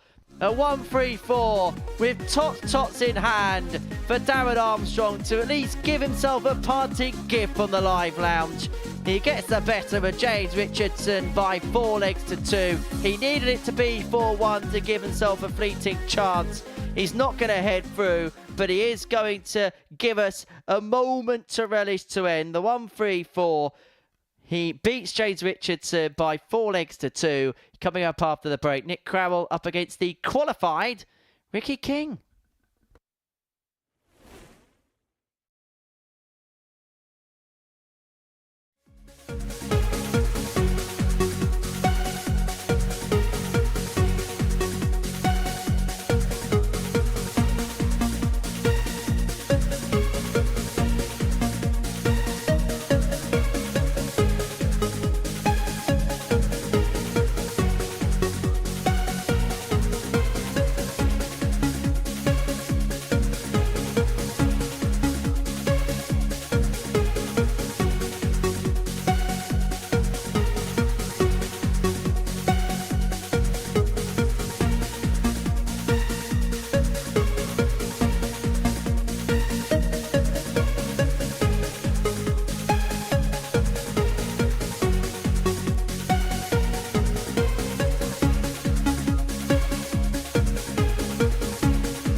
Hello and welcome back to the Modus Super Series, where before the break, Darren Armstrong got the better of James Richardson by 4 legs to 2, but James Richardson got the 2 legs required to ensure that that man in your picture there, Ricky King, has qualified through to tomorrow night's final here at the Live Lounge in Portsmouth. So for Ricky, a final game before a Saturday night pilgrimage from Swanage to Portsmouth, and he takes on Nick Crowell, whose week comes to a culmination right here, right now. His 25th game. Leg, Nick, to throw first. It's going to be his final game here at the Modus Super Series. He's going to be hoping that he can at least finish on a high and finish with a flourish. 100. He's been competitive in every single game he's played this week, has Nick. As for Ricky, he'll be hoping to head into tomorrow night's finale with a win under his belt. 100. That is the mission. And he could do the double over Nick Crowell. 81. This is where it all started yesterday. He didn't just get our attention, he demanded it. With a performance that basically told everybody 45. watching, this is me. This is what I can do.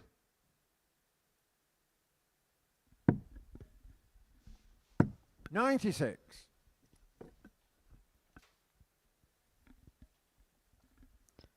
As you mentioned, Swanage is only a couple of hours just underway, maybe less than that, hour and a half on the road. 140. It's commutable for people. 96. Nick, your car. We're trying to encourage more people from Dorset to come here tomorrow night. Absolutely. And we know about people from Dorset. They do enjoy another game of darts. You're a bad, bad man. 60. Ricky, your car. 88. May just be a dart of the ball from here. Treble leaves double 7. The single leaves the ball. 63. But it's not pinned by Ricky King. Go on, Nick. Go 5 bull. Or 6 bull even. 5 bull would give you 1 left. It would bust it. So he decides 24. To go for a 7 Ricky first. O'Carr, It was, 25. of course, a 16, but it looked like a tired dart, didn't it? 17. He comes Nick back. O'Carr, 32. You wouldn't blame him if he's a little bit lethargic. Game 25, like Henry mentioned. No score. Ricky O'Carr, 8. No, he can't do what Darren Armstrong did in the previous game with that miraculous shot in the bottom left corner. Getting shot on the first leg. And Ricky King is 5-1 up for the week against Crowell. The break Second of leg, throw Ricky to throw accrued. first. Game on. What he'd give to finish off with a win. 60. There is something on this game for Nick. If he can beat Ricky, he will force Fallon Sherrock to beat Thomas Lovely 43. to make sure that she does not finish 6th. And for Sherrock, 60. she doesn't want to have a week where she is rooted to the bottom of any table. 85. Yeah, it's been a week that's not quite gone to plan for Fallon Sherrock, and it's going to have to be a quick turnover ahead of the final round of Women's Series events that takes place at the 70. Macchioli Arena in Leicester next weekend. Current venue of the World Grand Prix, quarterfinals night tonight. It's a really big week 100. of darts next week. End of the European Tour in Prague. Women's Series darts in Leicester. Week 6 here. 69. So much going on. And this is darts season, isn't it? Autumn is one of the best times of year because everybody's getting excited for what's to come. 137. And of course, the World Youth Championship on Monday, and there's going to be a plethora of Super Series players playing in that. 26. No Josh Rock, Nick no O'Carr, Nick Littler. They've 136. decided not to participate in that competition. Nick Crowell's a bit too old to be playing in that.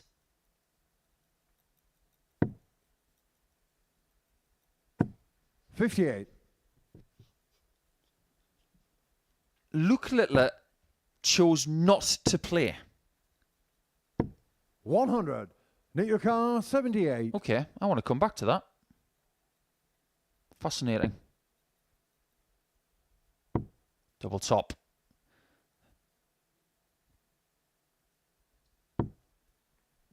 $58. Now, Ricky. Ricky your car, 160. Can you find 4 19s? Yes. And he gets the tops as well to double the lead. Effective stuff, and halfway to another win. Nick to throw first. Game on. Call me traditional. I know that Luke has got a lot on his plate. But if you want to be a history-making dart player, even at the age of 17, if he played in that tournament, 60. He could have become only the second person to win 2 World Youth Championships and still have a chance to be the only person to win 3 or 4 or 5. 97.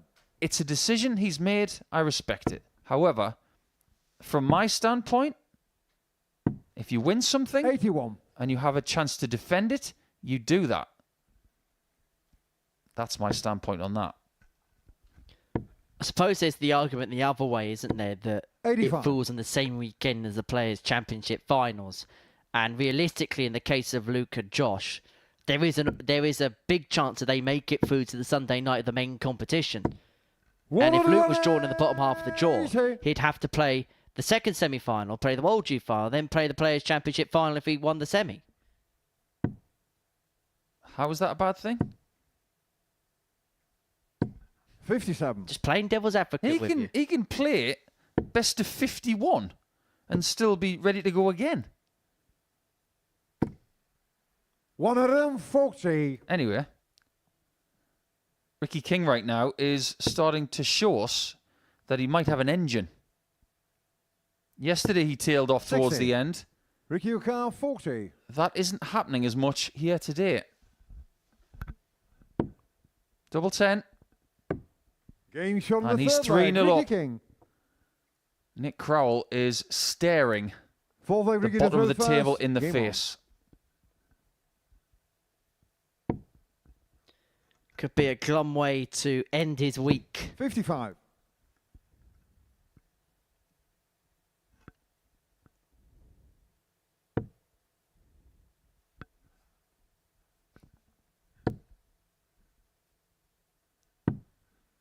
$59.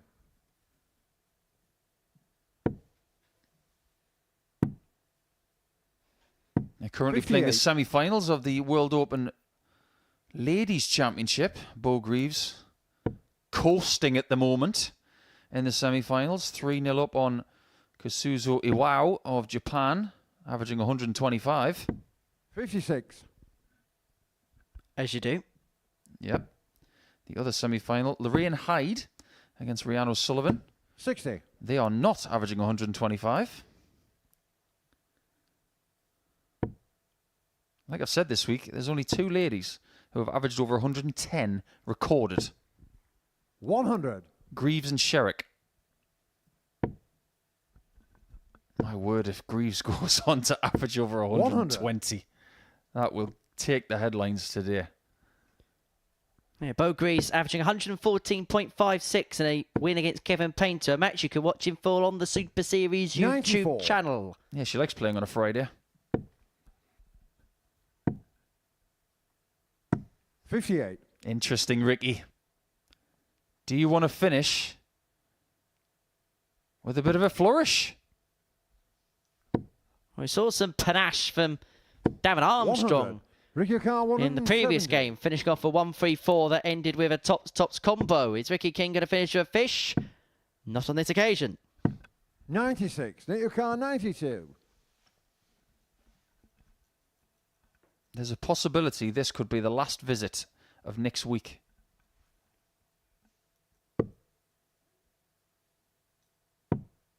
Bull to stay alive in the match.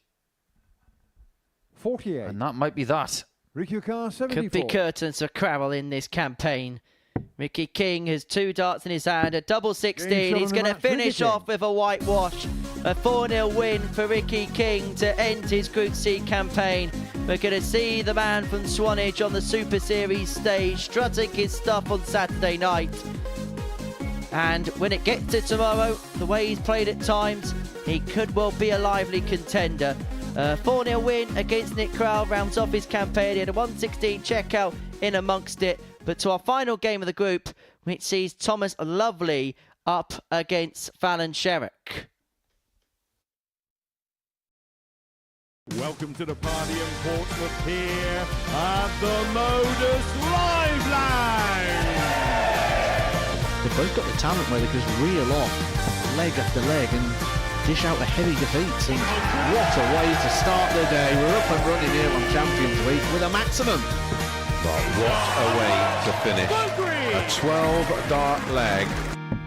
Beautiful check out there from Cam Crabtree.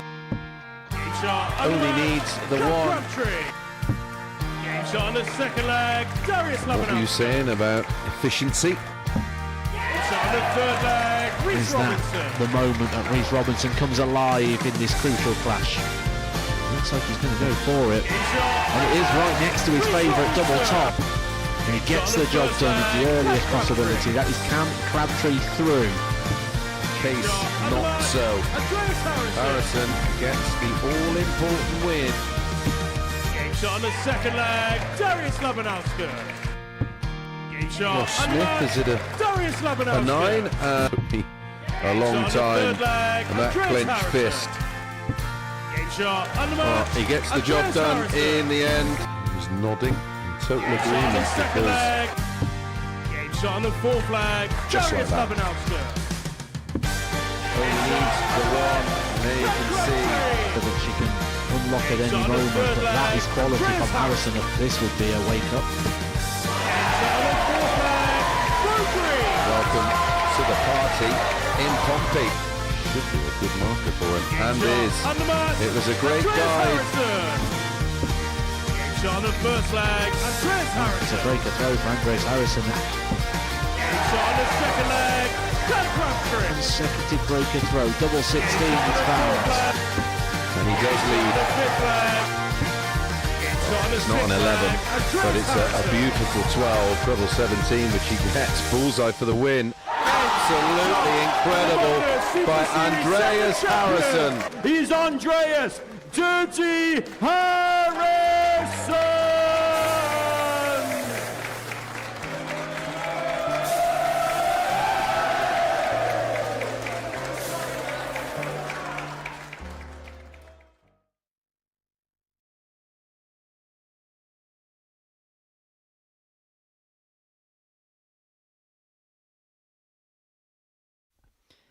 Welcome along to our final flurry here on this Friday afternoon of the Modus Super Series, and it's Thomas Lovely against Fallon Sherrock to round off our campaign. It's going to round off Fallon Sherrock's campaign for the course of this week 5. She's not going to make it through to the finals. Thomas Lovely, well, he has had a great time of it. He's been the main man. He's been the main player in this group. To throw first. He qualified through at a canter, if the truth be told, to tomorrow evening's finale, and he is hoping to round it off with a bit of style against the Queen of the Palace. 135. Just a bit of breaking news from Budapest. Bo Greaves into the final of the World Open with a small matter 29 of a 113.43 average against Kasuzawiwao. The difference in the averages in that game, 58. 45.37. There's something you don't see every day. As far as Greaves is concerned, 140. that performance, wasn't it lovely? Yeah, the men's final, Jimmy Van Schie up against Reece Colley. We will give you the results from both of those finals later on this evening when we are live for the culmination of Group B. That's from 10 o'clock on the Super Series YouTube channel, where Paul Hogan is perfect so far. 4 wins from 4 on his opening night. Realistically, a win should be good enough because of his decent legs difference to see him through to another final. He made it through the Champions League last time. He's not going to do so in back-to-back appearances. Just one more thing on Greaves, by the way. She's lost one leg whole tournament. One leg.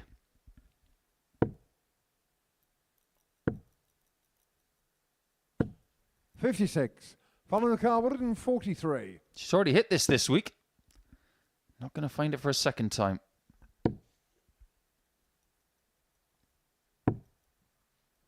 $94. Thomas Ricard, 86. For the break that he needs at some point in the match. 777. 79. Following the car, 49. Doesn't go, and so Sherrick looking at 49 to open up a 1-0 lead. 16 for the Queen of the Palace to take the opener. And on that side of the board, a dart like that with dart 1 isn't a bad guide for the second one to nestle in. And it was used perfectly by Sherrick to move a leg to the good. It hasn't quite been there this week. 100. Maybe the timing is just a little off. Maybe the feel hasn't quite been there. I know that when Monday started, she had different points in her darts. Monday wasn't that bad. She looked pretty solid. But as everybody started to improve incrementally, things just got further and further away. What we hope for her for next week is that she's got something from this week that she can work on over the next few days and then achieve her goals within the next 9 days. 27.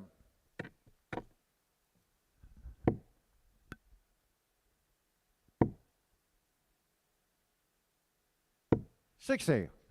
Well, here's 60 there. And if she found a ton, then Thomas may have been in a spot of bother.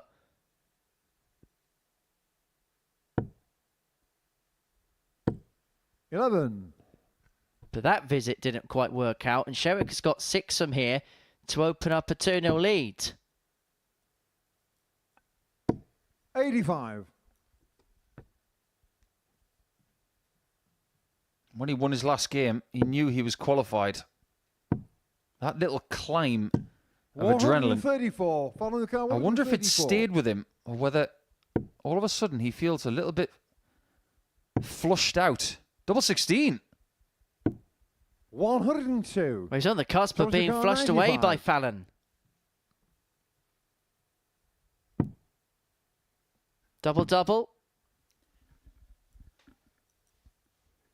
Well, the mine must have gone a haze there. Well, that must have been for treble 16. That's the only thing I can think of. Following the car, 32. We know what that was for. Second leg, following Sherrick. Third leg, Fallon to through first. Game on. Now winning this game for Sherrick, and 4th position will be hers. 2 points ahead of Richardson and Crowell. And the consolation would be 60. A little bit more of a financial reward.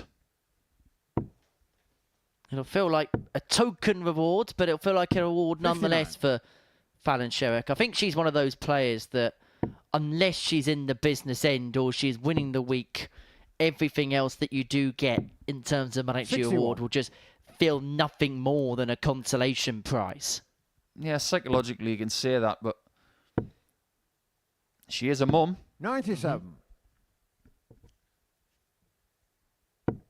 She has a home to take care of. Financial rewards are good. 58.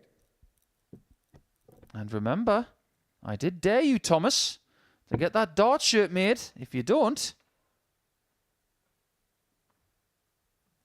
well, that's entirely up to you, actually. But I did say that if you win this week and you come back to Champions Week, you need that dart shirt with Rowan Atkinson saying lovely on the back. And if you do that, I will give £100 to your chosen charity. And this is a time of year where people in this sport really step up when it comes to charitable efforts. Well, Charlie Corsafine, someone you would have seen on this stage as a referee. He's refereeing on the World Grand Prix stage.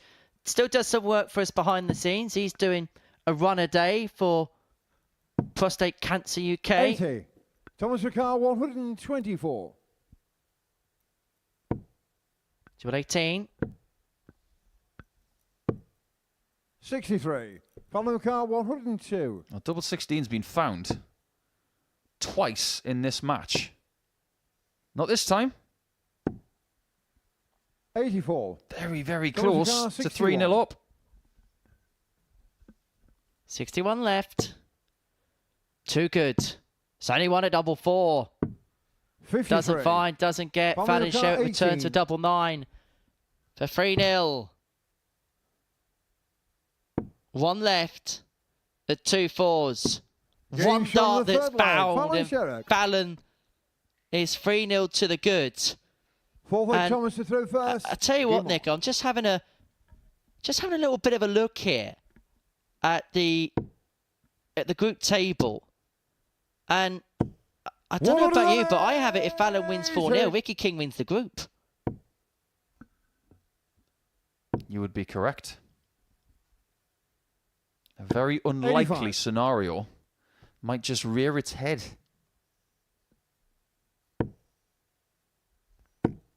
Oh, hang on. 140. We almost had to scrub that for a second. I get that a lot. 93. What is it about cleaning adjectives in this 56. sport? Scrub, being brushed, which is something that is to do with double start mostly. 94. Thomas Ricard, 125. Well, how much flair have you got in you, Thomas? Ah, he's just a textbook kind of player, you see. 57.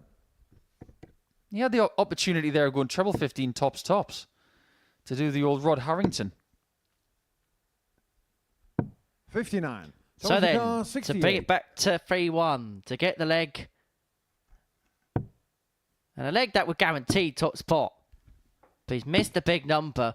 And we know what 52. Fallon Sherrock's like when it comes to the big Fallon fish. Ricard, She's got 170. history in doing these types of things. But not this time. But if we may, Thomas missed the big number 86. twice. Thomas Ricard, 16. These are the kind of things you can't do on a Saturday.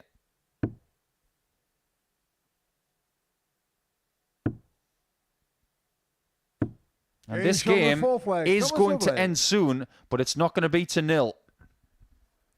Just to Fifth confirm, leg, Fallon to throw the other first. player that's Game on. qualified through to the final of the World Open is Rhiannon O'Sullivan. She's got the better of Lorraine Hyde by 4 legs to 2 in Budapest. 41. So O'Sullivan against Greaves in the women's competition. Van Schie against Colley in the men's competition.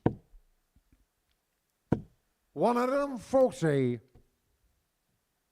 At the end of those tournaments tonight, there's going to be some goulash had.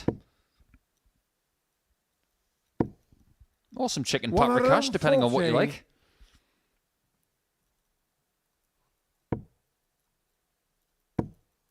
Just hope that the camera is high enough 60. to see Jimmy Van Schie's head on the stream. All 6'9.5" of him. 60. The half is important, by the way.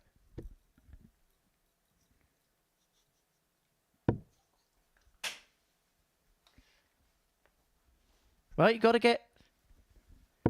be factually correct, Nico. That's I all I'm didn't say saying. a word, Deacon. I didn't say a word. 180.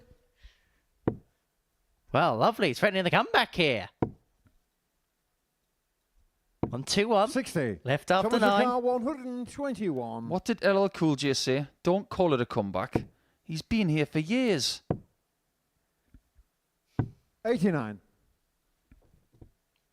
You know what song that's from? Mama Said Knock You Out. 100. Thomas Ricard, 32. Double 16. Before 5, is it leg? 15 darter, the game's back to 3-2. Fallon Sherrock had led this game 3-0. She had the opportunity to seal it for love, but it's Lovely who's got the opportunity to make it 3-3. Was that you trying to rap? No one wants to hear me rap. Correct. The only rap I have is with a bit of lettuce and bacon 64. and mayo in it. No tomato.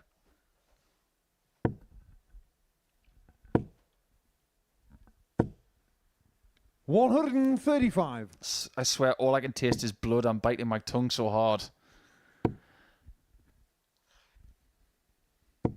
125.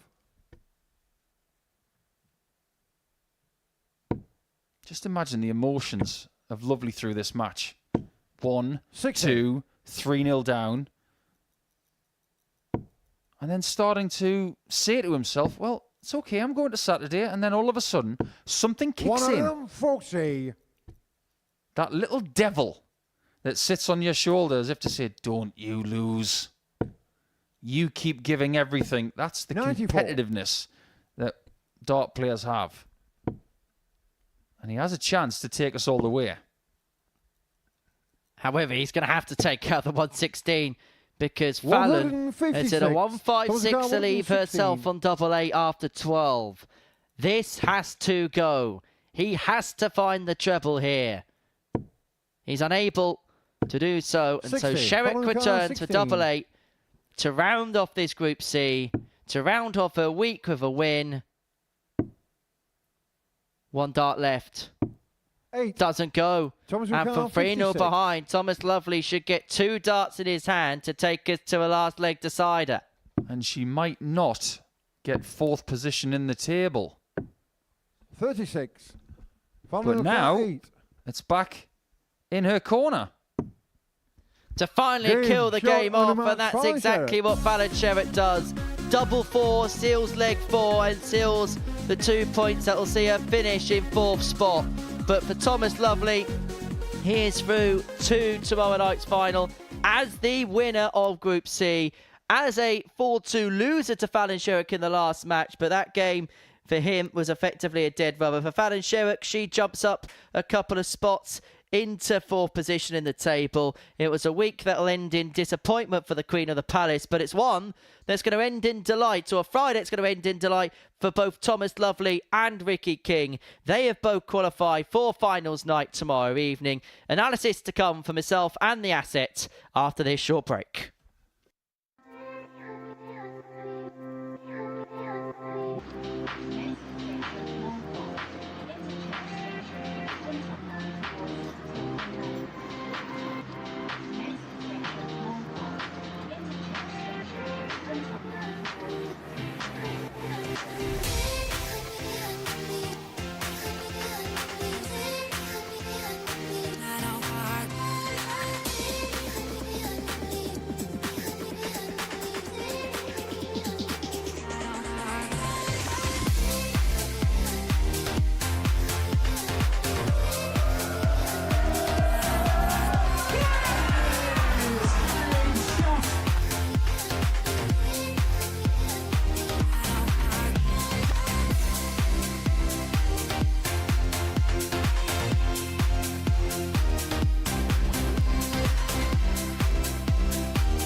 Welcome back to the Modus Super Series, where our afternoon session has come to an end of the live lounge in Portsmouth. This is what we have seen on a dramatic Friday afternoon, where it sees Thomas Lovely make his way through. He topped the group. He rounded off his campaign with a 4-2 defeat for Falinget, but the damage was done early on in the day. And he is going to be joined alongside Ricky King into the finals tomorrow evening. The man from Swanage is through to the finals on debut, and I'm happy to say that he joins both myself and Paul Nicholson in the studio now to have a chat about his debut week. Ricky, many congratulations through to the final on your debut. Just sum up your thoughts and your emotions right now. I just feel like I felt really comfortable all week. Just played really steady. There wasn't too much that dropped off, and I just knew if I could stay composed, just stay steady, I was in with a chance, and that's what I did. You come into this with a bit of a reputation because you played for England at the Europe Cup. What kind of experiences did you learn there? Did that actually put you into good stead going into this week? I think so. I've never felt pressure like I was under 2 weeks ago. So yeah, coming here definitely helped me, 100%, 100%. What's the difference between wearing an England shirt and playing for yourself and your country as opposed to playing as an individual just for you? I think just expectation of everyone else, and you're not just playing for yourself.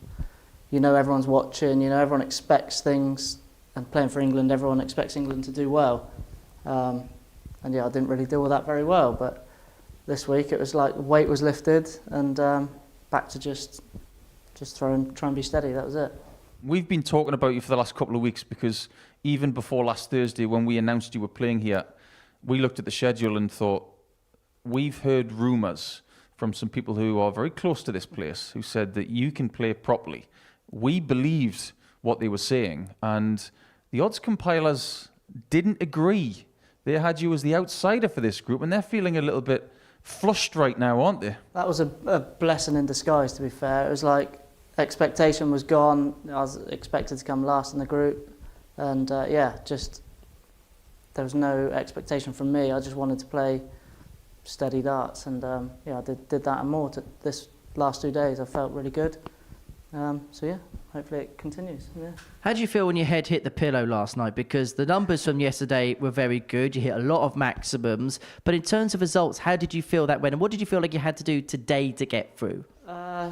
Same again, I think. I think that 3 games was, I thought, 12 points there or thereabouts. I'll be in the mix. But I was frustrated yesterday. The game with James, I thought I should have won it.